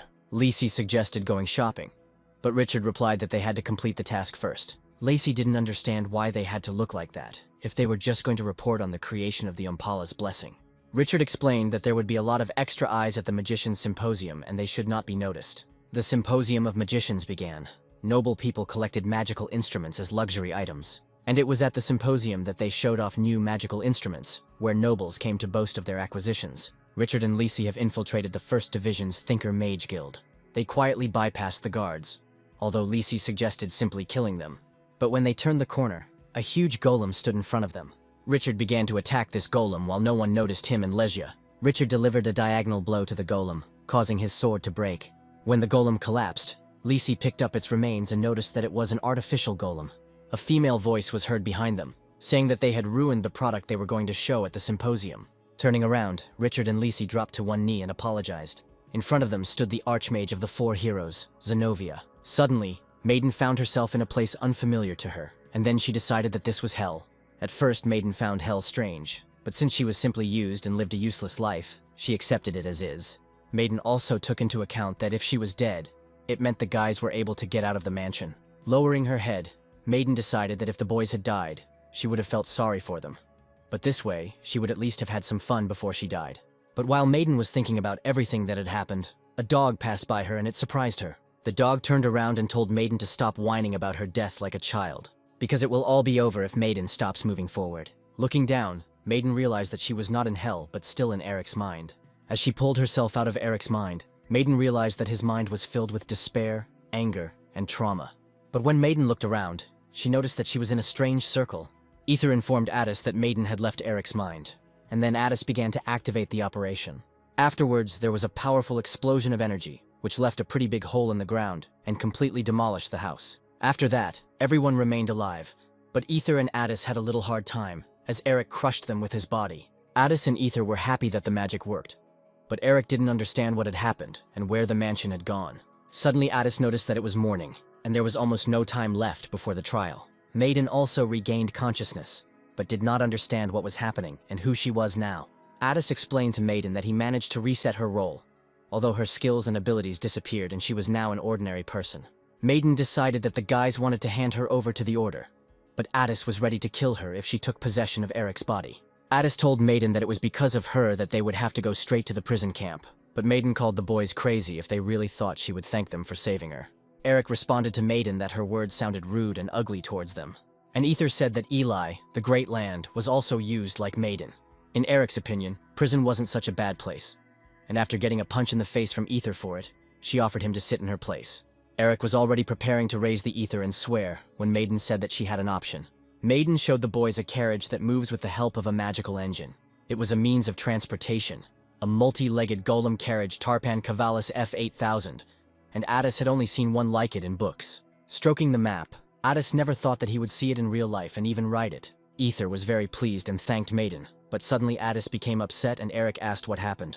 Addis knew that there was nothing faster than a tarpan, but for that they needed a high-ranking mana stone to charge it. Addis blamed the Great Earth for everything, because they could not leave such an object without a reason. As Eric understood, they needed a mana stone. Having searched and taken out of his pocket a fragment of Umpalas's blessing, he decided that this would do too. After that, Addis was already flying with all the guys, and was happy that he would not lose even to the last magical car. Maiden asked why they took her along, and Ether warned Addis that she was going to throw up. Addis was surprised at how powerful the fragment was, and most likely it was connected to the Thinkers. Eric suggested reporting this to the leader. Addis said that it was impossible because the leader was Zenobia, and she was the strongest Ratni mage who stopped the attack on the goddesses. She is also the queen of the magical kingdom of Rune, and all the aristocrats want to marry her. Eric wondered how old she was, and Addis continued. The four heroes were blessed, and their bodies never aged. Then Eric remembered that Ether had told him about them earlier, and Addis decided to tell him in more detail. The strongest swordsman of the Barreled continent, the Sword King, is a Valkyrian warrior, but no one has seen him lately. The ultimate spiritualist Halion is a transcendentalist of life and death. She was once the most powerful nymph and is now the queen of the spirit kingdom. The best magical swordsman, Garhan the Terrible, is still active in his activities, and has been the monarch of the kingdom for thousands of years. Eric didn't believe that all these old men had been on the same team in the past. Addis added that if these three, except for the King of the Sword, were to gather together, it would mean that this was a place where a war was going on, or a place of special importance. Zenobia, looking at all these aristocrats who were trying to look at her, again could not do anything. Zenobia also thanked Garhan for helping her sell her new inventions. Garhan guessed that Zenobia had called him not only to sell golems, looking also at Halion, who had not come at all right away. Halion explained her tardiness by saying that her long life had made her lazy. Garhan noticed that Zenobia was holding Umpalas's blessing in her hands. Zenobia said that they didn't have much time left and suggested that they get started. Zenobia and Garhan went to see the goddess Kivriel, who controlled the darkness. For Kivriel, darkness was emptiness, and emptiness was the end. But the end was the beginning. Kivir was the embodiment of the goddess of darkness who spoke for Kivriel. The same Kivir appeared before Zenobia and Garhan. Kivir asked Garhan the Terrible and Zenobia the Archmage if they really received the blessing of the goddesses. But in response, Garhan cut off Kivier's head without any words. Garhan reminded that they sacrificed their bodies to fight the aliens who were on the side of the demons. Although it was not for long, they were victorious and gave everything to defend this peace. After this, they received the blessings of the goddesses, rejuvenated bodies and status in society. But the goddesses let them know how much time they had left to live, and every second was like a countdown. Kivier replied that the heroes were given the highest position, but apparently, the goddesses treated them too well. In defense, Kivier asked Garhan and Zenovia to leave if they received an answer to their question. Garhan continued to cut off heads and say that his disappointment was not that his life was over. Garhan's disappointment was that they were dying unjustly, and the names of the goddesses were still on their breath. After all, the goddesses had given out their blessings and watched as the world fell into chaos. Garhan concluded that his greatest disappointment was the goddesses. Kivier began to loom over Garhan, saying that he was not seeing the whole truth. Garhan destroyed everyone and declared that the world does not need a god who simply watches. The world needs a hero. Garhan asked the goddesses to grant them immortality so that they could protect the world. Zenovia called out to Garhan, and when he turned around, he noticed that she had begun to dissolve. In a moment, there was nothing left of Zenona, and Kivier said that the death she bestowed was not a punishment. After Zenona, Garhan also began to dissolve, and Kivier continued to explain that they grant painless peace. Garhan tried to prove that the powers that goddesses have are thanks to the heroes. But as it turned out, the goddesses simply betrayed the heroes and the world. The guys parked their carriage at the courthouse and barely made it to the hearing. Sitting on the steps, Eric asked Addis what would happen now, but Addis replied that they had done everything they could. Attis told Eric that Emil decided to protect Maiden because she was a victim of the one who turned her into a ghost. Addis also concealed that they were again involved in the affairs of the Great Land. Eric appreciated Attis's actions because the incident with the Lich was an accident, but with Alejandro and the mansion, everything was intentional. Remembering how they destroyed one of the bases, Addis decided that only they could irritate the Great Land and remain alive. Looking at the fragment of Ompala's blessing, Addis knew that the Great Land would come for him. Addis explained to a surprised Eric that this was a landmark that the Rathni could use. As Addis discovered, new magic spells and skills can be introduced into this fragment. But the problem was that you can enter spells into the fragment that are not compatible. Addis understood that man could go beyond the limits of his abilities as a magician. While eating, Eric compared it all to a computer with low specifications and magic with high specifications. Addis was very happy that they managed to escape from the mansion and stop the magic. They were also lucky that the magic in the fragment of Ompala's blessing was incomplete. After all, if there had been more of it, Eric and Maiden would most likely never have been able to get out of the magical trap. But while Addis was busily telling Eric everything, he quickly bit off half of the burrito. Addis was upset because it was the only normal food. Eric replied that he needed to focus on the food and not the conversation. Suddenly, Eric began to wonder how he would have lived if he had not ended up here, and how everything would have turned out. But Eric suddenly stopped thinking about it. The main thing is that he is here at the right time. Looking at Addis, Eric was glad that they had managed to stay alive until this moment. Hearing the steps, Addis turned around and saw Ether together with Maiden. He asked how everything went. As soon as Ether began to tell, Eric approached Addis again, and Ether did not understand what he did. Addis told Ether that Eric had simply eaten a burrito without permission. Ether didn't like this, and she pounced on Eric from all heights. And as always, a showdown began between Eric and Ether. Goddesses, unlike people, were beings of a higher level, and the dimensions in which they exist are different. People will not understand how they live in a four-dimensional world. And for goddesses, people are like figures drawn on a plane. And eternity, which people strive for, is just another dimension for goddesses. But this was all up until a certain point. Garhan used the magic of sealing dimensions. Garhan sealed the higher dimensional being in the field of the lower one, and the future of Kivriel will constantly repeat itself. Garhan then asked Zenovia if there was a chance that Kivriel would understand their plans in this space. But Zenovia was unsure about it. Zenovia explained that when Garhan cut off Kivriel's head, she was already completely trapped in their trap. Garhan agreed with Zenovia, as they had absorbed half of Kivriel's darkness power. Garhan was surprised that Ompala's blessing was incomplete, and in order to absorb all the goddesses they needed to create a complete blessing. Zenovia was curious about how Garhan planned to do this, since they couldn't even take a step out of this neutral space. But Zenovia decided that if there was no time and space, then their life would not be shortened. And suddenly a voice sounded in her head. Looking at the magic cube, Zenovia couldn't believe that a goddess could speak in such a small space. But as it turned out, Garhan used part of the absorbed power, and thanks to this, they will be able to communicate with the other world. Zenovia realized that Garhan wanted to bring the Great Land and the Order of Light face to face. And for this, Garhan needed to give a command on behalf of Kivriel to the Dark Brotherhood. Ether was very happy when she found out that Addis wanted to form a team. The administrator did not believe that Sir Addis would include a newcomer in his team. but he was ready to pay Ether. The girl stopped Addis, saying that she would pay herself since her brother Emil was in debt to the Walterian warrior. Eric, meanwhile, noticed how a young hunter came to register in the guild. Taking a closer look, Eric decided that the guy was from the village and awkward, just like he had been when he first came here. The guy told the administrator that he wanted to join a guild and become a hunter. Eric saw the boy's level 20 and decided that it was already too late to register as a hunter. The administrator asked the guy to introduce himself so she could fill out the paperwork. The guy said that he came from Shanghai and his name was Sana the warrior.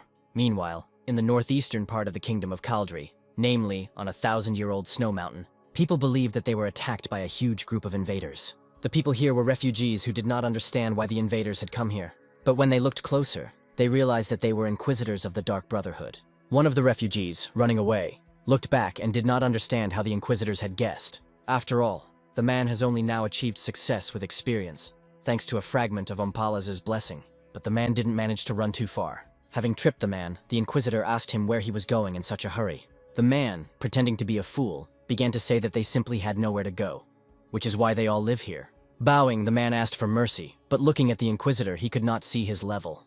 The inquisitor admitted that there were bad rumors about them, but they did not touch the refugees. At that moment, the man jumped up and shot straight into the inquisitor's heart, rejoicing that he had killed him.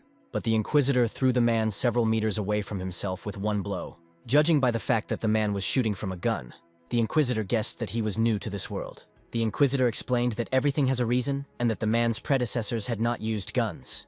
Leaning towards the man, the inquisitor asked him to give him Omphalos, the blessing of the demon god. But upon closer inspection, the inquisitor noticed that the box containing the blessing was empty, and a few minutes later, a purple light appeared from the highest point of the mountain. The man decided to use the very blessing that the inquisitors so wanted to obtain. Having grabbed the inquisitor, the man began to tell that all his indicators had increased, and his level was above 80. Having turned into a monster, the man did not understand how Alejandro could lose with such force. It still remained a mystery to the man how the inquisitor knew that Omphalos' blessing was located here. But the inquisitor warned the man not to touch his mask. After these words, the man immediately removed the mask from the inquisitor's face. The man was shocked by what he saw and could not believe where the inquisitor got such a level from. The inquisitor reminded the man that everything has its reasons and began to use his magic. In the crater gorge, there was a battle with another monster, but the monster was stronger than the warriors and scattered them in different directions like bugs. At that moment, a man jumped from the bridge straight into the gorge. By this time, a level 50 warrior came to the aid of the knights, who was ready to show the monster all his strength. The giant caterpillar, which had a level of 61, immediately headed for a new victim. Suddenly, the knights noticed that something incomprehensible was falling from above. Taking a closer look, the knights realized that it was a man. It turned out to be Ether, who decided to help the knights and raise her level. Falling at incredible speed below, Ether pierced the monster's head with her sword. The knights admired the rookie huntress's work, despite her using a basic magic sword technique. The chief, listening to this conversation, answered the knights that he was already sick of this and they should not discuss other teams. But after the blows dealt to Ether, the monster did not die and Addis came to her aid. Addis improved his skills every day and could now destroy a monster with one blow. The chief looked at Atis and admired his impeccable magic. Addis had great attack, great support, and was the best mage for any team. Addis loved to use the magical tools he made himself, because no one could resist the highest level of magic. The chief also noticed that Sir Addis was becoming more and more handsome each time. The knights reminded him that Sir Addis was a man. One of the knights remembered reading about Sir Addis in the newspaper, as well as the Sword King clan and the Valtherian warrior. Following Addis and Ether, Brad and his friend, who were on their team, appeared. One of the knights decided that Brad was the Walterian warrior, but his partner told about the incident in the Hunters Guild that happened 2 months ago. It was because of this incident that the Valtherian warrior was imprisoned. 2 months ago, a judge came to the Hunters Guild with Emil. The judge was interested in how foreigners from that world and criminals would live in the guild building. Entering the building, the judge asked Emil what the name of the blonde girl who had recently been on trial was. Emil recalled the name Ifir. Ether did not give the judge any peace, since he considered her simply a beauty and was worried about which team she got into, so he looked into the guild. Emil noticed the judge's greasy look, but he could not say anything, since he donated a lot of money to the order. When I entered the guild, it was quite noisy, because friction between hunters is inevitable. It is a cost of the profession.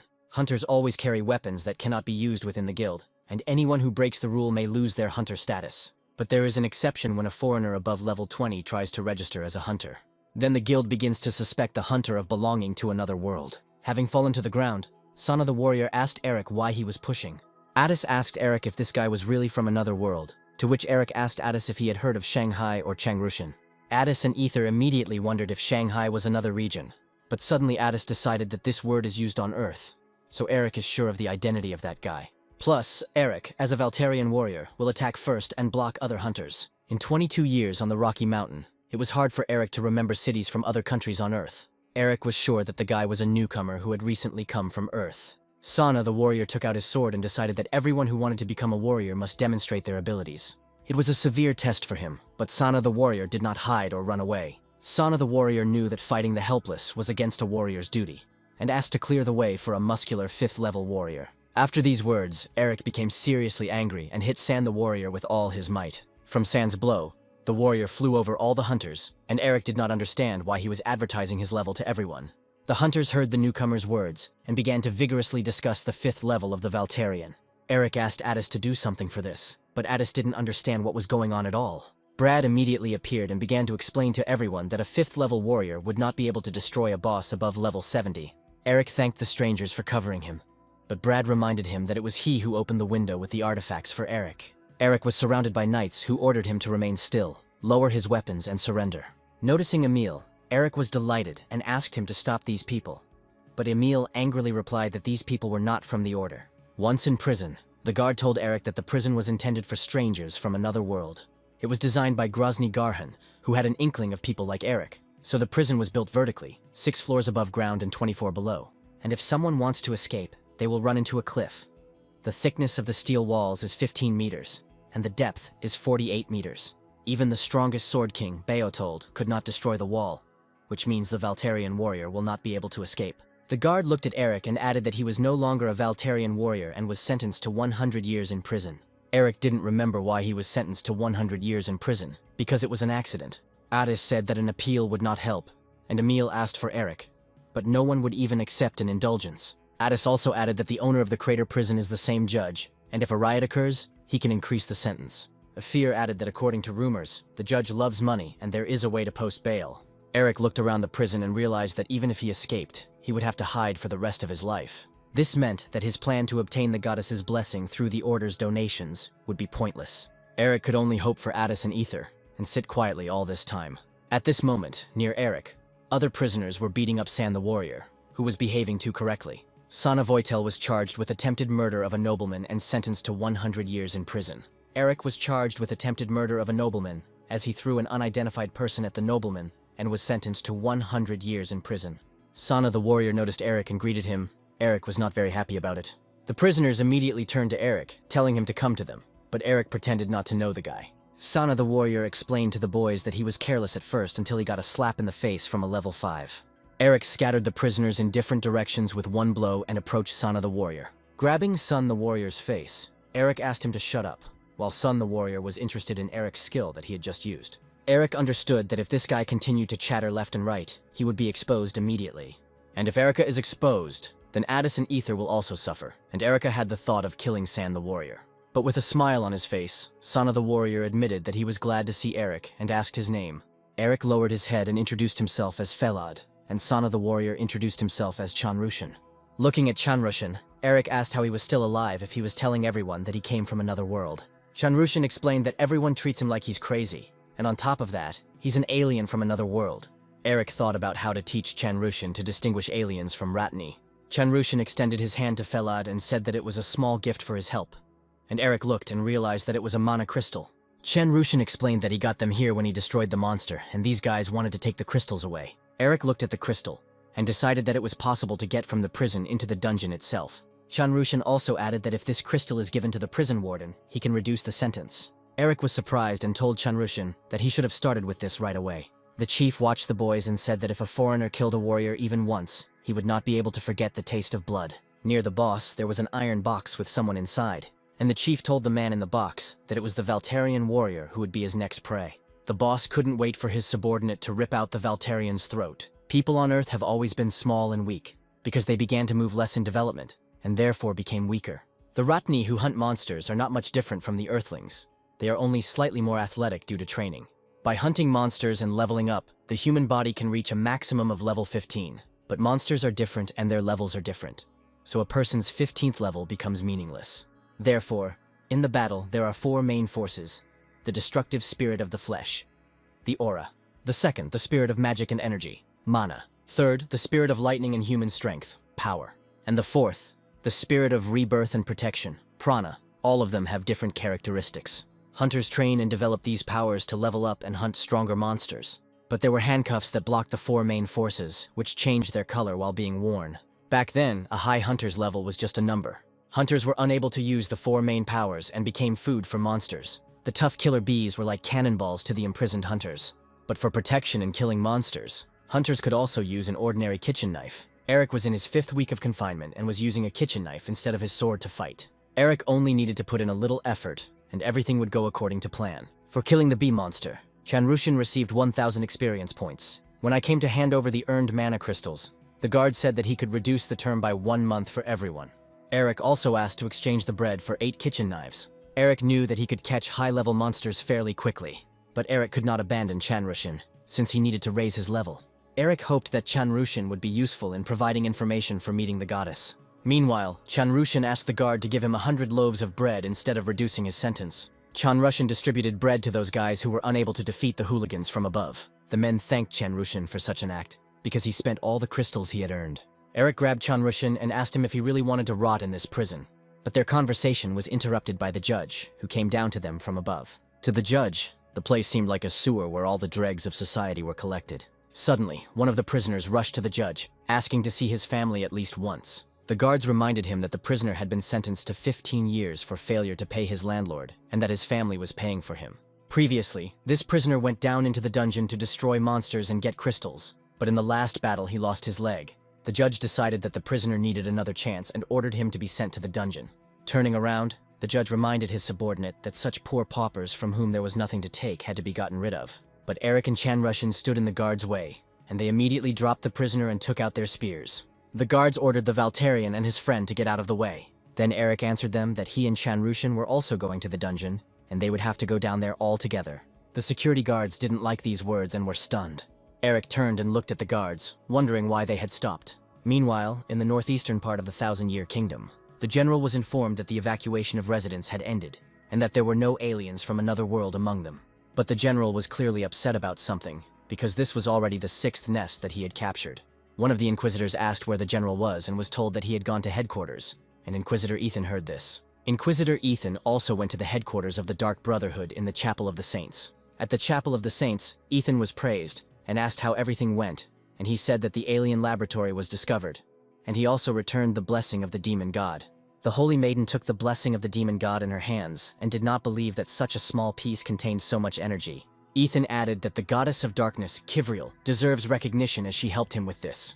After hearing these words, the Holy Virgin became interested in what Inquisitor Ethan was getting at, and he continued to say that the goddess sent prophets to watch over the earth, but she herself never participated in the affairs of the earth. Ethan also noted the fact that when they received the oracle and arrived at the scene, there were already more than 100 victims. Inquisitor Ethan was angry, because if the goddess had known about everything earlier, they would have been able to get there faster. The Holy Virgin could not stand it any longer and reminded Ethan that she had been a saint for 70 years and did not receive the oracle that often. The Virgin looked at the Inquisitor and told him that the goddess had always been concerned about the order in their world, and that now he was being too rude to her. The Holy Virgin reminded Ethan that he was no longer a child who could afford to be capricious. Looking back at the Inquisitor, the saint asked him to take off his mask next time, since he had a very pretty face. After all the talk, the Holy Maiden began to offer the blessing of the demon god, the ruler of darkness, Kivriel. Leaving the Chapel of the Saints, Ethan realized that everything was not as clean as he would like to believe. Meanwhile, Garn, having received Omphalus's blessing, realized that the Dark Brotherhood could be trusted. Garhan watched every percent of the completion of the absorption of Ompala's blessing. Zenobia was curious about how much the blessing had grown, and Garhan replied that there were too few refugees, so the percentage was low. Zenobia then assumed that Richard had delivered an incomplete blessing to the dragon's nest. Zenobia also enjoyed being a regent and participating in political life, unlike Garhan. Garhan and Zenobia decided that the great land they had created was too weak, but they didn't think the Dark Brotherhood was strong either. Although the two knew that in the Dark Brotherhood, there was one blessed by the goddess who would be the hero of the next generation, and that was Leonhart. Zenobia offered to win Leonhart over to her side, but Garhan revealed that he had given up his career and remained in the Brotherhood, and if he found out that they had turned the tide of events, Leonhart would kill them. After these words, Zenobia decided that it would be easier to kill him first, but Garhan stopped her. since Leonhardt specializes in hand-to-hand combat and healing. All this meant that the guys from the Great Land could attack at any moment in order to survive, but they would not cause any harm to Garhan and Zenovia. Even if the Great Land reveals the secret of the four heroes, the magical effect will be activated, and the body will be overcome by terrible pain, and then death will occur. And since healing magic does not work on corpses like other dead aliens, they will all turn to dust and disappear. Garhan was a little surprised that Zenovia didn't remember the magic that she herself had invented. Looking at Ompala's blessing, Garhan said that when it is fully formed, they will be able to absorb the powers of the goddess.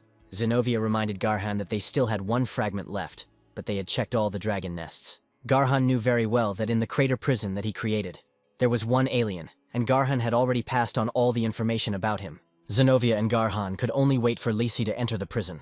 Lisi understood perfectly well that Garhan and Zenovia were trying to cover their tracks, and if she didn't find another Earthling, she would die too. After examining the prison, Lisi wanted to take the blessing and escape from there as quickly as possible, but she was distracted by some screams. Listening closely, Lesia heard the prisoners discussing the Walterian warrior, who, according to her information, died back in the mansion. Lisi looked at the guy standing next to the Walter, and he was not the foreigner that Garhan was talking about, and his level was low. A big problem for Lesia was the Valterian, whose death she reported to Garhan, but knowing his 5th level, for Lesia he was a charlatan. Chanrushan offered Felid to fight them, but in response, he heard that he had 2 dragons on his neck for which he must answer. Eric looked back at the judge and waited for him to come upstairs. Suddenly, Chanrushan shouted that they could no longer remain inactive, and that they should not wait for someone to save them. Eric grabbed Chanrushan and tried to shut his mouth, but he continued to shout that they all had to rise up. Chanrushan's words had an effect on the prisoners, and they began a rebellion, saying that they had families waiting for them to come home. Each prisoner screamed about his fate. For some, their sentence had long since ended. For others, their wives had divorced, and for others their son had grown up and become an adult. The prisoners began to demand freedom in one voice, and Lisi decided that they had all gone crazy. The gentleman looked at all this rebellion, and did not understand why such a respected person as he should tolerate this. And then the master had no choice but to take desperate measures, and he ordered him to be brought. Chanrushan decided that the judge wanted a warrior to be responsible for saving the weak. Then Chanrushan turned to Eric and said that if he knew martial arts and had a wonderful character, then he would follow him all his life. A second later, Chanrushan was already addressing the prisoners that they would all follow the Valterian hero. Everyone immediately supported Chanrushan's idea, but at some point the crowd began to quiet down. The guards brought the very same foreigner that everyone feared to Chanrushan and Eric. Eric doubted it, but when he saw it with his own eyes, he was surprised. Lisi immediately recognized the alien's level as 61 and profession as a magician. The judge was in 7th heaven when all the screaming savages shut up from such horror. Lesia's level was higher than the stranger's, but it would be difficult to fight him because of all this fuss. The satisfied gentleman suggested that he could add 50 years to everyone's sentence and forget about this riot. But for the instigators of the rebellion, the term was increased to 100 years. The judge was not so simple and offered the instigators a bet they could not refuse. The judge then put the sentences of all the prisoners on the line. If the Valterian and his friend have a real sword fight with the stranger, the judge was ready to mitigate the punishment not only for them but for everyone else if they won. Before the judge could finish speaking, Eric refused, threw Chanrushan over his shoulder, and he began to leave. Eric answered the judge that they would cover up their crimes themselves, without any duels. But when Eric had almost entered the dungeons, he heard someone calling him Eric Karun. Eric turned and looked at the stranger, who continued to talk about how the scars still hurt and demanded a duel. The judge did not expect such a turn of events, but he even liked it, and he counted the Walterian's participation in the bet. But since Eric had an assistant, the judge turned to the prisoners and asked who would fight for the stranger. The judge promised release to anyone who sided with the foreigner, and for the prisoners this was an excellent option. But when the prisoners looked at the Valterian, they realized that only a madman would fight him. Unexpectedly for everyone, a girl stood up from the crowd and offered her candidacy. Lisi felt that this would be the best option for her, and she would be able to resolve the issue with a blessing. And Lisi will also be able to destroy the charlatan, and her words about the death of the Valterian will not be a lie. The judge accepted the nomination and was glad that they had not had such fun mortal battles for a long time. Meanwhile, a tunnel appeared in the quarries from which Addis and Ether jumped out. Addis congratulated Ether on closing her first dungeon, but Ether was already exhausted and did not understand how Addis and Eric endured such regular raids. As it turned out, the regular raids were developed by Eric to increase the level of Addis. Eric exhausted the monsters but left them alive. Meanwhile, low-level Addis transformed into a dragon and killed all the monsters at once. By leveling up and absorbing a large amount of energy with the Dragon Core, Addis was now Eric's replacement for Ether. Ether was turned inside out by such a rise in level, but Addis said that it was also difficult for him at first. Addis continued to praise Ether, saying that she had stabilized the dragon's core and absorbed the energy very quickly. After all the praise, Addis suggested to relax and learn to digest the absorbed energy. Ether was glad that they were going home. While Ether was fighting monsters, Addis managed to get an artifact that he needed to check. Looking at the artifact, Addis was upset, because if Eric had been with them, then with the help of his landmark, he could have told the functions of the artifact. Ether walked up to Addis and reassured him, as it sounded like Eric was dead and not in prison. But Addis was very worried that there were a lot of prisoners in the prison, and that Eric could be made into a real killer. Ether calmed Addis down, and after everything they reincarnated, and flew home to the Crater Gorge. Several years ago, the aliens became enemies of the Ratni, and Garhan, one of the 4 heroes, agreed to create a camp in the crater's dungeon. While keeping the aliens in the dungeon, Garhan and everyone else began to notice many of their peculiarities. But all the information could only be collected by killing a huge number of Earthlings. Due to continued experiments with monsters, the aliens have become impossible to control due to their obsession with killing. The place was then given to the aristocrats, and they used it as a prison for the Rathni. But the experimental device remained, and now it was secretly used as an arena for competitions. The presenter announced through the loudspeaker that the long-awaited event had taken place, and the competition would be held according to simple rules. The host said that the dungeon around the stadium is filled with monsters, and the winner is the one who kills more monsters and gets more crystals. But if something unexpected happens, a fair judge will not judge them for what they did. In the blue corner was a devil from another world, who had not received a single injury in numerous battles, the King of Darkness. The stranger calmed the power of darkness in his left hand, telling it that now a bloody revenge would begin. Lisi couldn't listen to all this nonsense and couldn't bear the fact that they put this shameful costume on her. Then Lisi offered the stranger a small crystal, which, according to her, adds strength. But the stranger refused this, replying that Lesya's dazzling smile was enough for him. Before the competition, Raud recalled how he said goodbye to his name after he was mistaken for a foreigner and thrown into prison. In the red corner was a fearless savage, the strongest fighter of the army, the Valtarian warrior Phalad. Eric peered into the distance and could not understand who was in front of him, a stranger who knew his real name. Then Eric assumed that his rival was someone from the Great Land, and if he knew about him, then he knew about Addis and Ether. Eric's plan was simple: kill his rival as quickly as possible and get out of prison. But suddenly Chanrushan turned to Eric and said that it was not necessary to fight, since they could try to talk. Eric looked at Chanrushan and remembered that this boy knew nothing about the Great Land. By that time, there were monsters on all sides and there was nowhere to run. Eric suggested to Chanrushan that they talk about everything later, and now prepare for battle. The host shouted that they were starting the competition, and the prisoners who filled the stands began to shout loudly. High muscular abs, powerful back. The pectoral muscles twitch every time he swings the sword. All these muscles seem to be painted. So said Boronessa, watching Eric, the Viscountess, standing nearby, decided that the Valtarian warrior was to her friend's liking. But Boronessa replied that if he won the competition, he would work for her as a worker. The Viscountess reminded him that her husband might become jealous, and laughed. Suddenly, someone interrupted their conversation, saying that the Valtarian warrior would not be able to work in the mansion because he did not use magical items. Looking at the man, the girls recognized Lord Felix Prelsis from the Prelsis Trading Order, who was not a very well-known merchant. Lord Felix suggested that the ladies take a group photo using their order's new product, the image recorder.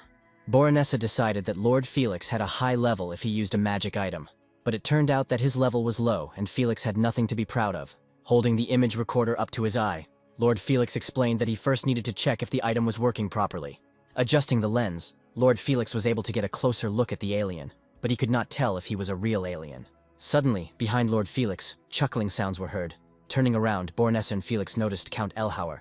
Elhauer immediately turned to Felix and said that for such a commoner the ticket was very expensive.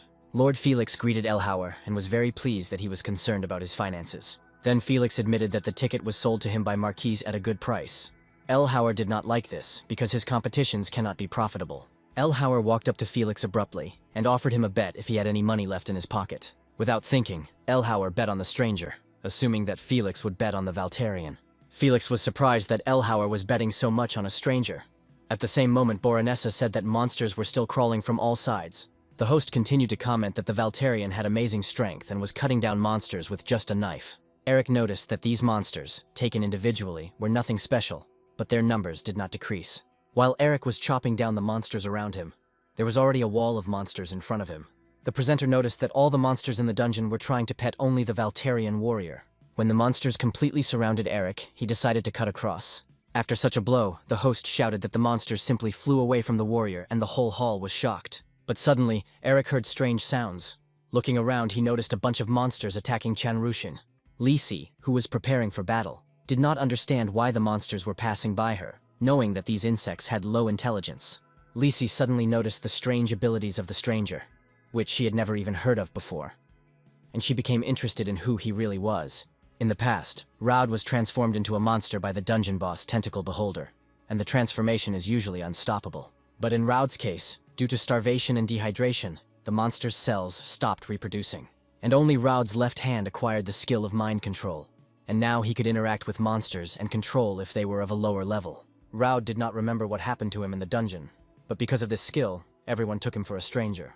After this, Raud was locked in a dungeon and forced to fight with other prisoners. Looking at his opponent, Raud knew that Eric was level 5 at the time, but after so much time he should have raised it enough. Raud watched as his opponent tore everyone to shreds with the monster, and then the thought crept into his head. What if he was mistaken? Eric, clearing his way, finally reached Chanrushin, who was trying to defend himself from the monsters. It turned out that Chanrushin was simply blown away by Eric's strong attack. When Chanrushin recovered, he noticed that the monsters were only hunting Felad.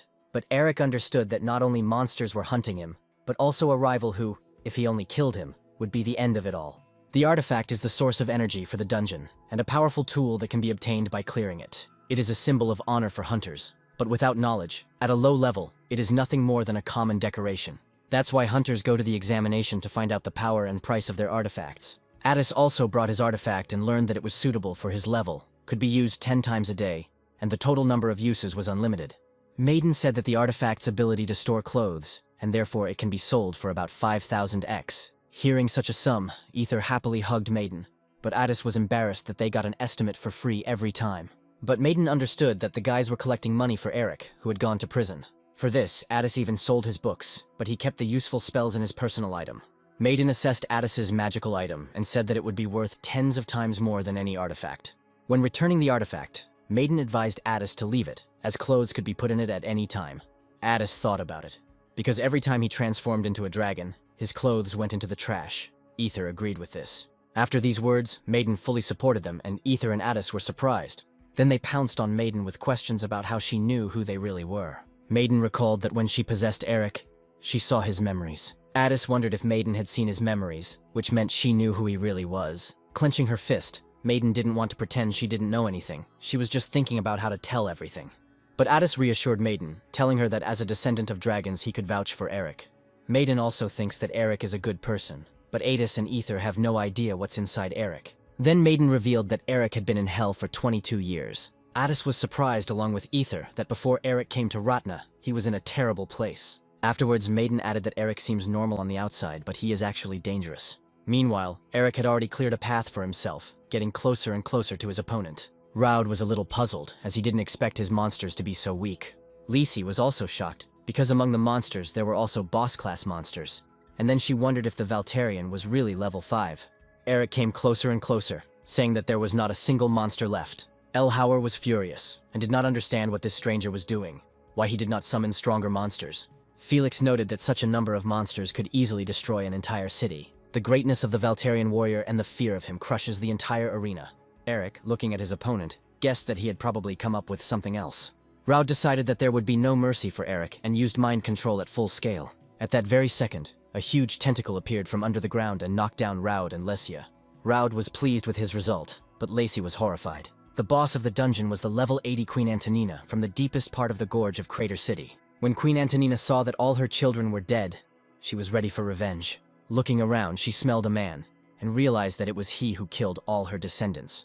Eric looked at his sword, which had split, as if nothing had happened, and he was not embarrassed by the fact that he could be killed. Queen Antonina immediately attacked Eric with all her might, and the prisoners began to leave the stands in panic. Felix didn't understand why the prisoners weren't being evacuated, but Elhauer was busy watching the fight. Elhauer waited for the boss to start tearing the Valterian apart, because he was sure that the 20 warriors guarding the perimeter would be able to stop the monster.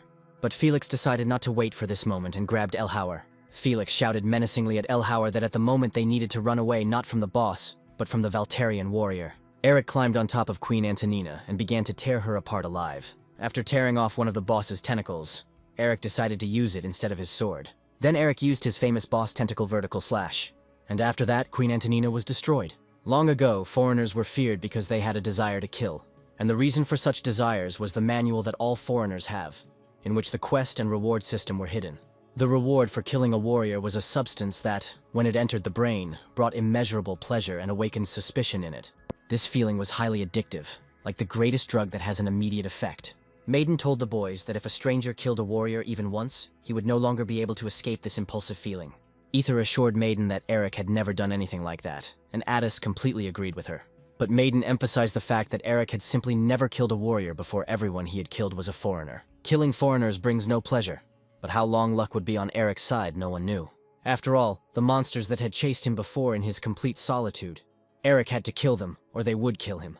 And what is normal for Eric is not normal, and he came to Ratna physically, but in fact Eric is still on that mountain.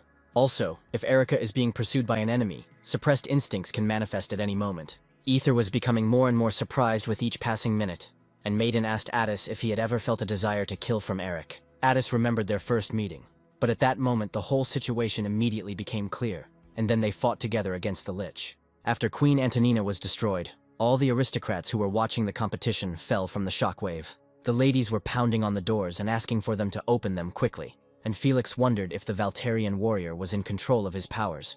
But after the vertical cut, the boss's tentacles split the wall under the tribune of the observing aristocrats. Maiden continued to tell secrets, and Ether asked to stop this conversation.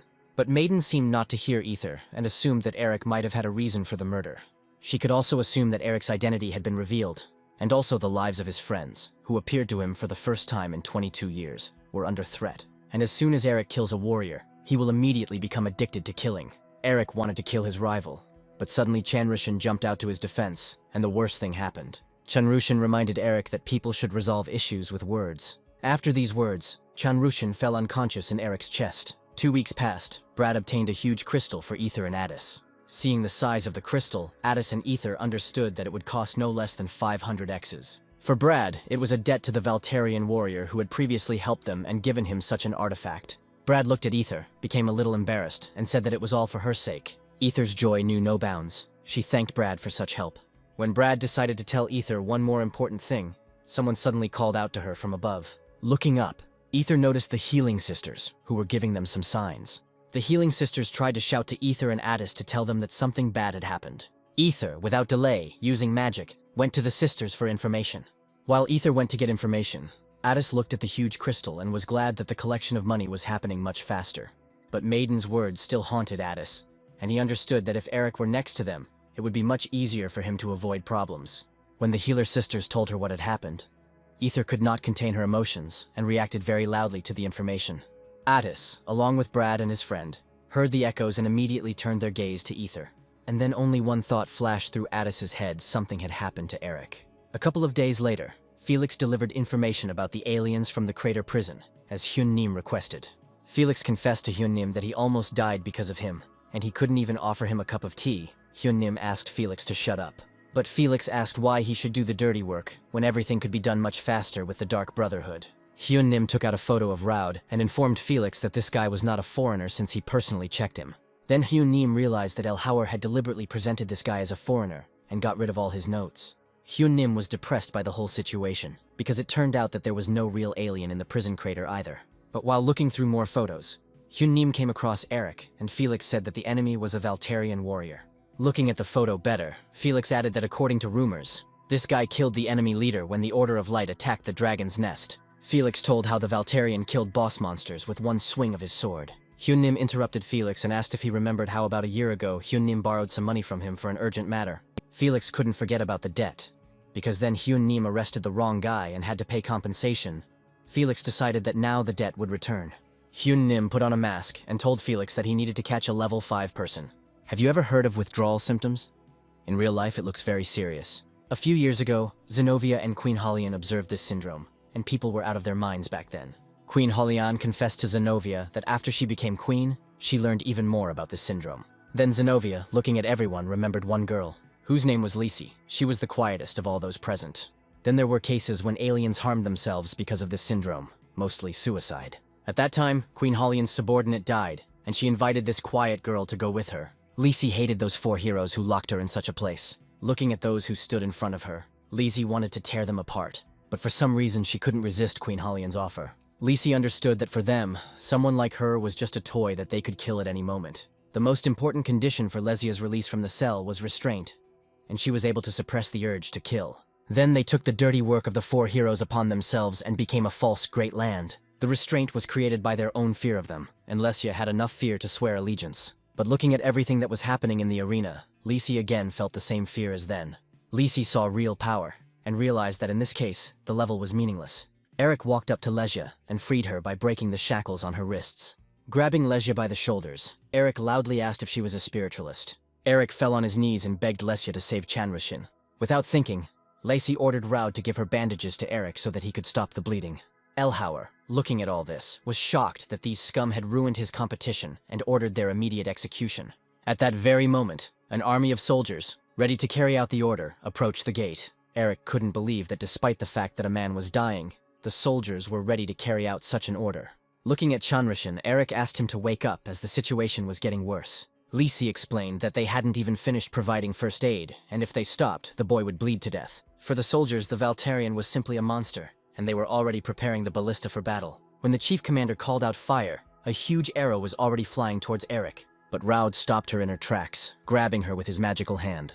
Turning sharply, he redirected the arrow towards the ballista and broke it. Looking back, Raud shouted at Eric and Lesia to speed up, as Raud couldn't let the guy who saved his life die. Raud noticed a hole behind Eric and ordered them to jump into it, and only after Raud was unmasked did Eric recognize his opponent. Taking Chanrushin in their arms, Eric and Lacey ran to the pit, and Raud ordered Eric not to die until he killed him himself. Raud was confident that he was the secret weapon of the nobility, so the warriors would not kill him. But in this he was very much mistaken, and looking up, Raud saw a huge number of arrows flying at him. Changrushin's bleeding had been stopped, and Lisi could only slightly increase his natural healing rate. Eric asked Lesia about the severed hand, but Lesia was surprised by the fact that Chanrushin's body did not split in half from such a blow from Eric, and she could not stick her hand back. Eric stood up and walked towards Lesia, who, out of fear, began to make excuses and say that with her level she really couldn't do anything. But Eric simply thanked Lesia and asked her to rest, and he himself went off somewhere. Eric explained to Lesia that when Chanrushin woke up they had to escape and close the dungeon, and now he would look for the dead boss's room. Having ordered Lesia to wait, Eric went to explore the surroundings. Moving away from Lesia, Eric began to punch the wall with all his might and tell himself how he could do such a thing. Having waited for the right moment, Lisi decided to run despite the fact that she was unable to convey the blessing. But Lesia didn't care because if the Valtarian changed his mind, he would simply kill her. Having run just a little bit, Lisi came across the Egg Sour, a level 70 monster. While the prison is in total chaos, flyers about Falad's search are already hanging all over the city. Addis and Ether, seeing this, began to believe a little and understand why Eric ran away. Then Addis immediately collected all the crystals, money, and told Ether that they needed to leave the village with Eric. Addis received information that Eric had fled to a dungeon that was connected to the outside world, and if they hurried, they would be able to find him. Ether reminded Addis that the dungeon was a very confusing place, and that the two of them would spend a very long time searching. Suddenly Brad appeared with his partner, and offered their help in finding Eric. Addis and Afir were immediately delighted with this offer, and thanked the guys for their help. At that very second, they agreed to meet at the 24th lift, after Ether had exchanged the crystals, and Addis had bought the dungeon maps. Having agreed, no one wasted a minute. Addis understood that if they hesitated, external organizations would take care of this, and Eric would not be able to avoid murder. Having run to the right place and opened the door, Addis did not expect to meet the Inquisitor, and the Inquisitor himself also did not expect to meet Sir Addis. When the monster approached Lesia, the wounded Chanrushin came running to her aid. Pushing Lesia to the side, Chanrushin shouted at her to run since the monster had a high level. The monster was unhappy that his prey was taken away, and so he decided to feast on Chanrushin. But Lacey did not run. She stayed to protect the wounded Chanrushin and used her magic. Lacey created a magic stone with which she shut the monster's mouth. Eric also appeared in response to the strange sounds and continued to deal with the monster. Without a sword on him, Eric used his spear skill and pierced Lesia's magic stone with his hand. From such a powerful blow, the stone split and the monster flew into tiny fragments. Eric turned to Chanrushin and Lesia with the words that they should return to prison and ask for forgiveness, accusing the Valtarin of threatening death. Looking over his shoulder at Chanrushin, Eric asked them to hurry up, but Chanrushin found this funny and replied that they would not leave just like that. In anger, Eric grabbed Chanrushin and said that it was enough that because of him he lost his arm. For Chanrushin, a hand was a small price to pay compared to when there was a danger that someone might find out that Chanrushin was a foreigner. Hearing this, Lacey was shocked. Then Chanrushin told Lacey that thanks to Falad, he found out what the foreigners had done in the battle. Eric didn't understand why Chanrushan wanted to reveal his identity so much. Did he really want to die? Chanrushan explained everything. He wants to prove that not all of them are villains, and that someday the warriors and Earthlings will be able to live in peace. Looking at his hand, Chanrushan was ready to fight the Earthlings who do evil. But for this, he needs a partner. Bowing before Phalad, Chanrushan asked him to become his partner and help him. Lisi looked at all this as an illusion, and the words that foreigners could live peacefully made her feel uneasy. Clutching Ompala's blessing in her hand, Lisi decided that Chanrushan had gone crazy. Then Eric asked Chanrushan if he could kill the Earthling, since in words everything was easy. Chanrushan bowed his head and replied that murder was unacceptable. But he was ready to kill someone who had already ceased to resemble a human being. Smiling, Chanrushan repeated his words about first solving problems with words. Agreeing, Eric extended his hand to Chanrushan. Listening to all this, Lisi understood that they were committing suicide. Eric asked Chanrushan what his plan was, and he suggested that they first arrange an escape at night. Returning to his place, Chanrushan lay down to rest, and Lisi healed Eric's wound. Lisi made Eric happy by saying that he still had an aura that protected his body. Looking at Eric, Lisi explained that unused aura strengthens the body, and healers mainly specialize in defense. Eric thought about it, because it turned out that it was precisely because of the unused aura that his abilities had increased. But Lisi interrupted Erica, as she was concerned with a completely different question. Eric immediately realized that if they found out that Lisi had healed the stranger, then nothing good could happen. Looking at Lesia, Eric apologized for dragging her into this and said that she could blame him for everything. Lacey lay down, turned away, and muttered that it was the Valtarian who had caught her and forced her to heal. Deciding to rest before escaping, Lisi took out the blessing and looked at it piercingly. In his office, Elhauer was furious that there was still no news about the refugees. But the servant explained to the master that the hunters would do nothing until the reward was at least equal to the national budget. Elhauer understood that if the Valtarian came out, he would immediately tell that the foreigner in prison was not real, and this would reach the order.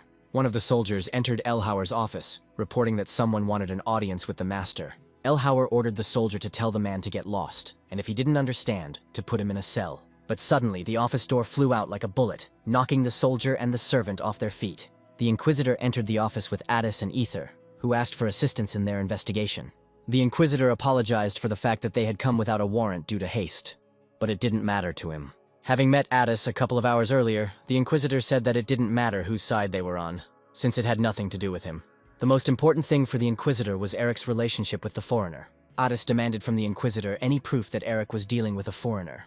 The Inquisitor wanted to obtain evidence from Eric personally. Deciding that they all had the same goal, the Inquisitor suggested that they go together. When Elhauer saw the Inquisitor, he immediately thought that he knew about the false foreigner. The Inquisitor immediately asked Elhauer where the escaped prisoners had gone. Without any answer or hesitation, Elhauer jumped out of his office window and descended down the rope. Elhauer wanted to find the fake alien as quickly as possible, otherwise he would disappear. All along this descent near Elhauer, there was Ether, who asked the judge about the fake alien. Elhauer fell in fear, but quickly got up and started running. Along the way, Elhauer shouted at his soldiers to close the entrances and exits as they were being captured. Continuing to run and look back, Elhauer did not understand why the hunters came to him with the Inquisitor.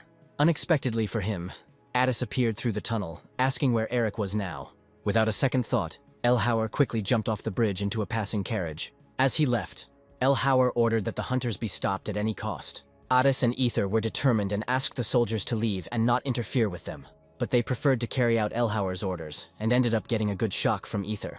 Having stopped the soldiers, Addis looked around and noticed that the Inquisitor had disappeared. Then Addis suggested that Ether follow Elhauer, and they also jumped into the cart. By this time, reinforcements arrived, and the soldiers began to attack Addis and Ether while they were in the cart. For Addis, the most important thing now was to find Eric faster than the Inquisitor, and prevent him from committing murder. As it turned out, the Inquisitor had not disappeared anywhere. He was calmly thinking about the fact that it takes time to go down into the dungeon.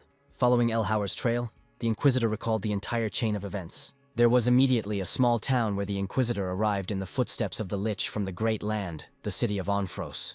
However, soon all traces of the Lich disappeared, most likely because he simply died. Then Alejandro's dragon nest was destroyed, but the Demon King's blessings obtained through the goddess's oracles are still in the dragon nest. This could mean that there is a high probability that Alejandro invented the Ompala's blessing, and the person involved in all this had a level much higher than the 5th. And this man's companions are not ordinary people at all. There is something special about them. The Inquisitor floated smoothly along the abyss in his thoughts, and the soldiers were already preparing the ballistas. More than 100 arrows flew at the Inquisitor, but for him, it was nothing. To protect himself from the attack, the Inquisitor created a protective ball that arrows could not penetrate. The Inquisitor decided that there was no need for forgiveness or mercy, and with one wave of his hand, destroyed all the ballistas. Addis and Ether finally arrived where Elhauer had brought them. This place turned out to be an arena located in the dungeon. Looking around, Ether assumed that huge monsters were fighting in the arena. Suddenly, Elhauer's voice was heard from the upper platform, shouting that these pathetic hunters had brought the Inquisitor to kill him. Coming closer to the windows, Elhauer showed the stranger and asked Addis and Ether if it was him they were looking for. Looking up, Addis recognized Raud, but he didn't understand what he was doing there. Elhauer shouted at Addis and Ether to shut up, since he was the god and king here. And to prove that everything would be done exactly as Elhauer decided, he gave a huge discharge to Raud. Elhauer hoped that the strongest monster in this dungeon would deal with Addis and Ether. Elhauer continued to shout that the monster that the Valtarian had defeated was merely Queen Antonina. Addis knew that in the Western Gorge there was King Antonino, who was much stronger than her. It was a huge monster, several times larger than the Queen, who was nicknamed the King of Crete. Addis and Ether couldn't believe their eyes. They understood that without Eric it would be difficult for them. To all these sounds, the Inquisitor appeared, who was ready to destroy this boss. The Inquisitor crushed the boss monster with one blow. After all, he is the hero of the next generation, chosen by the goddess, blessed by her. At that moment, Addis suddenly realized that no matter how much he risked his life, it would be pointless. Once the issue with the monster was resolved, the entrance door to the arena swung open. A wounded soldier entered and reported that there was a fugitive in the boss's room in the Eastern Gorge. In the dungeon, prisoners fought, whom the judge had promised release for capturing the fugitives. The judge also warned everyone that there would be no monsters in the dungeon, since the Valtarian had killed everyone. But this turned out not to be the case. The prisoners decided to take the Valtarian's sword for battle and protection. But while fighting with this sword, the prisoner realized that it was not sharp, but simply heavy. The monster grabbed another prisoner by the leg and he asked his comrade for help. Realizing that he had a hard time with the sword, the prisoner remembered the artifact and decided to try it out. But he didn't know how to use the artifact and simply shouted random phrases that were of no use. At some point, the monsters began to be blown away, as if a strong hurricane had arisen. As it turned out, it was Eric who was wandering through the tunnels of the dungeon. Having found his sword, Eric was delighted and asked the prisoners if the judge had sent them. Behind Eric appeared Chanrushin and a huge crowd of prisoners. Changrushin ordered a crowd of prisoners to attack the monsters. The prisoners were promised freedom if the escapees were found, but Chanrushin quickly won everyone over to his side. In front of everyone, Chanrushin announced that tomorrow they would clear the dungeon and be able to get out. Chanrushin suggested not to run away, but to tell the townspeople everything as it is, and to submit the charges to the prison warden. Eric, watching Chanrushin, realized that the best way out was to resolve everything peacefully. But one of the prisoners stood up and said that Chanrushin was not all there, and had gone crazy by deciding to sue his boss. Then the prisoner suggested breaking up the guard, and everyone running away together outside the city. According to the prisoner, the boss just wants them all to start fighting for the truth. Chanrushin interrupted the prisoner, replying that if they stained their hands with blood, then no one would listen to them at all, and they would not have a peaceful life. Then all the other prisoners began to defend Chanrushin. While the prisoner was listening to the claims against him, Eric quietly cut off his blade. It was only after Chanrushin asked everyone to calm down that the prisoner noticed his broken blade. Chanrushin also reminded that they had a Valtarian warrior with them, and no one would dare to lay a finger on them. After these words, all the prisoners began to shout Chanrushin's name, and he was pleasantly embarrassed. Eric couldn't stop admiring Changrushin, who was delivering his speech so smoothly. But then Eric's gaze fell on Lesia, and he asked why she hadn't been looking so good lately. Turning around and looking at Eric with a displeased face, Lisi replied that girls sometimes had that kind of thing. Lisi told Eric that all the noise gave her a headache, and she was going to go rest and asked not to disturb her. When the debate ended and everyone went to bed, Eric noticed Chanrushin, who asked Eric why he wasn't sleeping. Eric admitted that he was haunted by the thought that tomorrow he would hear his friends grumbling outside. Chanrushin noticed that all of Felad's team were noble beauties. Eric laughed and said that one of them was a man.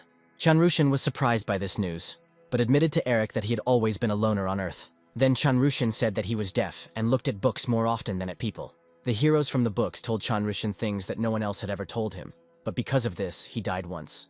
After listening to Chanrushin's story, Eric realized that he had died and ended up in this world. According to Chanrushin, he wanted to commit suicide at first, but then he reached the 5th level and met people who died and were reborn. Chanrushin saw those people for the first time. They were from different countries, but those cruel conditions made them friends. At that moment, Chanrushin was happy and even briefly lost track of time.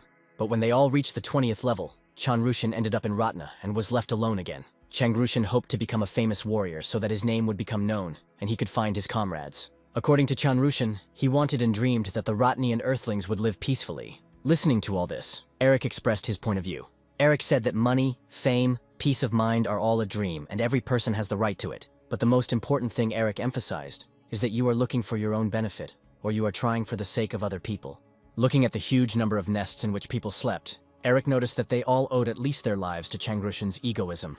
Having said this, Eric wondered if he had sounded too frank. But after thinking some more, Eric remembered that he was already over 40 and could well talk about such things. Suddenly, Changrushin turned to Eric and bowed, adding that he was now his idol in life. Changrushin continued to say that he would bow at Eric's feet all his life and write a book about him so that all descendants would know about such a hero. While Changrushin and Eric were having heart-to-heart talks, Lacey tried to get as far away as possible. But when Lacey fell to the ground, she realized that there were no reports from Zenobia. When Leslie found the knife, she knew that sooner or later she might die. Suddenly, the same violent prisoner who had been looking for her all this time appeared behind her. Coming closer and putting his hand on Lesia's shoulder, he asked her not to be afraid of her. The prisoner leaned over and said that he had arranged a meeting with the military, who offered him a good reward for it. After these words, Lesia seemed to have changed, and she plunged the knife straight into the prisoner's stomach. Then the sacrifice for the great cause was completed. Lacey destroyed the warrior and received experience points. When the military came to meet the prisoner, they found the fugitive sitting on the corpse. And Lesia, looking up, whispered for everyone to die. Bad things start where they are hard to notice. When Eric and Changrushin went to look for Lesia, the fugitive and the guard were already dead. But the problem was that the guard was killed by a prisoner. The guys decided that Lacey tried to commit suicide but was still alive. Eric looked at the armed guard and realized that only Lacey could have killed him. But Eric was more worried that the guard was alone. Looking a little into the distance, Eric noticed another spear, and this was already a big problem. Changrushin sat over Lesia and tried to bring her to her senses. Standing up, Eric ordered Changrushin to wake up all the prisoners and go to the boss's room, and Lacey could temporarily heal herself. Approaching the abandoned spear and examining the place, Eric informed Changrushin that one of the guards was still alive. Changrushin asked Falad what he planned to do in this situation. Eric used the tracking skill and realized that the guard had gone in the opposite direction, and so Eric would block their path. Looking at Changrushin, Eric indicated the meeting place. It was the eastern part of the dungeon. Changrushin didn't even have time to answer before Eric set off. Eric was worried and had a bad feeling the whole way. Moving so fast, Eric felt like he was being pierced through and through. Eric stopped and looked at his chest and couldn't understand what had just happened. When the dust settled, Eric noticed the Inquisitor, who thanked Eric for not having to search for so long. Looking at the Inquisitor with an intent gaze, Eric understood that this meeting was not accidental. The Inquisitor agreed with Eric, telling him that he had come on business. Meanwhile, Changrushin, having raised everyone and carrying Lacey on himself, ran to the designated place, but the prisoners were worried about where the Valtarian was. Changrushin confidently replied that he would distract the guards so that they could escape unnoticed, and then they would all meet outside. So the prisoners liked the plan, and they imagined how unlucky the guards would be when they met the Valtarian. The whole way, Changrushin thought that Lesia probably had her own reason for such an act. Seeing the door, Changrushin realized that he could not hesitate for the sake of those who believed in him. But this world is not so welcoming to allow the heroes to stay alive. Running into the room of the boss, Changrushin and the prisoners, a surprise awaited them in the form of guards and ballistas. After meeting with his comrades and the Valtarian warrior, Changrushin thought that everything would be fine now. But alas, Changrushin shouted at the top of his voice for everyone to take cover. But unfortunately it was too late. Changrushin realized that it was all his fault. Some helpless crowd tried to administer justice, and that's how the story ended. As in standard books, a moderately intriguing and cheap plot with a predictable ending. But suddenly Leshia's voice said that there was an afterword left, and she handed over the book. Lacey told Changrushin that the ending he wanted would not happen. He would not become a hero, and he would have to give up the truth and his dreams. After the shelling, Lesia healed herself and came to her senses. In front of her lay the dead Changrushin. Having quietly taken out the blessing and placed it in Changrushin's mouth, Lacey realized that Changrushin would blame and curse her until her death. The guards turned over all the prisoners in search of the Valtarian. One of the guards discovered a survivor with an artifact hanging around his neck. The prisoner begged for mercy, but the guard explained that they had orders to make it look like they all died in the dungeon. But the guard suggested that the prisoner tell where the Valtarian was hiding, and then they would secretly spare him. The prisoner looked past the guard and continued to talk about salvation. The guard did not understand why he was still asking to save him. When the guard turned around, he noticed something strange, mutating. After the blessing entered Changrushin's body, it began to mutate. Eric told the Inquisitor that the judge was increasing sentences without reason and killing prisoners. But the Inquisitor was more concerned about the fact that the judge was passing off a warrior as a foreigner. Then the Inquisitor compared the priest to a shepherd leading the sheep on behalf of the 6 goddesses. And the Inquisitor's task is to find the wolf in sheep's clothing. Exhaling, Eric realized that he didn't have to pretend to be a Valtarian, since the Inquisitor saw his level and knew that he was not a foreigner. On that note, Eric turned and began to leave, informing the Inquisitor that he had much to do. The Inquisitor replied after Eric that he would then have to ask Addis and Ether about Umpalus's blessing. At that very second, Eric's sword was pointed at the Inquisitor's throat, and his thoughts were, "Okay, Addis, but how does the Inquisitor know Ether and seek a blessing?" With a serious look and ready to destroy the Inquisitor, Eric asked what he had done with Addis and Ether. The Inquisitor calmly replied that so far he had not done anything to them. For the Inquisitor, it was more important now to learn everything about Eric. But the Inquisitor knew that Eric would not tell him the truth, so there was no point in continuing the conversation. At that very moment, a fight began between Eric and the Inquisitor. Eric did not give in to the Inquisitor, and fought with all his might. The Inquisitor noticed Eric's powerful destructive power. As Eric defended himself from the Inquisitor's attack, something unexpected happened. From the force of the swing, Eric's sword got stuck in the wall. For the Inquisitor, this was a good opportunity to strike, as he knew that the foreigners relied only on their sense of direction in battle. But looking at Eric's attacks, the Inquisitor realized that this did not look like a technique acquired through training. Then the Inquisitor warned Eric not to even think about fighting half-heartedly. Eric listened to the Inquisitor without thinking, and struck him in the stomach with all his might with his knee. Flying back from the blow, the Inquisitor noticed that this did not look like a skill at all. Eric gathered his strength and took out a huge block of stone along with his sword, and he struck the Inquisitor with all his might. With the help of magic, the Inquisitor defended himself and crushed the stone into small pieces. The Inquisitor admitted the fact that Eric was not a foreigner, but asked to explain where a guy with the 5th level got so much power from. Eric smiled and said that he just beat the dog a little, and after that everything became like that. The Inquisitor, after listening to Eric, replied that he was out of his mind and was preparing to attack. But Eric asked the Inquisitor how he could mistake a level 5 person for a foreigner. Faced with blows, the Inquisitor replied that there was nothing strange if the stranger was level 5. The Inquisitor explained that in the world created by the 6 goddesses, the stranger is not an ordinary being. When Eric noticed that the Inquisitor was healing his broken arm with magic, he realized that he too was unusual. As he began his new attack, Eric wondered why there couldn't be good foreigners. At that moment, Eric no longer understood who was the villain and who was not. The Inquisitor reminded that the sheep in the flock tremble simply because they know about the existence of the wolf. And after this phrase, like a true predator, the Inquisitor struck. Having received such a heavy blow, Eric decided that the Inquisitor belonged to those who specialized in single combat. Having captured the Inquisitor, Eric realized that he did not benefit from a long, one-on-one battle. All Eric could do was use all his strength and push. But the Inquisitor was a spiritualist of level 120 plus alpha, which means the blessing of the goddess. Using all his power, the Inquisitor carried Eric several kilometers away. Trying to stop, Eric did not understand what level the Inquisitor had and what plus alpha was. When Eric came to, he noticed that something was wrong with his hand.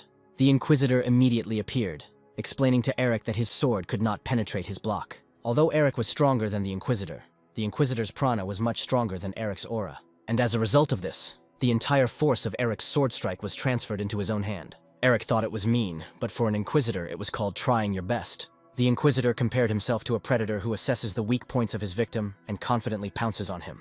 While using another magical attack, the Inquisitor was surprised that Eric could not use aura to attack. And delivering his powerful blow, the Inquisitor admitted that Eric also smelled like a predator. At that moment, Eric was flying through many walls like a high-speed plane. And when the speed had already decreased, Eric got stuck in one of the walls. Following Eric, an Inquisitor arrived and began to restrain Eric with the help of magic. Assessing the situation, the Inquisitor noted that it did not look like Eric was using Umpalus's skills or blessing. Having finished and leaving, the Inquisitor realized that there were no signs of a foreigner in Eric, so only Chanrushan remained in his sights. But suddenly, the Inquisitor's magic was destroyed and a bright red light appeared from behind it. Eric's furious eyes shone so brightly. Looking back, the Inquisitor finally saw Eric's true face. The Inquisitor used the technique of reflecting an attack by blocking. Then the Inquisitor reminded once again that Eric's aura was of little use in comparison to the power of his prana. But Eric didn't hear any of this. He was extremely angry. In anger, Eric broke through the Inquisitor's block. Noticing this, the Inquisitor knew that by such actions Eric would harm himself. But when the blockage was completely destroyed, the Inquisitor thought about the fact that Eric simply no longer felt pain. Eric swung his sword in a way that could hardly be called a sword technique. Having hit Eric in the face, the Inquisitor told him that if you fight monsters for a long time, you yourself become like them. In fact, after these words, Eric bit the Inquisitor's hand, and he became curious about who Eric was fighting with. Because of the fight between Eric and the Inquisitor, terrible sounds were heard in the dungeon. Addis and Ether decided that Eric had met with the Inquisitor after all. Then Addis and Ether wanted to quickly get to the boss room, where the fight was clearly taking place. Ether suddenly stopped and excitedly asked Addis if Eric would lose this battle. Addis replied that it didn't matter whether Eric lost or not. What was important was that if he fought against the Inquisitor, it meant against the entire Order as a whole. But even if it will be difficult for Eric to cope with someone like this Inquisitor, there were two options left: either Eric would kill the Inquisitor or die himself. Ether had another worrying question. If Eric wins the battle, then he will become addicted to killing. But Addis could not allow this. As in any book, the warrior was described beautifully and militantly. So here, the warrior got back on his feet. The skeletons stared at him with their black, empty eye sockets. These merciless monsters. Monsters that killed people without hesitation. On his way, the warrior destroyed monsters with one blow. The only thoughts in his head were about monsters for whom there was no reason to sympathize. The skeletons told the warrior in a human voice to die and attacked the warrior. But have you ever heard monsters that speak with a human voice? Or skeletons that make terrible cries of pain when they die? A warrior always stands on the side of justice, and if he heard cries and groans, his heart would tremble. But at almost every end of the story, the warrior dies tragically. Management reported that the user's level is too low to apply Ompalos' blessing. But not in our story. Nothing can stop the chosen warrior, because the main character never loses. By destroying all opponents, the warrior increased his level with each kill. One surviving prisoner could not believe his eyes that all the prisoners and soldiers were dead. Then he saw a huge, fearsome warrior in front of him. The prisoner begged not to kill him, but the warrior tore the artifact from his neck with one sharp movement. Having put the artifact in the form of a ring on his finger, it started working. Bringing his hand with the artifact to the prisoner's wound, the warrior uttered words such as, "Light of healing."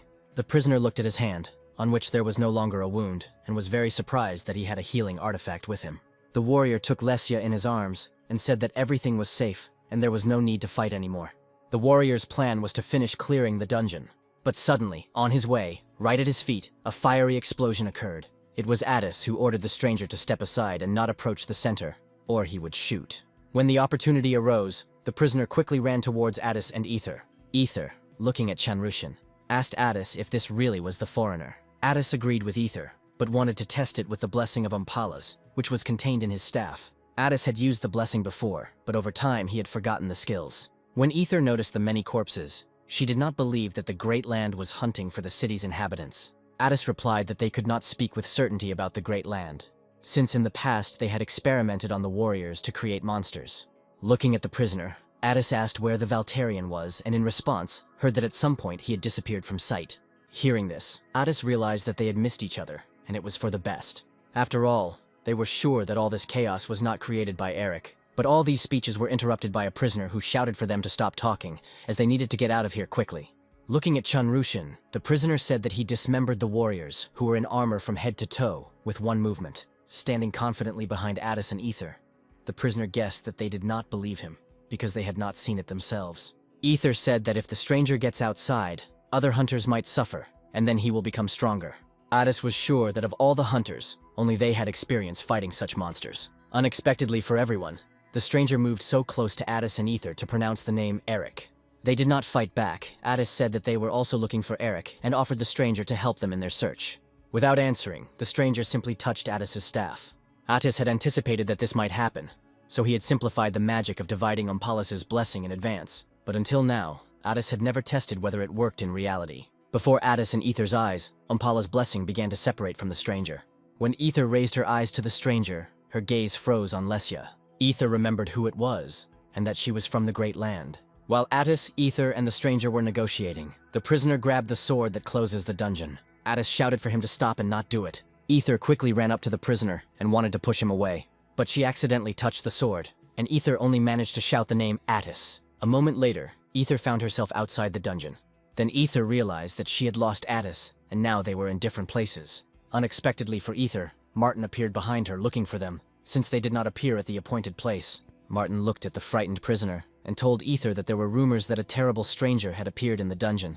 Then Martin suggested that Ether gather all the hunters faster, but suddenly a huge explosion was heard in the distance.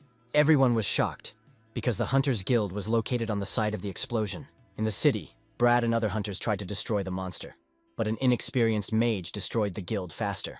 Brad ordered all the mages to retreat, as the monster had a hostage, and ordered the warriors not to attack. Looking closely at the monster, Brad noticed that after the Inquisitor appeared, such a monster also appeared. But the warriors disobeyed Brad's order and began to attack the monster. Brad screamed at the top of his lungs for them to stop, For the warriors, it was a good chance to destroy such a large prey as this monster. But sensing the approach of danger, the stranger used his wings for protection and destroyed all the attackers. The stranger asked that no one disturb him. By that time, Ether and Martin had reached the center and seen the whole picture. Ether rushed to Brad, noticing that he was wounded. But for Brad, the main thing was that Ether was safe and okay. Brad apologized to Ether for not being able to stop the monster and Addis being captured. Ether jumped up abruptly and was about to run after the healer to save Brad. But Brad grabbed Ether by the hand and stopped him, saying that Martin had bought the artifact in advance for restoration. After asking Martin about this, he pursed his lips and nodded in response. Brad told Ether that she had to find Addis, because if the hunters tried to destroy the monster, Addis would also be in danger. Ether extended her hand, and Brad extended his in response and wished her luck. Brad watched Ether go and told Martin he couldn't hold her back. Brad believes Ether needs to achieve much more. The stranger was already flying over the edge of the eastern gorge, but suddenly he noticed a dragon flying near him. Ether was not surprised that she was called that, and loudly said that she was a wyvern. The stranger abruptly changed his trajectory and took the gorge as his landmark. Ether told herself that she wouldn't let him escape, especially in the sky. Flying closer to the alien, Ether decided to use fire to attack, but noticing that Addis was on the alien's tail, she redirected her fire to the side. Ether needed to quickly come up with a new plan of attack. The alien received a warning from the leadership that the limit of regeneration of the Umpala's blessing had been reached. Ether came up with a plan and, flying as close as possible, she grabbed the alien's wings with her paws. But the stranger had his own response to this turn of events. Iron spikes began to shoot out of his armor. The Ether had to be moved away from the stranger again, so as not to turn into a wasp's hive. While the stranger and Ether circled in a dance of battle, the connection of the stranger's blessing with the dry land of Addis continued. At this time, Addis was in the subconscious of Changrushin. Addis asked Chanrushin to stop all this before it was too late. But suddenly, someone covered Chanrushin's ears with their hands and told him that nothing had changed. It was Lisi who said that the pages of the past and what will happen in the future are already predetermined. Lisi, looking at Atis, said that if they were to die, it would be better to die in illusions and asked not to wake them up. After Leshia's words, Atis began to be bound by Umpalas's blessing. But Ether did not give up, and having transformed into a human, she cut off the tail of the stranger in whom Atis was. In pain, the stranger released his iron spikes again. Ether no longer paid attention to them, as she needed to quickly grab the falling Atis. But suddenly, Ether fell down herself, and lying on the ground she felt how her body was cooling down and she was dying. As it turned out, it was Addis who used freezing magic and created a dome of the crevasse to contain the stranger. Then Addis turned to Chanrushin and said that it was time to awaken from sleep. While problems were happening on the surface, Eric and the Inquisitor continued the fight in the dungeon. The Inquisitor noticed Eric's habit of retreating to long distances after an attack, which indicated experience in hunting huge monsters. Besides, Eric was not himself. It was obvious that he was used to fighting with himself. Eric tried to attack the Inquisitor in different ways and methods. After another blow, the Inquisitor ricocheted into the wall. Then the Inquisitor realized that Eric was starting to use his own techniques. The Inquisitor should have feared not Eric himself, but his instinctive adaptation for the sake of survival. After all the attacks, the Inquisitor realized that it was too dangerous for him to continue hand-to-hand combat. But by this point, Eric's power was at its maximum charge. Taking a closer look, the Inquisitor noticed Eric's aura, and Eric managed to make his favorite vertical cut in seconds. The stranger began to attack Addis, and he noticed that the blessing had already reached its limit. Addis knew that the blessing would not stop until all of the user's energy was absorbed. And since it was now impossible to get rid of the blessing, Addis tried by any means to bring Chanrushin back to his senses. The management made it known that there was no longer enough strength for restoration. Addis continued to use magic and make Chanrushin hear him. In his subconscious, Chanrushin saw that the management had determined that this user had no desire to participate in the battle. The management asked Chanrushin if he was sure that he wanted to transfer powers. Chanrushin asked to stop everything, because many people had already suffered because of him. After these words, the management confirmed that this user had no desire to survive. And from that moment on, all user rights passed to the blessing of Ompalos. Finally, Lisi came to her senses, and looking at the stranger, she noticed that the blessing was already on the edge. Then Ether approached Lesia with a question. Is it true that she is one of the Great Lands? Ether was also concerned about whether Lisi would recognize her. Lisi looked at Ether and did not recognize her, replying that there were too many Ratni who wanted to kill her. Ether put a blade to Lesia's face and told her to put the jokes aside. The Ether was flooded with memories of those who sacrificed their lives for the Great Land. After all, the Great Land used people to achieve its goals, and then abandoned them. Ether couldn't stand it. She didn't understand why someone's life was like a trifle for the Great Land. Lisi explained that a simple surviving alien is the true embodiment of evil, and if they are not like that, then they themselves can become the object of hunting, or they will be exposed and killed. For them, everything is meaningless, so the alien who was able to survive in this world is the real evil. Perhaps they were destined to die in pursuit of the pleasure of killing, which came from nowhere. Lisi asked Ether not to worry because such a death is fate. Suddenly, the stranger jumped onto the bridge and hit Ether with all his might, causing her to fly off the bridge. Noticing this, Addis tried to soften Ether's fall with the help of magic. Running closer, Addis inquired about Ether's well-being. Ether tried hard to smile and reassure Addis, telling him that she was fine. But suddenly, a magic circle appeared on Ether's body. It was Lazy who wanted to at least make up for her sin a little, despite the fact that before that everything was in Alejandro's hands. Then Lisi turned to Chanrushin to run away, since the Inquisitor would soon arrive here and she alone would be enough for him. But all her words were in vain. The stranger grabbed her by the throat and lifted her above the ground. Management set a new goal and switched to the next highest level. Lisi realized that Ompala's blessing wanted to kill her and become bigger. Looking death in the eye, Lisi decided for herself that this was the worst possible end. But the words escaped from the stranger that this was not the end, and he stabbed himself. When the blessing began to mutate from the trauma inflicted, Chanrushin managed to leave this form. Chanrushin covered Lesia with himself so that the blessing could not harm her. After jumping off the bridge, Chanrushin used up the remaining blessing in his body. Noticing Addis below, Chanrushin shouted to him that he could now attack with all his might. Addis heard Chanrushin, and thanks to him, he managed to gain time. Gathering his strength, Addis began to use the magic of the fire dragon, the beam of ignition, and the imposition of fire circles. The magic was so strong that the mutated body of the blessing burned before our eyes. From such powerful magic, a huge hole was formed in the gorge. Ether ran up to Addis and asked why he hadn't used this magic before. Addis replied that this magic was above his level, and therefore he could not control it. Seeing Lacey and Chanrushin in the distance, Ether asked Addis if he could still fight, but his strength was at its limit. Looking at the exhausted Addis, Lacey stopped the fight, as there was no point in fighting further. Lacey remembered that Addis and Ether wanted to free Eric from the Inquisitor, so if they can defeat her great land, then the Inquisitor will have to go back, because he is chasing the blessing. Chanrushin did not believe Lesia's words, because if she fell into the hands of the Inquisitor, there would be big problems. Lisi looked at Chanrushin and said that he should save Eric and follow him. Listening to all this, Addis did not believe that Lisi repented. Ether, looking at Lesia, said that she just wants to run away from her fate. Perhaps that was true, but Lacey didn't want it to end so senselessly. But this whole conversation was interrupted by a huge explosion, ejecting auras. The Inquisitor's healing was very slow due to the remaining aura. The Inquisitor was mistaken in thinking that Eric would not be able to use the aura, although the Inquisitor didn't think that the aura would be used to counter his prana. By that time, Eric was no longer able to control what had burst out of his body. Eric's aura continued to burst out. It was huge. Looking at this, the Inquisitor did not understand how, under such conditions, Eric's body had not yet collapsed. But if it happened that the aura completely left Eric's body, then its power would destroy half the city. The Inquisitor would like to capture Eric alive and get the information he needs, but that won't work anymore. The Inquisitor and Eric continued to confront each other in a brutal battle. Eric used all his skills against the Inquisitor's magic, and when they collided, it was a powerful wave of energy. Lisi no longer understood who Eric really was, if he was fighting with someone who had received the blessing of the goddess.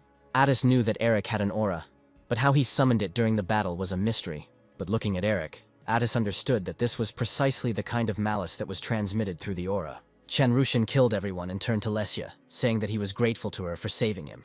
And his mentor is now fighting, bleeding, with an opponent who is also not a criminal. Those who died because of Chanrushin were not criminals, just like those who mourn the dead. Chanrushin addressed everyone with the words that it was his fault, and he must bear responsibility for his sins. Looking at Lesia, Chanrushin told her that the place to atone for her sins was definitely not here. And tearing himself away from his place, Chanrushin flew into the very heat of the battle. The Inquisitor used the manifestation of a giant right hand to give Eric a good blow. In response, Eric used the cutting skill and nothing remained of the Inquisitor's giant hand.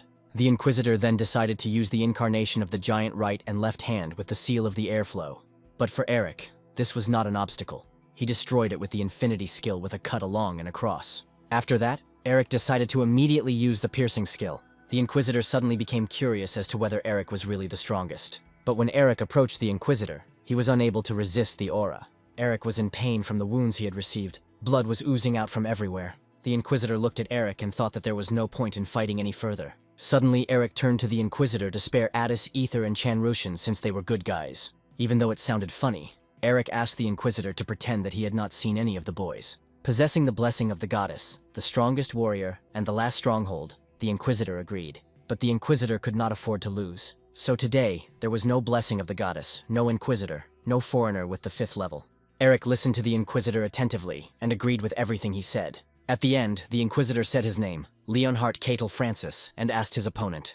Looking into Leonhardt's eyes, Eric revealed his real name, Ryu Hanbin. Unexpectedly, the two heard a strange sound. It is unclear where Chanrushin fell from, and he admitted to Eric that he was worried about him. Leonhardt stared at Chanrushin, and Eric portrayed him as just a crazy fool. But Chanrushin introduced himself to the Inquisitor, saying that he was a foreigner. After showing Ompalas's blessing, Chanrushin also confessed that it was he who killed those innocent people. Eric was furious. He didn't understand why Chanrushin was saying all this, but Leonhardt ordered the two of them not to move. In this confusing situation, Leonhardt needed an explanation. Chanrushin was ready to tell everything he knew and then receive his punishment, whatever it might be. Only Chanrushin asked to stop waging senseless battles. Suddenly, Brad's spear flew into Chanrushin's back. Martin stood on the mountain. Behind him was a huge crowd of hunters. And among all these hunters was that very prisoner who claimed to be that very stranger. The hunters noticed that the stranger was still breathing and decided to finish him off. Like wild jackals, the hunters ran to Chanrushin to avenge their comrades. Gathering his strength, Eric tried to get up and save Chanrushin, but his legs wouldn't hold him up and Eric fell to the ground again, clenching his teeth in pain. The hunters were like animals who wanted fresh blood and flesh. Suddenly, Chanrushin turned to Eric and said that he had behaved too shamelessly. After removing the remains of the blessing, which turned into a crystal, Chanrushin told Eric that he wanted to become a hero at all costs. Leonhardt intervened in all this and took away Chanrushin with the help of magic, leaving only the blessing of Ompalas behind him. When Leonhardt picked up the spear that killed Chanrushin, the hunters began to rejoice. Turning around and looking at Eric, Leonhardt told him that it was best for him to continue lying down. Eric was furious. He was ready to kill for Chanrushin. Leonhardt understood that Eric had no strength, but he still prepared for battle. But suddenly, Addis appeared between Eric and Leonhardt along with Ether.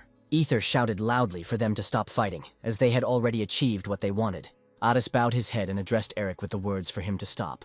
After these requests, Eric threw his sword to the ground and Leonhardt did the same. Turning around, Leonhardt reminded Eric that a promise only works once, and there won't be a next time. Lisi watched everything that was happening from the top of the mountain. A week passed, and that battle left its mark throughout the city. However, the residents immediately began to repair the destruction and restore the city to its previous appearance. They also began to forget the foreigner who caused the unrest. There was an illusion of temporary calm. His death changed nothing. Outside the crater courthouse, reporters interviewed Elhauer, asking if it was true that a foreigner had escaped from prison, and that he himself had been found not guilty. Elhauer said there was no illegal activity on his property, and the accusation of murdered prisoners was not proven. According to Elhauer, the guards tried to protect those who had escaped from the stranger, and Elhauer himself sacrificed his life for them. But only thanks to Raud's courage did he remain alive, and therefore appointed him commander of the Knights Corps. Elhauer admitted that he punished the stranger for the lives of those many hunters. Addis came to Brad's grave with Ether. Martin asked Addis if Eric had regained consciousness. Addis replied that Eric had already come to his senses, but his wounds were too deep. While Eric was resting, Addis left him a note saying that he shouldn't jump over his head. There was nothing wrong with that. It will take Eric some time to recover. Ether cried over Brad's grave, saying that she shouldn't have chased the stranger that day. After all, if Ether had gone with Brad and Martin then, everything would have been different. Ilya and Foal immediately approached Ether, saying that Brad believed that Ether would become a strong hunter. Addis was glad that they had such good support. After these words, Ether immediately wiped away her tears, and she promised that she would raise her level and defeat all the bad guys. Martin took Brad's spear and asked Addis and Ether to give it to Eric.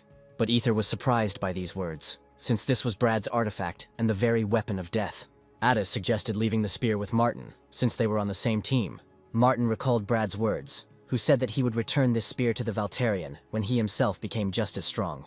Looking at Addis, Martin didn't want the spear to stay there and rust. Walking through the streets of the city, Addis and Ether could not refuse, and since there were no spearmen on their team, they didn't need the extra weight. Their silence was broken by Ether, who was interested in Addis's opinion on whether Eric hated Martin. Addis didn't know what to answer, but assumed that he simply disliked him. Addis and Ether were heading to Maiden to see if their artifact could be exchanged for another. But when they opened the door, they were shocked by what they saw. Maiden sat on the bloody floor, with a knife and a golden scroll lying next to her. Ether immediately ran up to Maiden and told her what had happened. Maiden immediately told that the girl had come to see her. When Lisi entered the shop, Maiden immediately picked up a knife, but Lisi reminded her that Maiden could not attack, since the ban inside Maiden belonged to Lesia, but Maiden was more interested in the golden scrolls. Lisi unfolded the work chart, which was stained with Maiden's blood, and if Maiden betrays Lesia, he will die immediately. Maiden remembered this very well, and it was because of this scroll that she could not pronounce Lesia's name normally. Still holding the knife, Maiden asked Lesia why she left her. Lacey immediately replied that this is the fate of used things. Grabbing the knife, Lacey spilled her blood over the ingot and told Maiden that there was no longer a taboo in her. Maiden did not expect this and asked Lesia why she did this. Leaving a trace of blood on the wall, smiling, Lesia replied that she was the same as Maiden. After listening to the end, Ether asked Addis if these scrolls were fake. Addis admitted that this was the first time he saw the magic of prohibition, but most likely the scheme was real. Eric, sitting in a curtained room, remembered how before, when he took a sword in his hands, everything became clear. When he destroyed the white dog on the rocky mountain, when he caught monsters in Ratna, when he swung his sword and walked straight towards the enemy, everything was resolved by itself. But now he wanted to get rid of this disgusting feeling. Then Erica thought about killing the Inquisitor who caused Chanrushan's death, or killing Martin who threw the spear at Chanrushan because of Brad. Turning around and looking at Lesia, Eric suggested killing her, since it was she who put the blessing into Chanrushan's body. Lacey did not deny that Chanrushan's death was her fault. Eric was angry and knocked down the wall near Lesia, despite all his wounds. Leaning over Lesia, Eric said that it was she who was to blame for Chanrushan's death, since she had not kept her promise. Eric shouted at Lesia that while she was wasting time on pointless battles, he died. But Chanrushan was not sad. He smiled as if there was no one to blame for his death at all. Eric reminded Lesia that Chanrushan wanted to end the battle. But Lacey answered Eric that the battle is not over as long as there are those who rejoice in death and force them to kill each other. Lesia was bleeding, but she continued to say that she was simply doing all those terrible things that they ordered. Lacey told Eric about their existence, and if he refused her, she would not hold a grudge. But Lacey didn't plan to repeat it a second time either, and told Eric to remember everything well. Eric guessed that someone was behind all this and was ready to listen to Lesia. But a memory of Chanrushan, who so wanted to become a hero, flashed through Eric's mind. To get rid of these memories and thoughts, Eric punched himself in the face with all his might. Eric squatted down and made strange sounds. Lacey was scared and asked what was wrong with him. Eric apologized for cutting Lacey off mid-sentence and explained that he had been a little out of sorts lately. Addis and Ether immediately appeared, surprised by the whole scene that was happening. In order to discuss everything calmly and normally, it was decided to have dinner. For the first time in a long time, Eric prepared his signature meat dishes. While eating, Addis could not enjoy the taste of the tenderly cooked meat. Eric recalled that for more than 20 years, he ate only meat. Lacey got up from the table and asked what they were all doing here. Looking at Lesia, Eric answered her that Chanrushan dreamed of foreigners and warriors living in harmony. But Lacey didn't believe in all this while those same people were still alive, and the guys didn't even know who they were. Addis interrupted Lacey by saying only, "Archmage Zenobia." Lacey was surprised, and Addis continued, "Foreign magicians only use existing techniques and do not know how to create new magic." And when Addis saw the hedgehog technique, he was convinced that only an archmage could use such magic. Lacey asked Addis if he really understood that technique. But since Addis's level was low, he couldn't personally use such magic yet. Then the guys started discussing that Addis had rid Maiden's house of magic, and that similar magic had been seen in Alejandro's nest. They remembered that all the nests now belong to Garhan, which means Lacey is trying to tell them specifically about Zenobia and Garhan. Lacey looked at the boys silently and couldn't answer, but if she was silent, it meant the boys were right. But Lacey knew that they were not the kind of people who could allow themselves to be discovered so easily. After so much time, Ether reminded Lesia that she did not believe that Ratni and foreigners could talk peacefully. Addis told Lesia that they were the ones who fought a lot with the foreigners. Lacey continued to be in some kind of shock. And then Eric decided to ask Lesia a very important question. Does she know what kimchi is? Lesia was completely knocked off her feet by this question. Addis told Ether and Lesia that this was food from Eric's country, something similar to a spicy, pickled salad. Realizing that everyone was as calm and relaxed as possible, Lacey sat down and began to eat. Lacey then explained everything, that the four heroes created the blessing of Ompalas for their own purposes. But she did not know what and where they were doing. The good thing was that Sword King Beotold was not inclined to cooperate with the other heroes. The only one whose location was known was the Queen of the Fairies, Halyan, who transcended life and death. The journey to the fairy kingdom on foot takes about 2 months, and along the way there are dungeons with dangerous monsters. Lacey admitted that her information would not be of much help to the guys, and that fighting with the heroes would be suicide. Eric knew they couldn't win now, so they needed to get stronger. Looking at Lesia, Eric said that the more of them there were, the better, and suggested that she go with them.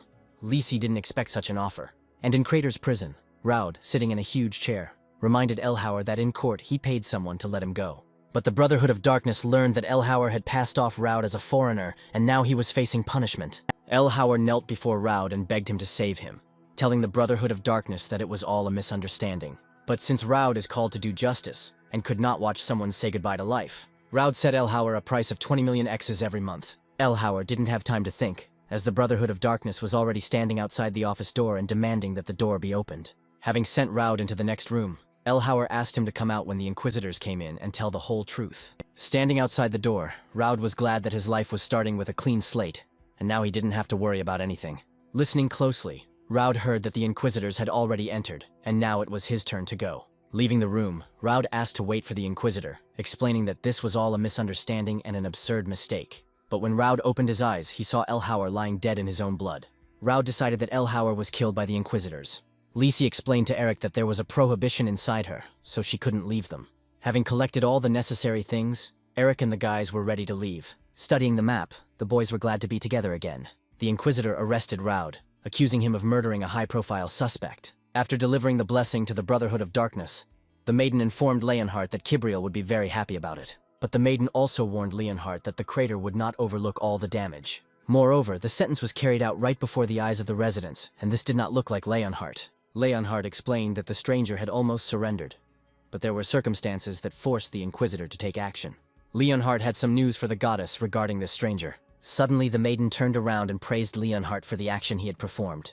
Leonhardt did not expect this turn of events. Bowing, Leonhardt was glad to meet the goddess of darkness, Kibriel. The goddess praised Leonhardt for returning Ompalos' blessing, and also for destroying the wicked foreigner. But the goddess was interested in where such a strong warrior came from, who challenged the one who had the blessing of the goddess.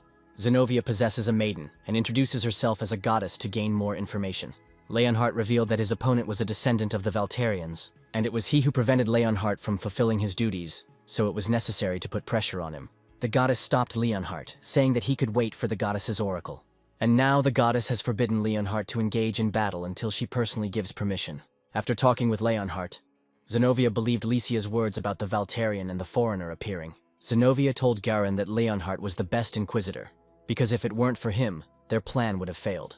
Zenobia noticed that Ompalos' blessing had barely increased. Garhan explained to her that the blessing was removed early due to Leonhardt acting without instructions. Because of this, Zenobia and Garhan were thrown out of the plan, as the blessing should have fully formed at this time. Zenobia knew that absorbing all of Kibriel's divinity would be too much, but Garhan had no other choice, and besides, this intermediate dimension would not last long and could disappear. Garhan was ready to open the seal of Kibriel and absorb a little of her divinity. Zenobia warned Garhan that he could not control the goddess's divinity, and that it could upset the balance of the world. After thinking, Garhan decided that he needed to absorb all the divinity before the world collapsed, and a destroyed world can always be repaired after Garhan becomes a god. Driving from the Brotherhood of Darkness, Leonhardt said that he was on probation due to which he could not conduct investigations yet. It was strange to Felix that the one who had the goddess's blessing was punished.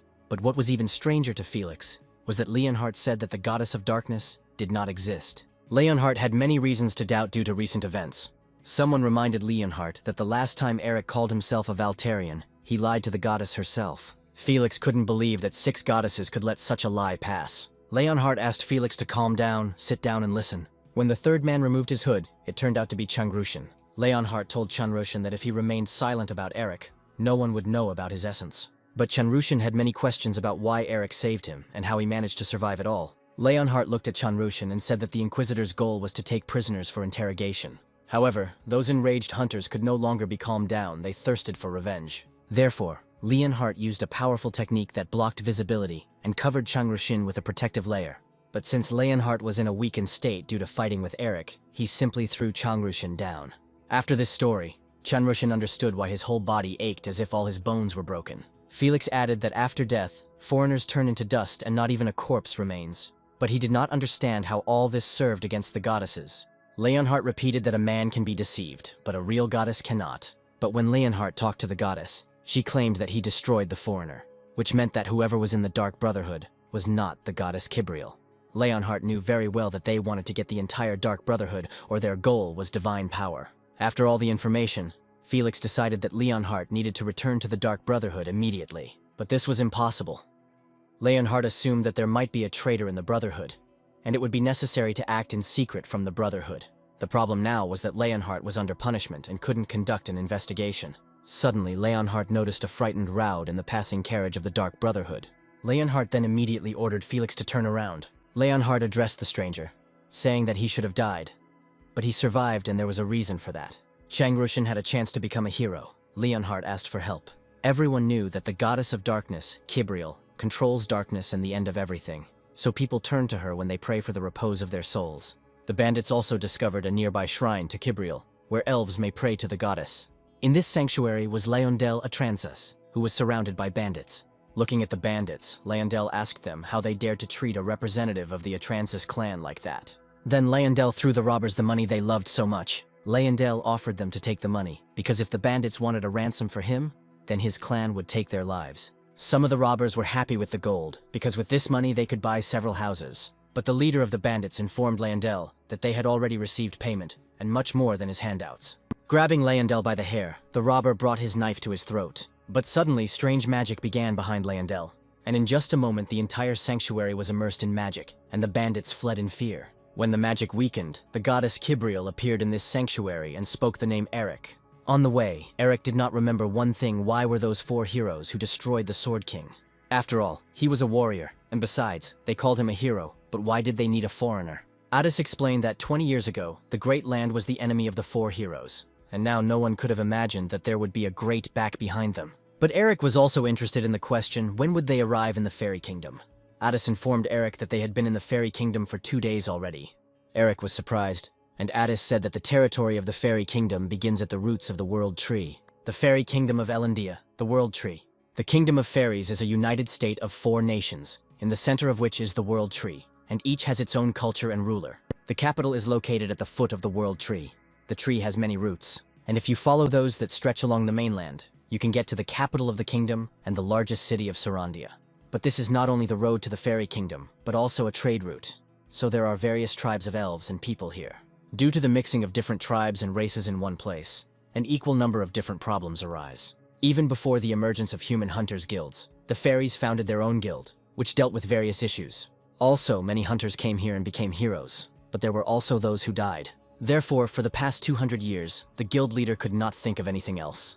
The guild leader looked at the newcomers and realized that these were not ordinary guys. The guild leader was delighted when he saw the results of the newcomers. Addis, a 52nd level magician, moderate charm, formal and neat appearance, a sense of strength of spirit. Ether, a level 38 swordswoman, looks silly, has a cute appearance and a childish voice. From his own experience, the guild leader could say that people like them should not rot in the dungeons. The head of the guild was ready to write letters of recommendation to support influential people. From all the praise, Ether could not contain her emotions. Addis thanked the head of the guild and said that they were registering simply as hunters. Addis also thanked them for not measuring Eric's level and said that the hunter exam was cancelled 10 years ago. Eric looked at his exam results and was upset about his score. Ether peeked and laughed, and then offered to help with the lessons. Eric was outraged, since other guilds did not require this, and the guild leader was surprised that the exam was cancelled 10 years ago. Addis asked the head of the guild not to bother and offered to register Eric as a guard. The guild leader took out a huge book and said that he would check if there were any exceptions, but it would take about 6 months to check. After leaving the guild, Eric was upset that it was taking so long, but Addis calmed him down by saying that time flows differently for elves. Addis told Eric that the system of modern guilds appeared 100 years ago, but here they still weren't used to it. So 6 months passed very quickly for them. While Eric and Addis were talking, Ether noticed some kind of event in the distance of the streets. There were a lot of people around the arena, and the host said that the challenger was not a weak hunter. Would he be able to pull out the sword? Erica thought it all reminded him of a fair, and Addis thought they were at Thanksgiving. Attis said that the elves were created by the earth goddess Sarandi. In the distant past, the land of the elves was barren, and when famine came, the king of the elves offered his prayers, and the goddess heard them and gave him a sword. As soon as the king stuck this sacred gift into the ground, it immediately became fertile, and the elven state began to prosper. And now Eric understood that once a year, a festival was held as a sign of gratitude to the goddess. Looking at the top rows, Eric assumed that the elven nobles were sitting there. But while Eric and Addis were talking, Ether disappeared somewhere. Addis didn't even understand how they could not notice her absence. Addis immediately went to look for Ether, and told Eric to be there in case she returned. Left to wait, the host announced that this year probably no one would be able to pull out the sword.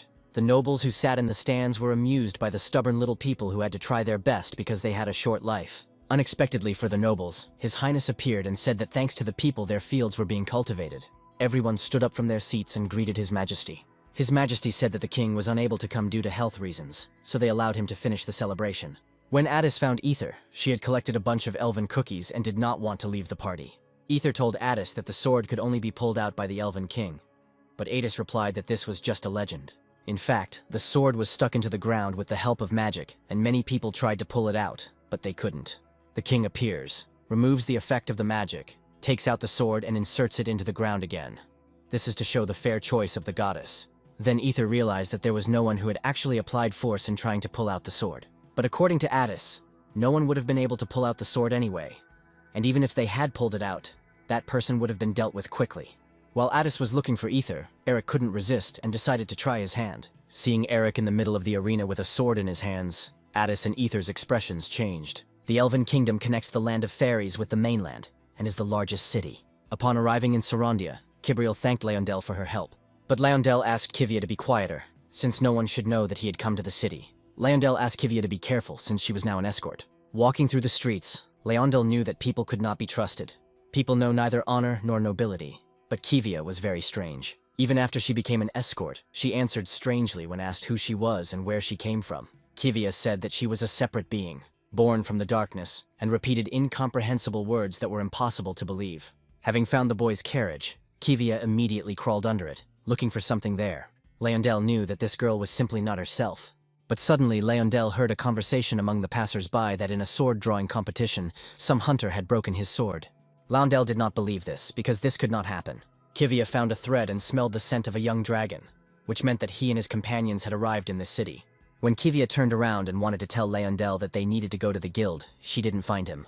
Meanwhile, in the arena, the elves captured Eric with magic. An elf shouted from the stands that there was no place for a Valtarian here and demanded that he confess who had sent him. Eric walked out of the stone prison as if nothing had happened, saying that he simply thought the competition was funny.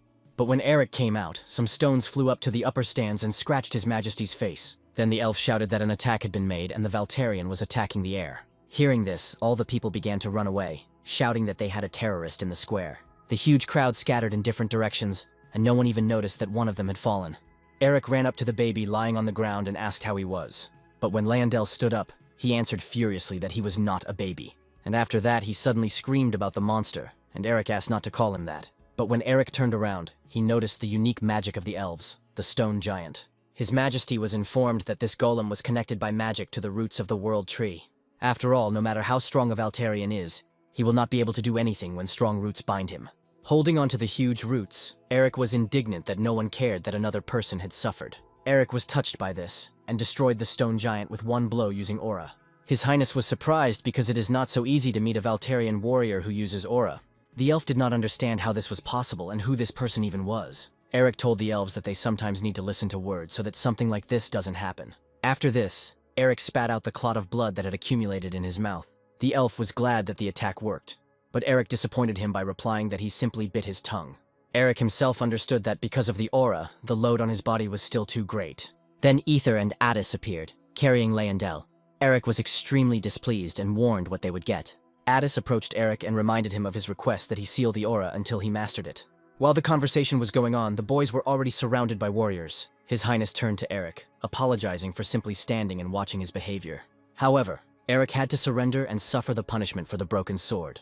Addis suggested surrendering rather than fighting with all the warriors, and warned that the minimum prison term for elves was 3 years. Eric apologized and said that he had no desire to leave the heroes for 3 whole years. Aether supported Erica, adding that they would be grateful if they learned about the conspiracy. After listening to everyone's opinions, Addis suggested changing their plan. Kivia appeared before the boys, preparing for battle. Kivia advised the boys to listen to the elves, because if they didn't, Ratna would have no future. Eric asked the girl what she was even talking about. Then, looking at her, Eric decided that the girl had a high level, but the management began to give out a bunch of mistakes about her. All these errors and spam gave Eric a headache. Eric looked at the girl again and asked who she was. Kibriel replied that now was not the time to share information. Now they needed to end this situation. Eric demanded an explanation, but Kibriel headed towards Leondel. Kivia spoke the name of Leondel Atrances and he opened his eyes. His Highness heard that the girl was communicating with Leondel Atrances. The elf fainted upon hearing this, and His Majesty asked the young prince what he was doing there. His Majesty ordered the soldiers to lay down their arms and ensure the safety of the prince. After some time, everyone was already in the palace, and His Majesty thanked the guys for saving his younger brother. Addis replied that it was a great honor for them to save the prince of the Elven Kingdom. Eric got tired of all these thank yous and pleases, and asked directly whether this prince was the son of the fairy queen Holian. Addis immediately apologized for such directness, but His Majesty found it funny, since the Valtarian warrior could have misunderstood everything. His Majesty began to explain that the race of fairies includes elves, nymphs, gnomes, and sylphs, so the four kingdoms united and are called Elendia. And Holian is one of the four heroes who received the blessing of the goddess, a representative of the union of fairies and the queen of the nymphs. Eri found out that they were not servants of Holian, but he was more interested in who this girl was. After all the story, Ether was worried about their perfect deed, that they split the sword of the Elven King. But His Majesty calmed everyone down, saying that it was a copy for the festival, and the real sword could not be broken. Leondel expressed his displeasure, saying that because of the jock, the whole festival went wrong and they would not forgive him. His Majesty immediately raised his voice to his younger brother, saying that he could not speak like that to the people who saved him. His Majesty also reminded Leondel that he was forbidden to leave the castle and demanded an explanation from him. This angered Leondel, as his older brother always tried to lock him in, even during the holiday. During the heated proceedings, a servant approached His Highness. Having whispered something in His Highness's ear, he asked about his father. His Highness stood up and apologized to the boys that he would have to leave them due to urgent matters that had arisen. When His Highness left with the prince, Addis and Ether immediately relaxed. Addis noted that the royal family would help them get to Holian.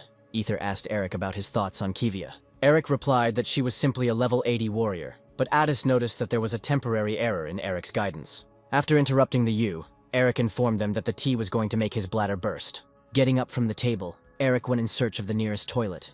Addis asked him not to linger. 20 minutes later, Eric was still looking for the nearest toilet. Eric didn't understand why the elves had such a huge garden, and there wasn't a toilet every 15 meters. It was a mystical tree hidden in the depths of a huge garden. The untouched nature indicated that no one had visited this place for a long time. A place where no one had come, and no one would come. Eric was glad that he did not die from the burst bubble, and coming out from behind the tree, Eric saw an old man. The old man turned to Bao Bao, saying that he could have warned him of his arrival. Eric didn't expect to meet anyone here, but at some point he caught that same unpleasant smell. When the old man stood up, he said that the paper was over and he would need to bring it. And Eric reminded the old man about the pants. Having dressed and sat down on the root of a tree, the old man realized that he had made a mistake and was not talking to Bao Bao. Eric asked the old man why he had come to the land of the elves, but he replied that the land had no owner. The old woman began to tell that the care and protection of where the world tree had taken root was just a mission, and their flesh was earthly dust and would eventually return to the earth again. Eric agreed with the old man's words that they were given land for use, and they were not the owners here. The old man asked what he was doing. Eric explained that they also take food from the land, so he returned it and fertilized it at the same time. Turning to the old man, Eric said that they were now accomplices and suggested that they keep it a secret. The old man laughed and replied that nothing would happen to an old man like him. The old man also said that the earth rewards those who work by the sweat of their brow. Taking out his sword and sticking it into the ground, the old man wondered what a little boy like Eric was doing here in such troubled times. After the old man thrust his sword into the ground, the tree's roots began to pull Eric's sword underground. Grabbing the handle and trying to hold it with all his might, Eric was surprised by such a powerful force of the earth. But having gathered his strength, Eric was able to pull out his sword, and not only it. When Eric looked at his sword, he was very surprised. His broken sword turned into a huge wooden sword. The sword was quite heavy. Eric felt it drawing energy out of him. Eric was curious about what the old man had done with his sword, but he didn't understand where the old man had gone. But when Eric discovered the old man, he began to dig him up and ask what kind of sword it was. At the most inopportune moment, Kivia emerged from the bushes. Kivia noticed exactly that picture when Eric was burying the old man. After seeing this, Kivia began to attack Eric. Eric asked the girl to stop, telling her that she had misunderstood everything. But Kivia asked Eric if he really meant to say that the Elf King dug his own grave and climbed into it. Eric replied that he didn't even know that this grandpa was a king and it all happened by accident. Kivia was already flying towards Eric, saying that he had mistakenly buried the king alive. Looking at the girl, Eric again made the same mistakes in management. But while Eric was realizing this, Kivia had already managed to strike him. Grabbing Kivia by the legs, Eric asked again who she was and said that her skirt had risen up. After these words, Kivia said that Eric was a scoundrel and struck in the most secret place. It was very unpleasant, and if it had been anyone else in Eric's place, he would have been dead by now. Kivia told everything that Erica's real name is Ryu Han Bin, level 5, was forcibly transferred to this world at the age of 24 due to a blessing, and for some reason, lived in isolation in another world for 22 years. Then Kivia told about herself, that she was created by the goddess of darkness Kibriel, and is her representative, and her name is Kivia. Kivia proved her words by not being affected by the Demon King's guidance. Eric did not believe that the goddess of darkness Kibriel decided to kill the stranger herself, but Kivia explained that her orders were to find a candidate to be Ryu Han Bin's assistant and test him. Eric knew that the goddess and the Demon King were enemies. How could she choose a foreigner, and what kind of assistant were we talking about? Eric's mismanagement and uncertainty left Kivia baffled.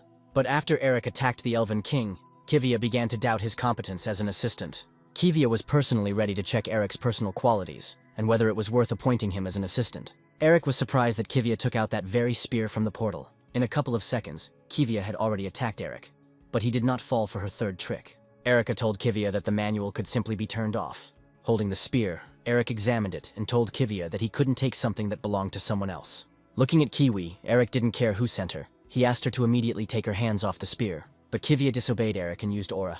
Eric immediately let go of the spear, as such a strong aura almost left him without fingers. Looking at the sword, Eric thought that the defense had fallen because the sword was absorbing his aura. Kivia didn't stop and continued to attack Eric, telling him that he doesn't understand the full importance of this situation. While fighting, Kivia asked Eric why he didn't use his aura, why he didn't fight for real. Eric was annoyed that Kivia talked so much. When Kivia attacked, Eric fought back with his sword, causing half of him to fall to the ground. After this, Eric had complaints about his grandfather. Kivia realized that Eric didn't want to take her words seriously, and then she used an aura attack against Eric. Eric was reminded of his cutting aura and decided to avoid it first. Suddenly, the King of the Elves rose from the ground, asking whether he was in the next world. Eric covered the Elven King, and the entire aura attack hit the world tree, which absorbs the energy and begins to grow. The king said that a high-quality aura makes the tree's roots stronger than steel. But this cannot be achieved with a normal aura. Looking at Eric, the king said that he was the first after Bao, just like that time. The Elven King added that the goddess had sent the hero to the place where he was needed. Arriving at the tree, Leyondel asked Eric how he dared to attack the King of the Elves and his escort. Leyondel shouted that he would never forgive Eric for this, calling Eric a lump of muscle. Leyondel ordered the warrior to kill Eric.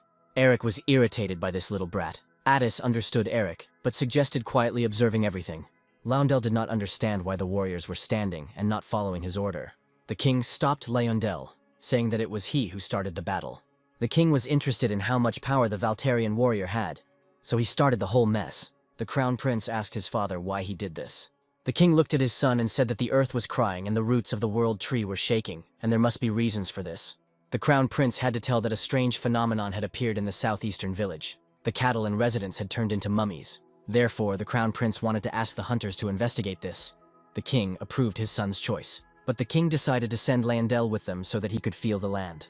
Hearing this, Eric was indignant, because they had not yet agreed, and Addis said that they were heading to the Fairy Kingdom on urgent business. Leyondel did not believe that people would refuse such an offer, although for them there could be nothing more honorable. Looking at Addis, Leyondel decided that he must understand the importance of this proposal. Then Leyondel's gaze moved to Ether, and he agreed to let her accompany him. Looking at Eric, Leyondel decided that this lump of muscle could protect him. That was Eric's last straw. Having intimidated Leyondel, Eric said that the Valtarian warrior would not tolerate insults directed at him for anything. And if Leyondel blurts out any more nonsense, Eric's hand will not stop. The crown prince turned to his father and said that Leyondel was not able to cope with this matter. The king understood that it was dangerous, but that is precisely why the people recognize Leyondel. Looking at the hunters, the king knew that they had their own calling and it would not be good to force them. Therefore, the king was ready to find out the boys' decision tomorrow morning. In the evening, there were discussions. Addis realized that the four heroes were planning something, but he did not want to think that they could attack the goddess of darkness. Ether couldn't imagine that the heroes were using foreigners as slaves. That's why Kivia asked for their help. Seeing what Addis and Ether were doing, Eric ran up and knocked over the chair with Kivia. Eric didn't understand why Kivia was getting so much attention if she almost killed the king and him, but Addis reminded her that she was the goddess's messenger. But their goddesses had no relation to Eric as an earthling, and for him the request for help sounded strange. Kivia explained to Eric that this was not a request, but a fair deal. For Eric, this was a good chance, because once the goddess was released, she would reward those who contributed to this. And the reward will be the fulfillment of one wish that does not go beyond the bounds of world laws. As an exception, she can even send Eric back to Earth. After listening, Eric replied that there was someone who promised a similar reward, only his goal was to kill the goddess, and he was a demon god. The boys were surprised by what they heard. Addis immediately said that the promise of the demon god was a lie. But Eric will never forget how he rotted in the mountains for 20 years because of this demon god. Eric reminded everyone that they were going to catch Holian without asking. Kivia replied that there was no need for that, since the goddess Kivriel only trusted the boys with one task. The terrible Garhan, the archmage Zenobia, Holian who surpasses life and death. The task was to find a warrior who is recognized as stronger than these three combined. The guys must find the Sword King Beotold. According to Kivia, they just need to guard her until they get to the king. after which he will destroy the fallen heroes. Eric felt that the task seemed too easy in words compared to the reward. Kivia warned that failure was not an option in this task. After some thought, Eric agreed, deciding that they had the same goal. Hearing a positive answer, Kivia said that it was necessary to send it right now, and climbed out the window. Eric did not think it was so serious. Then Eric asked what they should do with the task of guarding the baby. Although they didn't care, and they could refuse the Elf King. Kivia said that they would refuse, as it would interfere with the fulfillment of the mission of the goddess Kibriel. In the morning, the Crown Prince informed the king that the hunters who were in the outbuilding had disappeared. The king assumed that those guys were in a hurry. The Crown Prince was ready to inform his brother that his mission was cancelled due to the lack of guards. But the king decided to send Leyendel on an expedition to his eastern routes. Anyway, the Crown Prince reminded him that Leyendel was just a child. The king answered his son that one day Leyendel would lead the kingdom of the elves, and he must earn the recognition of the people. The Crown Prince dared to say that there would certainly be those who would not have the best opinion of Leyendel. But the king told the Crown Prince that protecting a child is not the only purpose of a parent. Suddenly, Leyendel entered the hall, saying that Leyendel's knights had finished preparing for the military campaign. The king couldn't stop admiring how well the uniform suited Leyendel. The Crown Prince was surprised that all the hunters were there. As it turned out, that evening Kivia told the boys that Leyendel would die anyway. Eric did not understand Kivia's words, and asked her to explain more clearly. Kivia said that 6 goddesses are the creators of the war. They know about everything, and even about what goes beyond time and space. However, even goddesses who can foresee the future act with caution when interfering in the affairs of the war, since they should not violate the free will of beings and laws. But the prophet of the goddess does not have the ability to foresee the future. Therefore, Kivia has no right to exceed her powers given by the goddess, and in any way influence the fate of others. But the problem was that because of Kivia, the prophetess who was created by the goddess, Leyendel did not die, but remained alive. Ether understood that the future where the prince dies remained unchanged. Even Eric was surprised that Kiwi didn't care, even though the baby was naughty. Kivia reminded once again that she was created to free the goddess for the sake of the survival of the Ratna. But the future of the entire army and the life of one boy have different values. The death of Leyendel Atransis is his destiny. While in the palace, Kivia knew that Eric and Leyendel were not in such a close relationship. But why did he make such a decision? Eric's answer was very simple. He told Kivia that he simply didn't like her. After such an answer, Kivia doubted Eric's qualities as an assistant. Eric redirected Kivia to ask those who chose him, but then remembered that the one who chose was sealed. The king was glad that everyone was there and began to talk about what was happening in the eastern village. The children's task was to find the reasons for this phenomenon, because if the roots dry out, then the whole tree can dry out. The infection threatens to spread throughout the entire territory in the shadow of the world tree. Therefore, this concerned not only the Elven Kingdom, but the entire Fairy Union also showed interest in this matter. The king added that if they resolved this problem, the representative of the Elven Union, Holian, would personally thank them. Eric liked this because they would be able to meet Holian. The king also said that Leyendel would participate in the expedition not as a prince, but as a leader. Sitting behind the wheel, Leyendel was glad that his father knew his worth. And for Leyendel himself, all these phenomena were just trifles. Leyendel rode so slowly that Ether told the prince that they would die by the time they got there. But Leyendel asked to be called chief, and in general, Leyendel told Ether that a little girl like her should be grateful for such a trip. Addis decided to figure it out, and told Leyendel that if he got tired, who would protect the people, and asked him to entrust the helm to him. Leyendel agreed with Addis, but looking back he realized that he had not had time to demonstrate his driving skills to Kivia. Leyendel noticed that while he was busy driving, the Valterian was chatting with Kivia. Along the way, Eric learned that Kivia did not know where Bauthold was, and she replied that even if she were a goddess, she would not be able to know the dungeons that belonged to the Demon King. Kivia explained that the goddess could know a person's thoughts if prayers were offered to her, but there was no record of Bauthold's prayer. On the way, a cart overtook the boy's carriage, and an intelligent man asked if he could go first. The man explained the situation, that he needed to get to a village in the east before the sun set. Addis of course let the man through. Addis also told the man that they were also heading there, and the man warned that strange things happen in this forest when night falls. The man apologized again and overtook the carriage. Ether was glad that they could just follow that carriage and not get lost. But for Leyendel, it was outrageous that some guy would ride in front of him. So Leyendel decided to go around the man and press the gas pedal. There was a fence ahead, but for Leyendel it was no obstacle. Having flown over the fence, Eric thought that someone was attacking them, and that was why they were driving so fast. But Leyendel warned the boys that he was being guided by the goddess of the earth, and that they had nothing to fear. A few meters away, the boys' carriage was burning with a beautiful flame. Everyone looked askance at Leyendel, but he answered everyone that this happened by the will of the goddess of the earth. Leyendel said that he knew the way and they could go on foot and ordered his savages to follow him. At that moment, the guys were trying to put out the carriage, and Eric joked that he could still hear the voice of the prince who died in the fire. Wandering through the forest, Loundel pointed out a new direction each time. Eric wondered why Loundel was so confident. Kivia replied that it was because of his royal blood. Kivia said that the royal family has been caring for the roots of the tree since ancient times, and therefore, once every 20 years, they can prepare a gift from the world tree. Eric looked at his sword and realized how valuable it was. Kivia added that Leondel did not have the skill of an elven king due to his age. However, Leondel is able to perceive the roots of the tree that stretch across the earth. Because to begin with, the blood of the royal elves flows in it. Eric wondered what the beginning meant, but their conversation was interrupted by Leondel. It turned out that Leondel had found the very same cart passing by them. Ether didn't even expect that their leader could be so useful. Leondel turned to Kivia, that now she could notice the difference between the muscular savage and him. Eric did not understand what he had to do with it at all. Then Leondel suggested asking the owner of the cart to give them a lift. Kivia approached the cart to inspect it, and she told the boys that Leondel's proposal was impossible. From childhood, the Elven King's favorite was Prince Leondel, despite the fact that he was a late child. The Crown Prince felt uneasy. Suddenly, a younger half-brother appeared from somewhere, and with such an origin.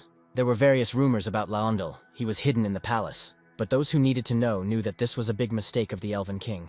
Because of all this, Leondel's mother fled from the palace. When Leondel opened his eyes, he did not understand what had happened. And in front of him, he saw that same dying man who was asking for water. Leondel got scared and jumped up screaming loudly. Eric told Leondel to calm down and asked him not to faint again. Leondel asked what happened. Eric said that when he saw the man, he thought he was dead and lost consciousness. Addis explained that the man's organs had been sucked out, and the situation was quite critical. But the man was still holding on. Then Ether added that all they had to do was go to the nearest village. But the problem was that the one who knew the way was unconscious. Eric said in a serious voice that the situation did not allow her to wait for Leondel to come to her senses. Eric told Leondel to turn around so that he could see the whole situation for himself. Ether didn't understand why wild monsters were chasing them. Just like in the good old days, Eric decided to shoot his stones. And one of the stones hit the bloodsucker, a ghost-type monster that inhabits the bodies of dead monsters and controls them. Kivia suggested that these same monsters sucked organs from people and turned them into mummies, the kind Eric had only seen in the haunted house. Leondel knew that there were no dungeons nearby. But where did the monsters come from then? Kivia replied that the reason was unknown. It was only known that the monsters wanted to get the aura. Leondel, having learned this, immediately told the savage to get out. But Eric reminded that Kivia also had an aura. But suddenly, Kivia told the boys that if they continued to drive like this, they might get into trouble. Taking a closer look, Addis noticed a cliff ahead. Addis told everyone to hold on tight and asked Ether to help. Ether immediately understood what needed to be done and used her skills. Throwing her sword into the tree, Ether created an electric rope, and thanks to this, they sharply dodged the cliff. But Leondel decided not to listen to Attis's words and fell out of the carriage. Noticing this, Eric quickly jumped out of the carriage and managed to catch little Leondel. Eric warned Leondel that the savage's hands were beginning to weaken, and that he needed to say a magic word. Looking up, Leondel thanked the Valtarian. Then the boys drove up to the main gate of the small village of Root.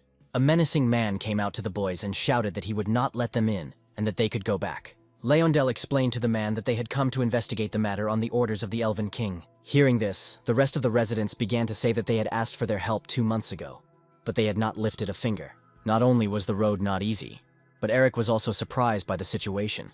Kivia said that initially people lived in this village, but because of the roots of the world tree, elves came here, and so disputes over the land began. That's why Kivia doesn't have the best impression of the elven race. Addis intervened in this conversation and said that there was a patient with them who needed urgent help. The man replied that they would accept the patient, but said that they refused to enter the domain of the Elven Kingdom.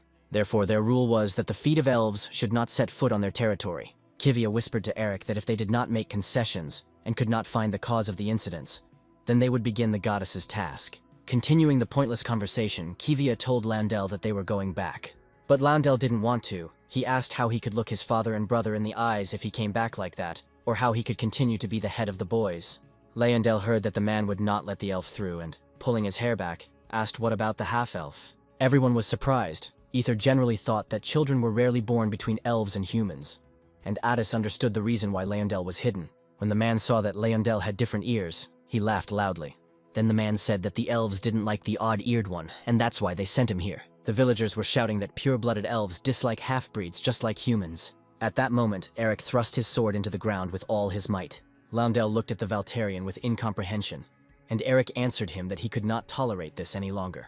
Eric addressed the residents with the words that this little one is temporarily their leader, and those monsters that people are so afraid of are susceptible to aura. Eric had a red light in his eyes, and he said that an aura was about to start coming out of him. This made the residents a little nervous, and after these words, their laughter quickly stopped. Then the villagers took a closer look and found out that this was a Valterian warrior, and if they did something wrong, the problem would no longer be the monsters. The main gate of the village suddenly opened and a man asked where the patient was. Then the man who was negotiating warned that it was dangerous to go out because these people came from the kingdom of the elves. The man asked again about the kingdom. Eric was surprised and did not understand what was happening. Leondel also did not expect this, and did not even think that he was here. As it turned out, it was not a person, but Leondel's second brother. Then the elf asked the baby if he was really Leondel. Leondel replied that it was him, and then the middle brother began to hug his youngest. While Tiskaya Londel, the middle brother asked how his father was doing, how Londel was doing in school. Eric noticed that the middle brother looked exactly like the crown prince. Kivia replied that they had the same genes. It turned out that he was the half-brother of Leondel Atransis, and the twin brother of the crown prince. At the hospital, the man the guys brought felt much better after taking the medication. Ether was glad that the man's complexion had improved, and that their efforts had not been in vain. The elf said that the medicine was created using his meager knowledge, and since he is the only magician in the village, he acts as a healer. Since there are many sick people, it is difficult for the elf to take care of everyone alone, and some are being treated at home. Because of this, the elf asked his family for help. Londel did not understand why his brother did not indicate that the letter was from him, because then Londel would not have come alone. But his brother reminded him that he was in exile, and if anyone found out that he was here, it would harm the village. Londel no longer remembered what had happened 10 years ago, but he was sure that his father had long since forgiven his brother. Ether began to push Eric to the exit, but he did not want to leave because now the most interesting moment had begun. But Ether said that the brothers hadn't seen each other for a long time, and they had a lot to talk about, and at such moments they needed to know when to leave. Eric agreed with Ether that standing and eavesdropping was not very good, but Eric was confused by the strange sounds. Looking around, the boys noticed that Kivia had stuck her hand into the patient's mouth. Everyone ran up and started asking what she was doing. Eric pulled Kivia away from the sick man, but Kivia pulled something out of the patient and told Eric to take a closer look. Looking closely, Eric saw that it was a bloodsucker larva. Kivia explained that even those whose organs were sucked out by the bloodsucker can recover with normal treatment. But all the patients who were in the hospital did not recover because larvae were parasitizing in their bodies. The elf understood that the bloodsuckers deliberately leave people alive so that their larvae can reproduce. Addis was surprised, and Ether knew that the monsters of the dungeon only wanted to kill and appeared on their own. Then it dawned on Eric why there were more and more monsters in the area. Kivia informed everyone that their mission was complete and they could return to the kingdom and report everything to the king. Leondel told Kivia that his brother and the others were in danger, but Kivia reminded him that their job was to find out the cause of the anomalies. Eric stopped Kivia and asked her to know her limits. They can't just up and leave when people are dying in the village. Kivia replied that the guys don't think about future victims who are not visible now. Looking at Eric, Kivia asked if he had forgotten how many innocent people the one he thoughtlessly saved earlier had killed. And in the end, he couldn't even take responsibility for his misdeeds, allowing him to simply die. Addis couldn't stand it. He swung his hand and wanted to hit Kivia, but the elf reminded him that this was a hospital. Then Addis stopped. He didn't know how much Kivia knew about that matter. But he said that the best choice led to the worst result, and asked Kivia not to throw words around. Addis knew that Kivia had not seen what Eric had gone through because of the heavy burden of his responsibility. The elf interrupted Addis, saying that he would ask that the building of the former hotel be prepared for them, and that tomorrow they would decide what to do. In the room, Ether was furious at Kivia's impudence. Addis asked Ether to calm down, since he himself had allowed himself to go too far. With a sly smile, Addis reminded that Kivia had a task concerning Ratnu's fate, which is why she was in a hurry. Looking at Eric, Addis asked his opinion on whether they should carry out the goddess's task while listening to such insults. Eric admitted that he didn't feel insulted, but his mood was spoiled. Eric then compared it to the feeling of having a 4-year-old sister asking him why he doesn't have a girlfriend. All this time, Leondel's elven ear was shaking. The hotel had thin walls, and the guy's entire conversation could be heard perfectly. Listening to all this, Kivia turned to Leondel, saying that she was curious about something. Kivia asked Leondel if he thought she had angered the boys. Leondel didn't know the exact answer, because if Kivia did something that the guys didn't like, then she made them angry. Although Leondel decided that they didn't care, because they didn't care even when they found out that he was a half-elf, and the Valterian was a completely normal guy. Leondel looked at Kivia and suggested that she simply apologize to Eric. Kivia thanked Leondel for his advice. Satisfied, Leondel turned away from Kivia and suggested leaving important matters for tomorrow. Kivia agreed with Leondel and fell asleep. Not understanding, Kivia decided that the memory lapses were due to a head injury. Kivia's body was damaged because she was chasing the monster. The monster asked Kivia why she told him that she hid her children.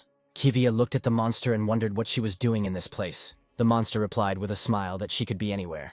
Kivia woke up in a cold sweat and realized it was a dream. Looking to the side, Kivia noticed that Lionel was not in his place. Standing up and running to the door, a surprised Ether suddenly opened it. Kivia asked Ether if they were looking for Lionel. Ether didn't understand at all what Lionel had to do with it, and replied that all their weapons had been stolen. On the street of the village, residents fought with the bloodsuckers that attacked them. Bloodsuckers were everywhere, on the street, on houses, in houses. Eric dealt his powerful blows to the monsters, but after each blow, the monsters simply separated. Addis came to the rescue, trying to burn the attackers. Addis explained to Eric that without his magic staff, magic was spatially limited. Eric warned Addis that if he used aura in such a narrow place, everything would explode. While fighting off the bloodsuckers, Kivia told Eric that his sword, created from the world tree, would absorb most of his aura. Hearing this, Eric didn't even know whether he should be happy about it. Fighting off the monsters at the height, Ether reported that they had entered here from the eastern gate and were crawling in all directions. Returning to Earth, Ether calculated that there were about 200 monsters, and destroying them one by one would take too long. Kivia found it strange that so many monsters had attacked the village, and she was also worried about where Lionel had gone. When the man heard that Lionel had disappeared, he immediately decided that it was all because of the little elf who had betrayed even his own. Eric grabbed the man and reminded him that it was he who was going to stab him in the back and take Lionel hostage for negotiations with the king. This is why Eric assumed that they stole their weapons and his sword was simply too heavy for them. The man looked at Eric with fear and replied that it was too late to look for that baby, and that they needed to at least get out of here.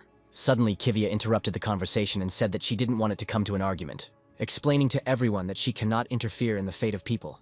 This concerns not only the inhabitants, but also the matter of life and death of Lionel. Kivia should not do anything that is not related to the fulfillment of her assigned mission. Having killed another monster, Eric asked Kivia if she really meant to say that Lionel's death had nothing to do with her mission. Eric reported that if Lionel died, he would no longer help her. Kiwi needed to find Lionel in order to complete her mission. Unhappy with this arrangement, Kivia nevertheless went in search of Lionel. Watching Kivia go, Eric noticed that she wasn't as cold as they thought. Eric asked Addis how long his magic would last. He replied that it would last for about 5 small ones and 1 large one, and Ether borrowed a sword from a man. The man asked what they were going to do, because if they started killing the monsters one by one, it would take a very long time. But the guys replied that they had no intention of killing the monsters one by one. Eric said that the monsters needed to be gathered together. While at the world tree, the monster held Lionel in her arms. Kivia appeared behind her, asking her to stop and not do anything to Lionel. The monster turned around and said that she did not expect a savior so quickly, but when Kivia saw who it was, she was stunned. The monster looked at Kivia and asked why she was staring like that, as if they had met before. Kivia replied that this was the first time he had seen such a monster that did not kill, but stole children. The monster asked for a human assessment and asked what people feel when they have children, how valuable a child is. Holding Lionel, the monster said that if this child were hers and was dear to her. The monster was interested in the expression on a person's face if her child was killed. The monster asked Kivia if she would show an expression on her face if she killed the child.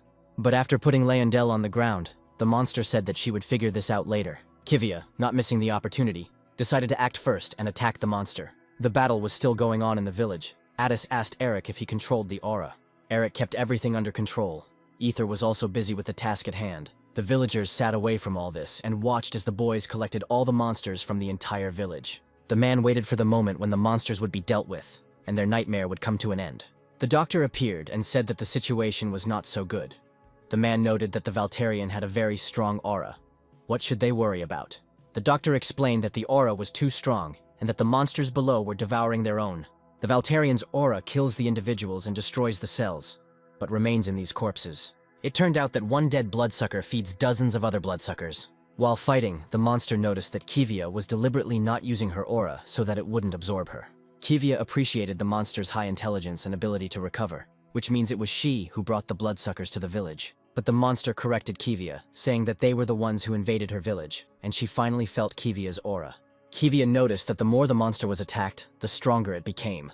Gathering her strength, Kivia struck, but the monster warned that she would not be able to defeat her with the help of aura. But suddenly the monster felt something different. Kivia used a freezing artifact because in this state the monster will not be able to absorb aura. The monster only managed to scream for the girl to wait. Watching the monster freeze, Kivia remembered that she didn't even ask her how she got out of the dungeon. After the monster froze, Lionel immediately woke up and asked Kivia why he was sleeping outside. Kivia approached Leondel and told him that it was time for them to go back. Suddenly, a powerful wave ricocheted Kivia far into the forest. It was a monster freed from magic. In a strange pose, she tried to give her face its former appearance. Looking at all this, Kivia knew perfectly well that after freezing, recovery was impossible. The monster laughed and said that even her bloodsuckers wouldn't last forever, so she had to kill a few. Seeing all this horror, Leondel decided that he was looking at a monster. The monster looked at Leondel and told him that she wanted to be a good mother, but the baby saw something extra. Kivia got to her feet and ran to help Leondel, remembering her prophetic dream. The pleased monster admitted that she had heard about some strong man. Eric was already standing in front of her, and the monster assessed him, saying that he was her type. Eric, tearing her hand away, replied that there were plenty of strange women in his circle. But before Eric came to the monster, fighting with the bloodsuckers, he felt that these creatures had risen in level. Ether reported everything that she would take on the small suckers, but her 38th level would not go for the large ones. Addis looked at Ether and gave her a special sign. As he continued to fight, Eric remembered that Addis had some kind of plan. Then Eric noticed a strange magic that looked like a countdown. When Eric looked up, he saw Addis grabbing Ether and flying away. A pleased Addis and Ether shouted at Eric to be patient for a little while. The boys left Eric as bait for the monsters, but after a certain time, a huge and powerful explosion occurred. Addis and Ether were happy that the plan worked, but the man was shocked that their colleague was burning in the fire. Ether told Addis that his explosion still looked a little dangerous, and it would be a little hot for Eric. As he emerged from the huge, fiery flames, all Eric could say to Addis and Ether was that they were idiots. Addis apologized and explained that they were originally supposed to all escape from there together, but there were more monsters than they thought. The men looked at the body of the Valterian, which was not damaged anywhere, unlike the monsters, of which there was no trace left. On the other side of the village, deep in the forest, I also noticed a huge amount of aura. Addis told Eric that something might have happened to Kivia. Eric looked into the distance and assumed that something could have happened to the baby too. Eric told Addis and Ether to check everything in the village, and he would check the forest and quickly ran away. But as soon as Eric ran away, the villagers began to behave strangely. Addis and Ether didn't like this and decided to follow them. The world created by the goddess is like a precise clock, as long as it runs continuously. What should happen happens, and does not go beyond the framework of her script. But even if reality goes beyond the limits, the problem is not the prediction, it's just that reality changes. Kivia wondered why a future was appearing that shouldn't exist. Eric noticed that Kivia was out of action after the headbutt, but Kivia replied that she was created in the image of a Valterian woman, and was also strong. Kivia asked Eric to focus on the enemy in front of them. Kivia also noticed that after the battle with her, the recovery power dropped, but due to the aura, she is not affected by slashing attacks. When the monster recovered, the villagers appeared behind her.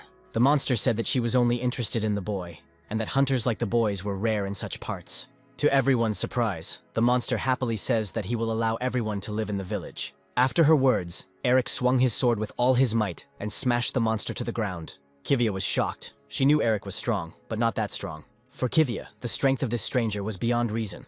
After Eric smashed the monster, an instruction appeared stating that this was not a boss-level monster, but just small bloodsuckers. The villagers ran to the place where Eric had crushed the monster. Everyone started yelling at Eric and saying that he was worse than animals and killed an innocent lady, because she was like a mother to them. Eric tried to prove that it was a bloodsucker, but Kivia didn't understand what her mother had to do with it. But then it dawned on Kivia that the entire village was already infected. Kivia realized that the villagers were pretending and that the village was infested with parasites long before they arrived. Something strange began to happen to people, and the voice of the monster was heard again, who said that all these people were afraid of wild monsters, and the monster simply protected them. And in return, people gave her a place to live. For her, it was a symbiosis. But for the fact that people accepted foreigners, they had to pay for it. Kivia explained to the monster that manipulating other people's lives is not symbiosis, but slavery. The monster replied that people were happy in this slavery and did not even suspect it. Leondel shouted at Eric to grab Kivia and quickly go to his father and tell him everything. But the monster shut Leondel's mouth, saying that she wanted to live quietly and peacefully in the village, especially since they had already killed many of her children. Even though their blood was now on everyone in the monster, everything turned out just fine. Kivia realized that the carrier of the infection was blood, and her gaze smoothly switched to Eric. The last thing Leondel saw was Eric knocking out Kivia. After some time, Leondel woke up from a terrible nightmare. Looking around, he did not understand where he was. The door to the room opened and that same monster entered. Leondel was frightened and asked the monster what she wanted to do with him. But the monster replied that she was not a monster, but his mother. And the man standing next to him asked him to watch his language before his daddy punished him. Leondel didn't understand anything at all, and didn't believe that there was a Valterian near the monster. Kivia's dreams were often prophetic, but it was very difficult to explain them. It was the same this time. Kivia woke up with a terrible sore throat. When Kivia cleared her throat and looked at her hand, she saw a bloodsucker larva. Looking around, Kivia realized that she was in a hospital, and next to her lay the same man who had vomited a maggot. Then it dawned on Kivia that the entire hospital was full of patients infected with bloodsuckers. At that moment, the doctor entered the room and dropped the tray of food out of fright. Kivia quickly jumped out of bed and grabbed the doctor by the throat, pressing him against the wall. Looking the doctor in the eyes, Kivia did not believe that he was in league with those monsters. The doctor burst into tears and pitifully asked to save the village, saying that he would tell everything as it happened. It all started about 6 months ago. The doctor lived in this village and treated people. An elf of royal blood was driven out of the palace in a fight for the throne, and while in the village, he felt a bad aura from the roots of the world tree. Then, together with the villagers, he went inside the cave to the roots of the world tree. Then everyone saw an incomprehensible crack from which a red light was streaming. When they were there, an incomprehensible creature came out of this crack, but the elf lost consciousness. And when he came to, the people had already managed to kill each other. The elf did not become infected, as he belonged to another tribe. But since then, people began to become infected, and that creature forced the elf to heal people. All this was for the sake of the village, which had to constantly give its energy to the monster. Kiwi wondered why the doctor didn't tell them anything right away, because then they could have returned to the kingdom. As it turned out, the doctor told people about this last time, but they were already infected outside the village. Then the doctor realized that this was the monster's game to check whether he would turn out to be a traitor. The doctor reminded Kivia that even the monsters that were chasing them were infected with bloodsuckers, and when the doctor saw the boys for the first time, he had hope, and he allowed them to enter. The doctor apologized to Kivia for all the nuances, explaining that he had not seen normal people for a long time. After listening to the whole story, Kivia noticed that the crack from another dimension and the monster from there coincided with her vision. Kiwi was very interested to know what happened to Leondel and the rest of the boys. The doctor said that they were all with that very monster. Sitting at the table and having dinner, the monster treated her man to various delicacies. Then the monster noticed that her son Leondel was not eating anything. She asked why he was not eating. Leondel began to shout and say that the monster did not make him laugh and was not pretending. Having shouted to the monster that she wanted to fatten him up and eat him later, a knife immediately flew into the back of Leondel's chair. Daddy Leondel threw a knife to shut his mouth. Father didn't like the way Leondel spoke to his mother in his father's presence. The monster took a knife from the back of the chair and asked her lover not to do that. Since Leondel is half-elf, it will take them some time to become a family, Mommy said kindly. Leondel looked at Eric and thought that the same fate awaited him in time. But closing his eyes, Leondel hoped that they would come and save him, and that he just needed to be patient. The maid Ether entered the room and brought the main dish. Approaching Leondel, Ether said that this was a special dish for the master. When I opened the lid, I found the intestines cleanly washed and filled with blood. The sight, smell, and composition of the dish made Leondel immediately vomit. The maid Ether shouted loudly for the cook to come immediately. The cook Atis entered the room, and his maid Ether was scolding him for the terribly prepared dish. The cook justified himself by saying that he had prepared the pork that the owner had caught according to his signature recipe. The maid decided that the cook wanted to blame everything on the owner, who ordered this stinking dish to be prepared. The owner didn't like this. He was outraged, because before he had prepared sausage from mountain animals. And the maid added that when she served in the army, such things could not even be brought close to wyverns. The cook started crying and saying that he was useless and worthless. Mother stood up from the table and clapped her hands, asking everyone to calm down, as they should live happily. But the problem had to be solved, because if Leondel didn't eat, he would die of hunger. And if his mother forced him to, he would be a bad mother. Suddenly, Addis raised his hand and declared that it was all his fault because he had prepared bad food. Then Mother decided to fire such a terrible cook by releasing bloodsuckers on him. Seeing that the monster wanted to kill Addis, Leondel quickly grabbed his fork and began to eat the food. Shoving this disgusting thing into his mouth, Leondel imagined it was pork and told everyone it was delicious. But the meal of the beautiful family was interrupted by the doctor, who reported to the monster that the maid was healthy. The goddess of darkness, Kibriel, was sealed by 4 heroes who possessed the goddess's blessing. About half a year ago, the power of the goddess of darkness was sealed, and at about the same time, a crack into an unknown dimension appeared. Kiwi could no longer delay the goddess's task, as the decay of the magical power occurred faster than expected. As Kivia prepared, the doctor reported that most likely the bloodsuckers had completely penetrated the bodies of her friends and had become one. Kivia decided that this happened because of the man they brought to the village. The doctor suggested that Kivia try to wake up the boys in the same way that she woke up. But they both knew that using someone else's aura could be poisonous. Addis and Ether might not be able to withstand Kivia's aura. Of all of them, only the Valtarian warrior can withstand Kivia's aura. Kivia knew that Eric wouldn't be hurt much by her aura, But the problem was the mother, who was keeping a close eye on Kivia. Leondel, seeing his brother, ran to him, asking if he was okay, but the brother apologized to Leondel, turned around and left. Leondel did not expect this, and looking at Kivia, he did not believe that she was also infected. A monster approached Kivia, touched her hair, and said that she envied her strength and beauty. But the monster was happy that the girl was now just a doll in her hands. Leondel grabbed the knife and pushed the monster away from Kivia, injuring her hand. Holding the knife in front of him, Leondel told the monster that the boys were not guilty of anything. After all, it was because of him that they had to come to this damned village. Kivia leaned over to Leondel and said that in moments like these, you just need to apologize. Leondel immediately dropped the knife and apologized to the monster. Somewhere far away in the cold quarries was Raud, who, using his mind control powers, tried to stop the monster. When the monster sat still, Raud decided that his power had worked. But this was his big mistake, and then Raud thought that it would have been better for him to remain in captivity in the Order. At that moment, help arrived for Rauda. It was Chanrushan who told Raud that the monsters here were above his level, and therefore his skills did not work on them. Raud thanked the stranger for his help, but the monster behind them became even bigger. Looking at it, Chanrushan decided that it also did not have a very high level. Raud suggested using Chanrushan's hand to climb up, but Chanrushan said that his hand was stuck. The monster was already ready to swallow these sweet guys. But fortunately for them, help came to them, which they will owe for this. Leonhard informed the two that they were being pinned down by a normal nature monster.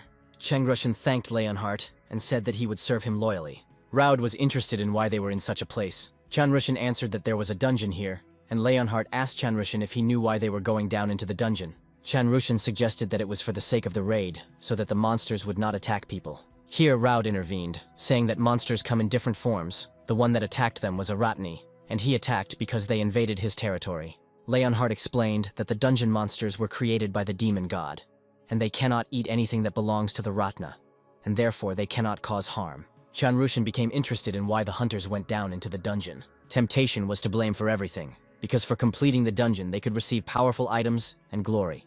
Therefore, the Ratni voluntarily go to their deaths.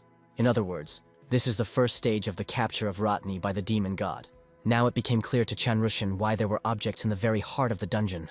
While the interesting and informative conversation was going on, they came to an interesting point. It was another unstable rift into another dimension, in the name of an abandoned homeland and sacred gods. Chanrushan and Raud were very surprised and wondered what it was. Leonhard explained that the Order had reported about 100 such cracks, and that there had never been anything like this before. Leonhard thought that if it could be seen using the landmark created by Ompalas, then it must be related to the demon god. While Leonhard was thinking, Chanrushan decided to look into the crack, and Raud quickly grabbed his hand. Not far from that very village, a carriage stopped, and a man, a Komodo, tried to get through with a blessing. When someone answered on the other end, the man immediately began reporting that the prince had been captured, and that a monster was ruling the village. Due to poor communication, Kronprince had trouble hearing and asked again if they had really caught Leondel. But the man could no longer answer the prince, as these were his last minutes. Receiving no answer, the crown prince hung up and resigned himself to the fact that something was indeed happening in that village. In front of the crown prince sat Holian, who informed him that this problem was no longer limited to the elven kingdoms. But the crown prince reminded that even a representative of the fairy union could not interfere in the elven kingdoms without discussing it with the union. Holian replied to the crown prince that she had no such thoughts. Then Richard interrupted their conversation. Richard told Holian that he didn't have time to get permission for every issue, and that Lady Zenobia had to be quicker. But Holian didn't let Richard finish. She made a remark to him that he shouldn't fall in without warning. It brings inconvenience to the elves. The elven king entered the hall, saying that they had not seen Miss Holian for 15 years. The Holians apologized to the king for visiting so late, but he knew she must have had a reason. Looking at Holian, the king noticed that she came without messengers, which meant that she was here as Holian, superior to Death, one of the 4 heroes. With sadness, Holian replied that the king was right, but the king also noted that Holian was going to the very village that rejected the elves. The elven king asked Holian to be careful and not to harm the inhabitants, and when the morning came, she could set off. Holian thanked the fairy king for allowing them to go to their territory. The elven kingdom was a small country compared to other states, its population and national power less than half. Although diplomatically the fairy kingdom is superior, thanks to Holian who transcends death. The crown prince told his father that he would set out with Holian the following morning. The king looked at his son and said that the elven nobles were waiting for the power to weaken, so the king should not rush off so easily. The crown prince did not like this, because as the eldest son of the royal family, he has the power to control the roots of the world tree. The king wondered if the crown prince was angry with him for sending Leondel to that dangerous place. Turning to his father, The Crown Prince replied that he simply did not want to end up in hell a second time. Sitting behind bars, Lionel tried to dig a tunnel with a spoon. When one of the bricks fell out, Lionel looked through the crack. But on the opposite side were the roots of the world tree, which you couldn't even scratch. Lionel wondered why the house was built so strangely, but he had to get out of there by any means necessary. At an inopportune moment, Lionel's mother came to him and asked him if he had thought about his behavior. With a sweet smile, Lionel replied to his mother that he regretted his misdeeds. The mother noticed that her son was still trying to escape from her. Then the monster asked everyone to leave, and leave them alone with Lionel. When everyone left, Lionel looked at Kivia and hoped that she had woken up. Otherwise, she would not have returned here. Lionel felt that Kivia and his brother had some kind of plan. As she left, Kivia's thoughts were that she had managed to avoid the worst-case scenario, her own death. None of this would have happened if they hadn't taken the king's quest. Even if the future was not as she had envisioned, there shouldn't be any problems. But Lionel's death is inevitable, and if the predetermined fate is changed, all of Kivia's visions will be destroyed and she will no longer see the future. For Ratna's sake, we must save Eric, leave this village, and find Beotold. When everyone returned to the house, Kivia went after Eric, but the maid Ether began to wonder where the new girl had gone. Kivia couldn't afford to be found out before she woke Eric up. Now was the right moment, while Lionel was distracting the monster, because it was unknown when she would be separated from Eric. Ether continued to call Kivia, and she noticed that she was acting strangely. But suddenly someone knocked on the door and everyone looked around. Opening the door, a doctor stood in front of them, who had business with the lady. Addis replied that the lady was now with the young master, and he could inform her of the doctor's arrival. The doctor told the servants that the mistress had probably forgotten to ask them for something, and suggested that they go outside the village together. Since it won't take much time, the lady won't even notice their absence. Lying on the bed, the gentleman felt strange that he had previously slept on such a small bed, and worn such tight clothes. Looking at his reflection in the mirror, it seemed to him that this was not his true appearance. But then he thought that he was not a primitive man who walked around naked, and there was no way that this cool mustache wasn't actually his. While the gentleman was admiring himself, Kivia was already attacking him with her aura. Lionel didn't understand until what point this monster would pretend to be human and pretend that they were family. Mommy leaned closer to her son and said that he had not yet seen real underground monsters. She stroked Lionel and said that if she were a monster, the village and he would no longer be alive. Mom explained to the baby that monsters are programmed to destroy everything connected with war, the desire to kill. The monster kept telling Lionel that she rejected all of this, and that was why she was different. But Lionel didn't understand why she was better than monsters if she manipulated people and killed innocents. The monster replied that they were all exactly the same, because that was what happened to Lionel's own mother when she died. These words caught Lionel's attention. He did not understand what this monster was saying. Covering her mouth with her hand, the monster apologized for saying too much again. Lionel wanted to know what this monster was talking about and, waving a brick, began to threaten. But the mother stopped her son and realized that it would be difficult to convince him with words. Having obtained the bloodsucker larva, the mother decided to sew her babies into the baby's body herself. Suddenly the walls and ceiling shook as if an earthquake had occurred. While resisting, Lionel hoped that Kivia had done everything and that they would soon save him. But it wasn't an earthquake, Eric. After Kivia's attack threw her into the wall, and from the powerful blow, the house shook.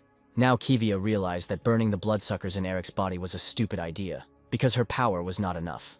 Eric was like a multi-layered monster. Looking at himself, the master was unhappy that his clothes were torn due to the fault of the maid. The gentleman regarded all this as an attack on his family. After some strange noise, the monster decided to leave, but Lionel stood in front of her and did not let her pass. Lionel's thoughts were that Kivia was now fighting to save them, and therefore he had to stop this monster. But the monster slipped through the bars like a ghost. And then Lionel had only one option left: the roots of the world tree. The master told the maid that he had been wandering for 20 years. He was also a foreigner, but the people of this village accepted him. And now here is his home, his family, and his friends, whom he will not allow to be hurt. After hearing all this, Kivia realized that real memories and false ones were mixed up in her head. The master decided that their new maid was simply crazy. Kivia noticed that a normal attack using the aura would not expel the parasites from his body. Kivia still had one more way left to force Eric to use his aura. When Kivia used powerful aura energy, Eric blocked her attack with earth. Kivia suspected that Eric wouldn't be able to resist for long without using his aura. Now Eric attacked Kivia first, and the blow caused her to drop her spear. Kivia turned to Eric and said that she couldn't summon his aura with her own powers. Looking again at the maid, the master was surprised that she continued to talk this nonsense. Kivia turned to Eric and said that he needed to use the aura. But then she appeared, walking slowly towards her master. And then she answered Kiwi that he couldn't use aura. Otherwise it would completely destroy the village. Kivia guessed that it was the monster who forbade Eric from using the aura. Pressing Kivia against a tree, the monster asked her who she really was. After all, she was very interested in why her parasites did not work on her. This could only happen to children who have few memories. Kivia said that despite how it looks, it has only been 4 weeks since it was launched. This made the monster laugh, as she knew that women should not be judged by their appearance. The monster emphasized that Kivia has a strong influence on the child in the dungeon. During this time, while the proceedings were going on upstairs, Leondel managed to dismantle half the wall in order to get to the roots. After he had the opportunity, Leondel came into contact with the roots of the World Tree. As soon as the reunion occurred, the monster and those who were under its influence began to have a sharp headache. The monster didn't understand what it was and who could interfere with her signal. While she was thinking, Kivia suddenly attacked Eric and knocked him down. Holding Eric's hands, Kivia leaned towards his lips and performed artificial respiration to transfer the aura. But the monster, noticing this, immediately pushed Kivia away from Eric. The monster explained to Kivia that the parasites had already completely taken over Eric's body and it was too late to transfer the aura. Having grabbed Kivia, the monster said that no one doubts the life that she gave, because new memories are superimposed on top of the happy ones. But Eric appeared behind the monster. She did not understand how he was able to wake up on his own. In front of Kivia's eyes, Eric raised the monster, and she told him that his memories were perfect. Eric agreed with her, because he had a house and a wife and also a child to feed. A normal life. Piercing the monster with his hand from which an aura emanated. The only thing that was strange about Eric was that he didn't remember kissing anyone. From Eric's powerful aura, the monster seemed to evaporate, and Kivia told Eric that it was not a kiss, but artificial respiration.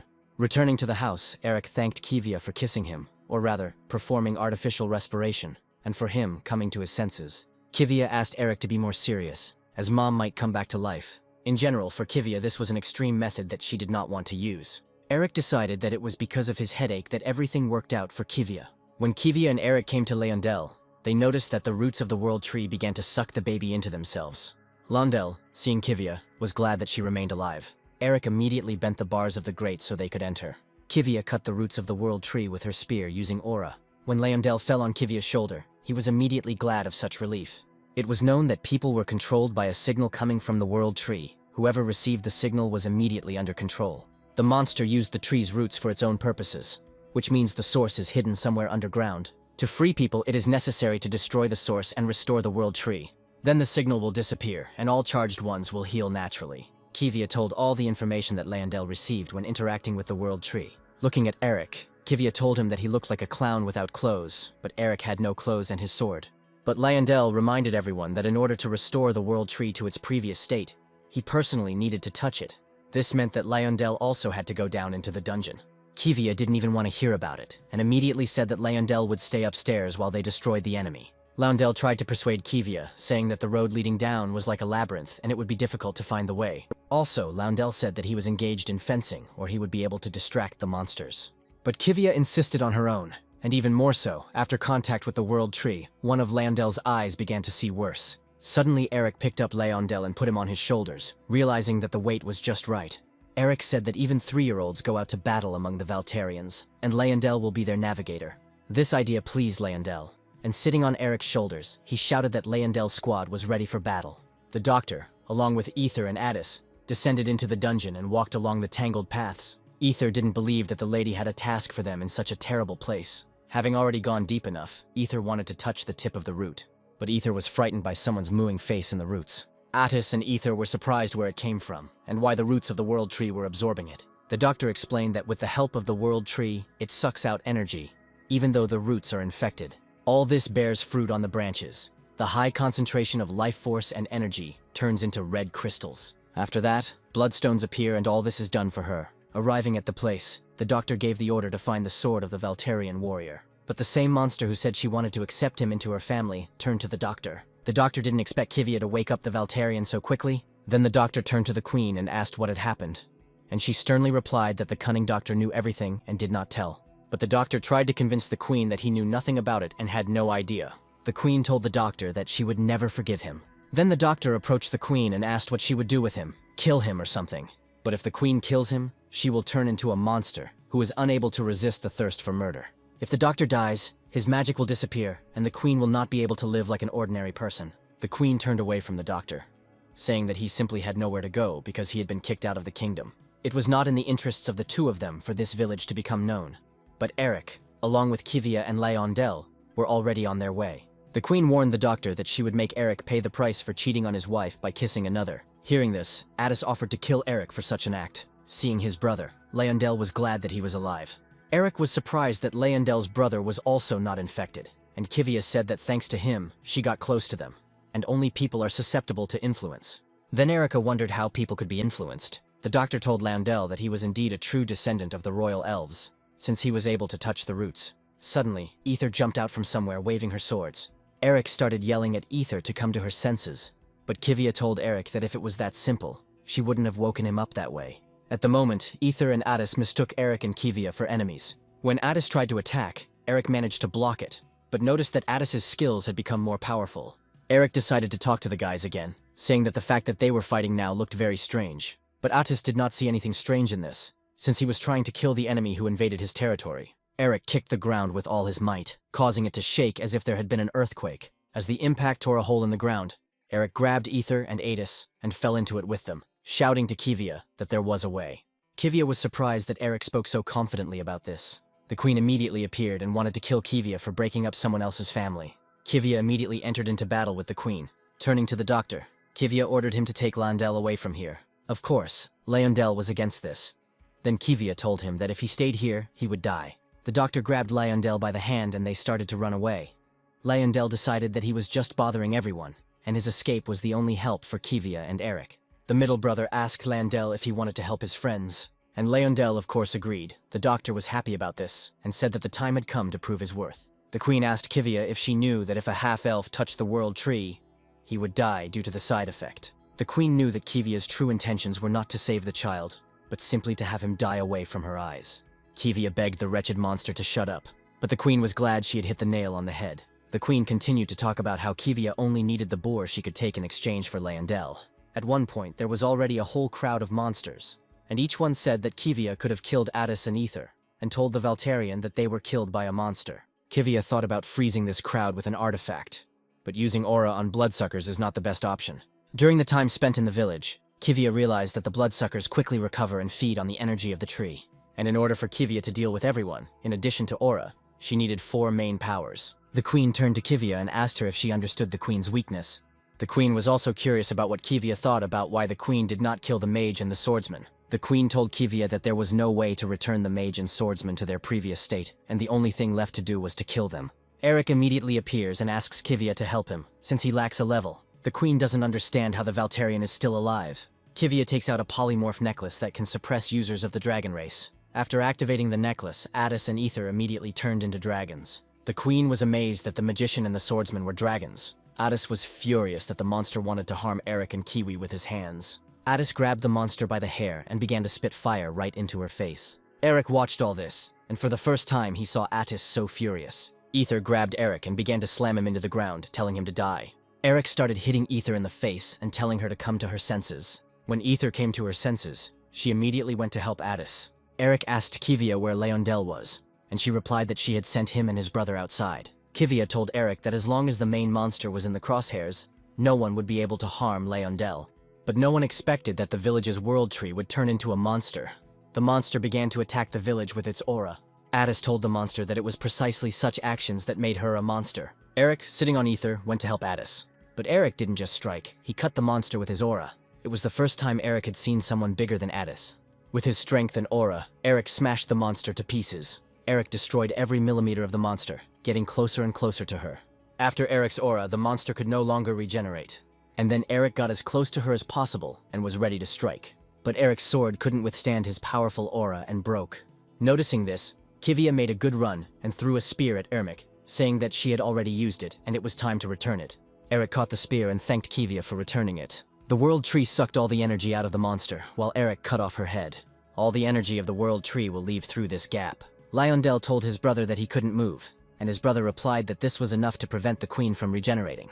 Leondel, looking at the crack, asked his brother what kind of crack it was. The brother said that her origin is impossible to know. But thanks to her appearance, the bloodsuckers can operate outside the dungeon. And the larger the gap, the further they could crawl according to the doctor's calculations. The bloodsuckers could even reach Alendia. Leondel did not understand what his brother was talking about. But he continued to say that if he opened the crack and killed the queen, he would be able to control people throughout the entire fairy union. Hearing this, Leondel immediately began to detach himself from the world tree. But his brother pushed him away and told him not to act rashly. The doctor said that he began studying bloodsuckers 20 years ago. Even then, he noticed that they were responding to signals from the world tree, but they were simply creatures that fed on energy. At that time, the doctor thought that they couldn't be used to manipulate people, so his father kicked him out because of these studies. The doctor wanted the elves to be able to rule over numerous nations, and then not only would peace come, but their kingdom would become great again. Leondel couldn't believe that after his father had thrown his brother out of the palace, he continued his research in the village. The doctor was glad about this, as he was able to complete them when he discovered the crack. And then he met the monster that controlled the bloodsuckers. According to the doctor's plan, Leondel's companions were supposed to kill the monster. When the boys saw a small white lump, they were not sure that it was the same monster. But this monster's eyes turned red and he wanted to attack Eric. The monster was stopped by Kivia, who grabbed it. Eric became curious about who this was. What kind of monster? It was a level 32 monster. Tribe name Specimen A. Angel Star 156-842. The monster settled in a deserted gorge where there was nothing. He devoured everything that was smaller than him, and this required neither consciousness nor ego. In order to survive and become stronger, he had no other way but to devour and evolve. Compared to other predators, which were simply huge, the monster was weak and small. Most often he ran away, because in case of failure it was impossible to survive. But one day he failed. The monster was badly injured and wanted to be killed and eaten. But suddenly he noticed a strange crack that he had not seen before, and then he instinctively ran towards her, not noticing his wounds. When he got to the other side, he couldn't figure out where he ended up when he fell into it. The monster continued to run until he was sure he was safe. Then the child noticed a monster in the bushes and told his parents that there was something strange there. The monster was in an unfamiliar environment. He didn't have to hunt anymore, and food was given out on a schedule. People didn't understand where he came from, because in terms of recovery speed, he was like a wild monster. The child was delighted that they had discovered a new species, but the father warned his son that he could not keep it at home.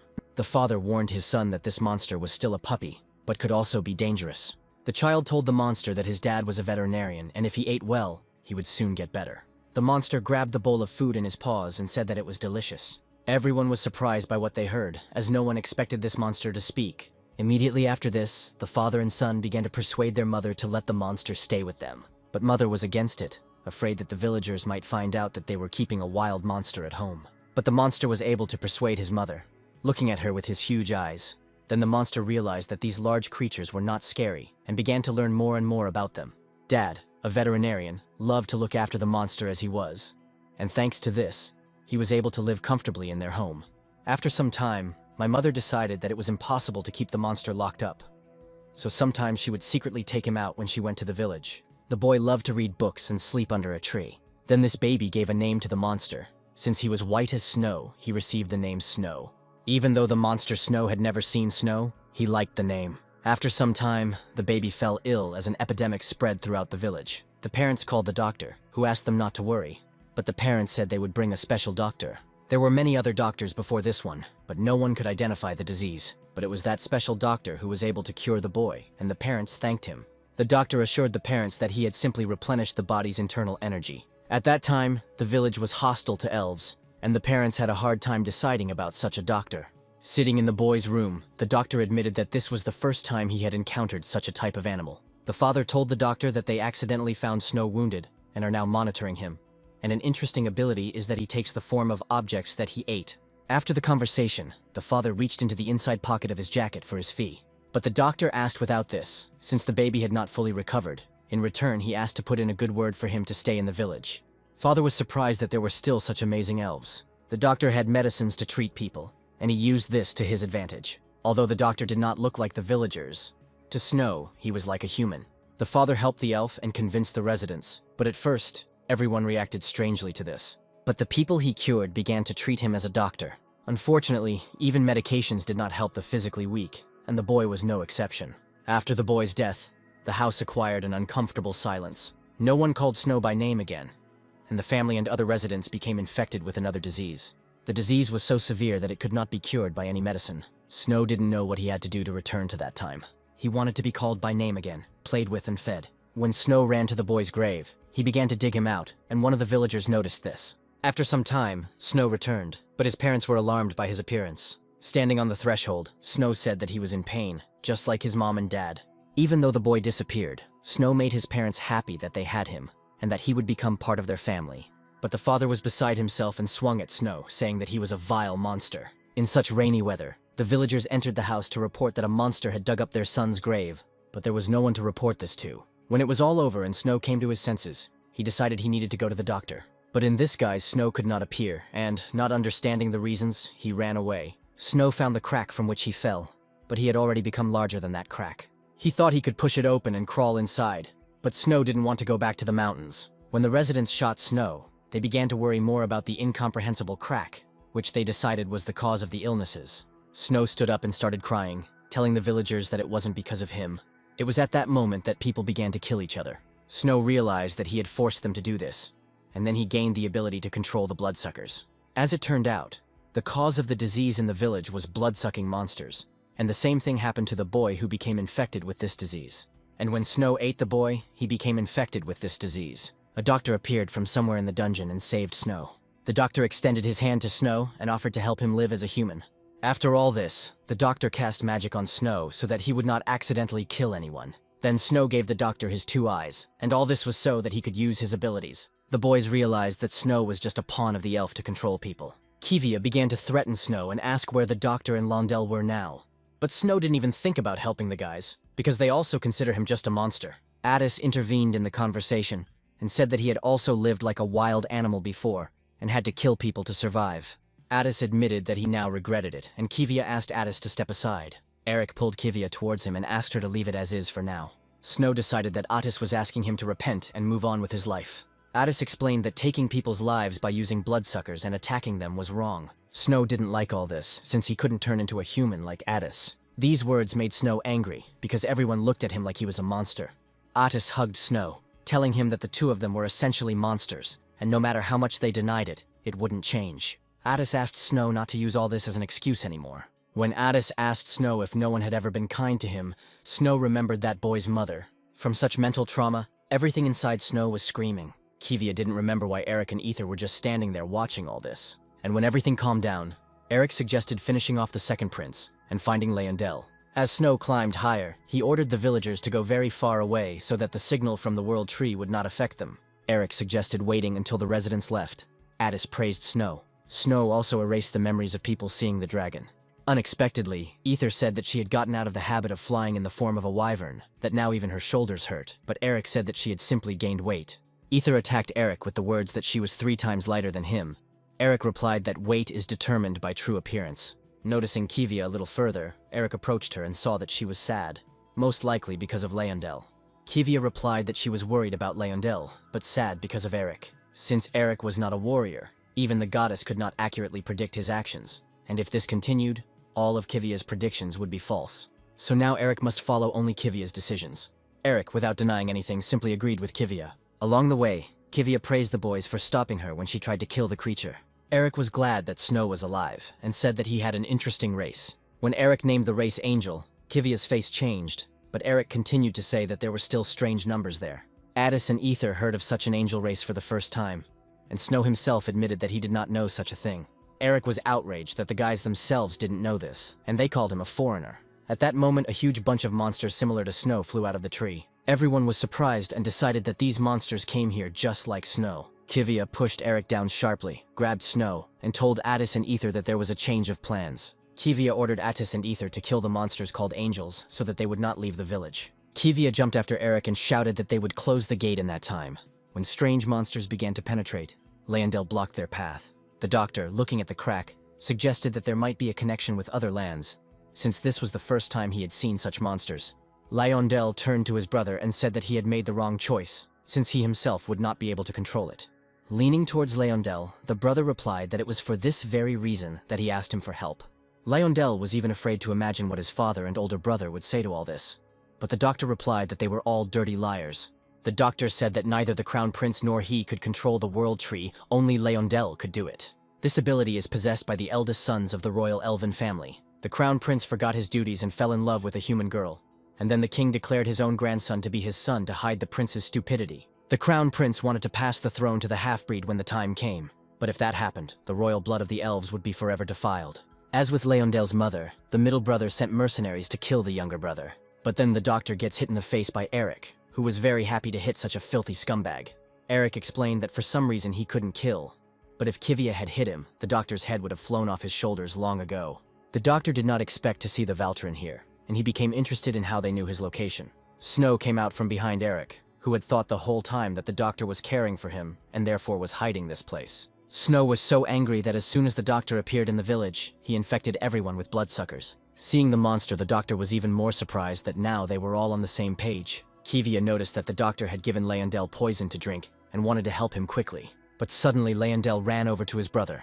Eric and Kivia did not understand what he was doing. The doctor knew that even half-elves could be controlled. Eric asked Snow if there was anything he could do, but he replied that now only Elf could control Leondel. The doctor asked Leondel if he remembered his request, and Leondel touched the roots. Kivia asked to stop, as this was not just a dungeon. These were the gates leading to another world, the world of Ompalas. Kivia quickly explained to Eric that the goddess of darkness had lost her power. The balance of power that protected the battlefield had cracked, and that was why a gap had appeared. As for the angel, it was not created by the goddesses. Most likely it was a biological weapon against the Ratna that Ompalas was testing. The doctor suggested that Kivia kill him and Leondel to save the world if Ratne was already in danger of destruction. As he said this, the doctor was sure that Kivia would not do this, since all her words were lies. Eric grabbed his sword and ordered the doctor to move away from Leondel if he did not want to die. The doctor found it funny that Eric decided to break the gate with his stupid sword. A monster of level 148 burst out of the crack. Tribe name Specimen A, Angel Lattice 1537. The monster grabbed the doctor and ate him. Kivia realized that this was the next step in Ompalas' plan to take over the Ratna. Snow recognized the monster as Amuria, who was already many years old and who would devour them all. Eric immediately began to attack before the gate was fully open. Eric wanted to deal with the angel first and then seal the gap. Kivia wanted to help Eric by giving him a hint that if he had already dealt with the angel, then he needed to immediately run to the gate. But Eric shouted back to Kivia that it wouldn't be that easy to handle this, and asked to entrust the monster to him, and for Kivia to deal with Leondel. Eric noticed that the monster was trying to drag him into the crevice, and the monster succeeded, and Eric followed him into another dimension. When Eric heard about the world of Ompalas from Kivia, he doubted it, but now he had no doubts. Looking around, Eric could not imagine when he would return to this hell again. Looking at the monster, Eric did not believe until the very end that the second prince had been eaten. Snow didn't understand why. Even though the second prince died, the manipulation of Leondel didn't stop. Kivia said that it was because of the resistance that arose when the half-elf came into contact with the world tree. Snow began to have tears in his eyes, thinking that this was all because of him. But Kivia reassured Snow, saying that it was simply time. Above, Addis and Ether continued to fight the angels using different methods of magic. Ether noticed that although there were a lot of monsters, they were not particularly strong, but one still had to be careful. Addis felt uneasy, because the army was safe even with so many dungeons. Ether understood that if all the monsters crawled out, the world would end. Then Ether and Addis noticed that the monsters began to devour each other. This meant that the monsters would evolve, and the guys couldn't let that happen. Ether noticed that Addis wasn't attacking the monsters, and asked why. Addis was upset because the blessing of Ompalas on the staff refused to attack the angel. And after the monsters evolved, they turned into a huge monster. The huge monster began to fill with irreversible aura power. Eric kept trying to attack the monster, but no matter how much he tried, before he could even swing, he lost his strength. However, it was dangerous for Eric to receive direct attacks from such a high-level monster, and he could not use aura. At the very beginning, the management warned that it was an impossible target for an angel to attack, and suggested sacrificing oneself to the deity's viceroy and striving for eternal life. When Eric entered another dimension, the gate opened even more, and monsters began to arrive from there. Kivia didn't believe that they couldn't be gotten rid of.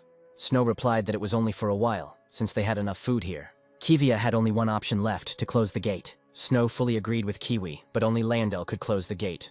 But in the state that Leondel was in now, he couldn't even get close to the world tree. A loud voice of Ether was heard in the tunnel, shouting for everyone to step aside. As Ether and Addis flew past Kivia, Snow and the other monsters, a huge monster flew after them. Having flown into the crack, the monster was about to attack the guys, gathering all of its aura. But Ether and Addis waited for the right moment and dodged the attack, and the monster attacked another monster. Then a fight began between the monsters, and this gave Addis and Ether time to search for Eric. If even Ompalas' blessing didn't work for Addis, the boys realized that Eric wasn't in the best position either. Flying in this hell, Addis noticed a huge hole and told Ether to fly there. In one of these holes, under a pile of stones, lay an exhausted Eric. As Ether and the monster quickly passed by, the small monsters were swept away, and Leondel called out to Kivia. Kivia immediately turned to Leondel, who asked Kivia to help with something. Leondel asked Kivia to take him to the roots of the world tree. After all, as a representative of the royal family of elves, he must take responsibility. Ether and Addis appeared from the crack and helped Eric walk. Eric reassured the boys that when he lived in the mountains, such fights were commonplace. But no matter how hard Eric tried, Addis saw that Eric's wounds were serious, and he would not be able to take the blow and fight as before. Kivia approached everyone and said that there was no point in fighting anymore. Looking away, Kivia said that the gate would close soon, as Leondel was already working on it. Everyone immediately ran to the roots and asked Leondel to wake up. Snow replied that Leondel was already unconscious, and now he could control the bloodsuckers so that they would not kill Leondel. Turning away from everyone, Kivia reminded that at the very beginning she had spoken about the fate of Leondel, and in order for the will of the goddess to be fulfilled and the war to continue to exist, it is necessary to save people from death. But Eric didn't like all this and began to get Leondel from the roots of the world tree. Kivia started screaming and asking Eric if he still didn't understand her words. While trying to get to Leondel, Eric shouted to Kivia that he didn't understand something. Eric didn't understand whether the world would collapse if they saved some boy, and if the world really was that weak, then it would be better for it to collapse. As Eric began to free Leondel, the gap became large again and a monster appeared from there. Taking a closer look, Eric noticed that the monster was devouring other angels and evolving. The monster sent its murderous aura into the gap to kill everyone, but Addis used ice reflecting magic. When the way was clear, Addis and Ether went to buy time for Eric, and when he freed Leondel, he could help them too. Kivia couldn't even imagine how these two would resist the angel, but Eric warned the guys that he would quickly cope. Hearing about quickly, Kivia was completely dumbfounded, because the roots of the world tree can only be torn apart with the help of aura. Kivia grabbed Eric's hand and started talking about the promise he made to her that he would follow her decisions. Eric laid everything out for Kivia, so that when she entrusted them with the goddess's task, she did not have to tell them about Leondel's fate. Then the boys wouldn't have to go with Leondel. They would have gone straight to look for Beotold. Eric decided that Kivia, without realizing it, had made the decision to save Leondel from his fate. Kivia burst into tears. She realized that there was nothing they could do now. They had only one option left, to sacrifice Leondel, but Eric had one way, and that was to fight at full strength. By that time, Addis and Ether were already exhausted and could not continue the fight. A few more moments and the monster would have destroyed the guys. Erica found a way to use the power of the goddess, and a guide appeared before him. The management informed that it was impossible to recognize the enemy and that it was necessary to destroy the enemy. Eric was ready for a complete demolition. The monster was special. 25 years had already passed since he managed to survive. He became the strongest in this place and everything stopped. Those whom he ate and the weakest, no matter how much he swallowed them, could not become stronger. Even the acquired ability began to sharply reduce his metabolism, and it became enough to eat once a month. There were no enemies and no need to move. It was all profit and free. But now it was impossible not to be angry. For the first time in a long time, he again smelled blood and suffering. And thanks to the creature that wants to destroy him, the monster feels an incredible sense of hunger. Snow asked Kivia what kind of magic she was using, and Eric fought the monster on equal terms. Kivia replied that it was not magic but sacred abilities. Eric was able to hack the landmark and adjust it so that it would not perceive the monster as an angel. Also, a little bit of Kivia's aura was added to the total power, but compared to Eric's aura, it won't give such an effect. However, Kivia knew that it was impossible to deceive the landmark forever. Then Kivia asked Snow to look after Leondel, and she herself would get Addis and Ether out. But Snow told Kivia to stay with Leondel, because he needed her more. It would be even more difficult to explain to Leondel who Snow is. Therefore, Snow went to return Addis and Ether. Kivia thanked Snow and wished him luck. Eric kept trying to aim for the monster's head, but even though it was huge, he still dodged it well. At that moment, Eric used all the methods and techniques he knew, and it wasn't without exploding the earth. After this move, Eric managed to cut off the monster's arm. But because of the explosion, huge stones continued to fall and raised huge dust, making it impossible to see anything. And when the dust settled, Eric noticed that the monster was repeating all his movements. When the monster used aura, Addis came to Eric's aid with his reflector ice move. Having landed with the guys, Eric asked about their well-being. Addis informed Eric that Ether most likely broke her arm. Then Eric ordered Addis to take the Ether and go to the gate, and he would deal with the monster. But the monster repeated Eric's explosion of the earth, and Eric managed to grab only Addis. Because of her broken arm, Ether couldn't do anything, but Snow caught her below. Snow shouted to Eric that the monster would evolve due to the elf that had eaten it. And so it happened. The monster prepared to attack with another portion of aura, but Eric asked Addis if he remembered how they hunted the spider. Without a single unnecessary question, Addis froze Eric's sword. And with all his might, Eric threw the frozen sword straight into the monster's mouth. Kivia watched all this and hoped that Eric would soon put an end to it, because her abilities did not have much time left. Eric's sword flew straight into the mouth, repelling the monster's aura. But at the very last moment, the monster closed his mouth and the sword got stuck between his fangs. Eric immediately grabbed the sword, and was glad that he finally reached the head. Having inflicted his professional cuts on the monster lengthwise and crosswise, For dessert, Eric left him with a crossbow and pierced the monster with an additional blow. Suddenly, Snow shouted that they shouldn't aim at the monster's head, as it was just a shell. But it was too late and the shell was damaged. The monster descended to the place where Addis, Ether, and Snow were. Addis grabbed his staff and tried to pull himself together. Eric attacked the monster, protecting the boys, and shouted to Addis that Ether wouldn't last long. Addis didn't understand why he needed to help Eric and save Ether right now. Looking at the monster, Addis decided that his main body was allowed because he had become much smaller. But then Snow explained that they were constantly evolving and receiving various advantages, and in return they accumulated unnecessary abilities. And after the monster ate the elf, he developed intelligence, which brought awareness. Addis was even afraid to imagine that if the monster had become so smart, what would be the next stage? Eric didn't understand why it became difficult for him to deal with the monster. Each attack of the monster was thought out to the smallest detail, and Eric no longer felt like he was fighting a monster. The monster put aura into the wings and thereby strengthened them, just like Eric did with his sword. Eric noticed that the monster was completely repeating all of his techniques. And when Eric wants to strike, the monster seems to know and dodges. The monster used a lengthwise strike against Eric. In addition, the monster used fire magic in addition to the aura. For Eric, the monster's blows became dangerous, especially with fire magic. While Addis had time, he turned into a dragon. But he didn't understand what Ether and Snow were still doing here. Snow answered Addis that even if they ran away, when the monster came out, it would be the end for them all anyway. And Ether warned the two of them that they had no choice but to defeat the monster. The monster was furious. He repeated the same thing over and over again, that he was interrupted. Then the monster used a cross move, adding some fire to it, and directed it all at Addis. Addis prepared for the attack, but the boys had little chance of survival. Suddenly, Kivia felt that someone was approaching with great speed, but there could be no one here with such force. When Kivia looked up, she was very surprised at where they came from. Before attacking Addis, Snow ate Umpala's blessing from Addis's staff. Eric was furious because the monster killed his friends. Together with the monster, they used the same cross attack, which made the entire earth shake. The monster pierced Eric's shoulder with its sharp wing, but the monster didn't understand one thing: why Eric stopped and didn't attack. And at the most inopportune moment, management announced that in order to check the landmark, all user movements were suspended. This amused the monster, and he became convinced that his opponent was a complete non-entity. Eric was on the verge of anger, hatred, and wanted only one thing: for this monster to die. Suddenly, a black blindfold flew over the monster's eyes. It was Kivia who started saving Eric, and he asked her if she could hack the landmark again. But Kivia hinted to Eric that he was already barely alive, but his opponent was still in excellent shape. The monster didn't want his prey to just run away, because he wasn't finished yet. Eric told Kivia that even if he died, he couldn't let this bastard go. After such frank phrases, Kivia asked what would happen to the other members of the team. The monster was angry that he had not managed to kill anyone, and this worthless thing was running away like a coward. Suddenly, the roots of the world tree began to emerge from the ground in another dimension. Eric noticed that the roots of the world tree were holding back the monster, but Eric didn't understand who was doing all this. And then from afar, the voice of the Crown Prince began to be heard, saying that he would not be able to hold back the monster for long. Kivia and Eric managed to penetrate through the crack, and Addis and Ether, who were alive, were already waiting for him there. Ether told Eric that just before the attack, Snow protected them by swallowing a blessing.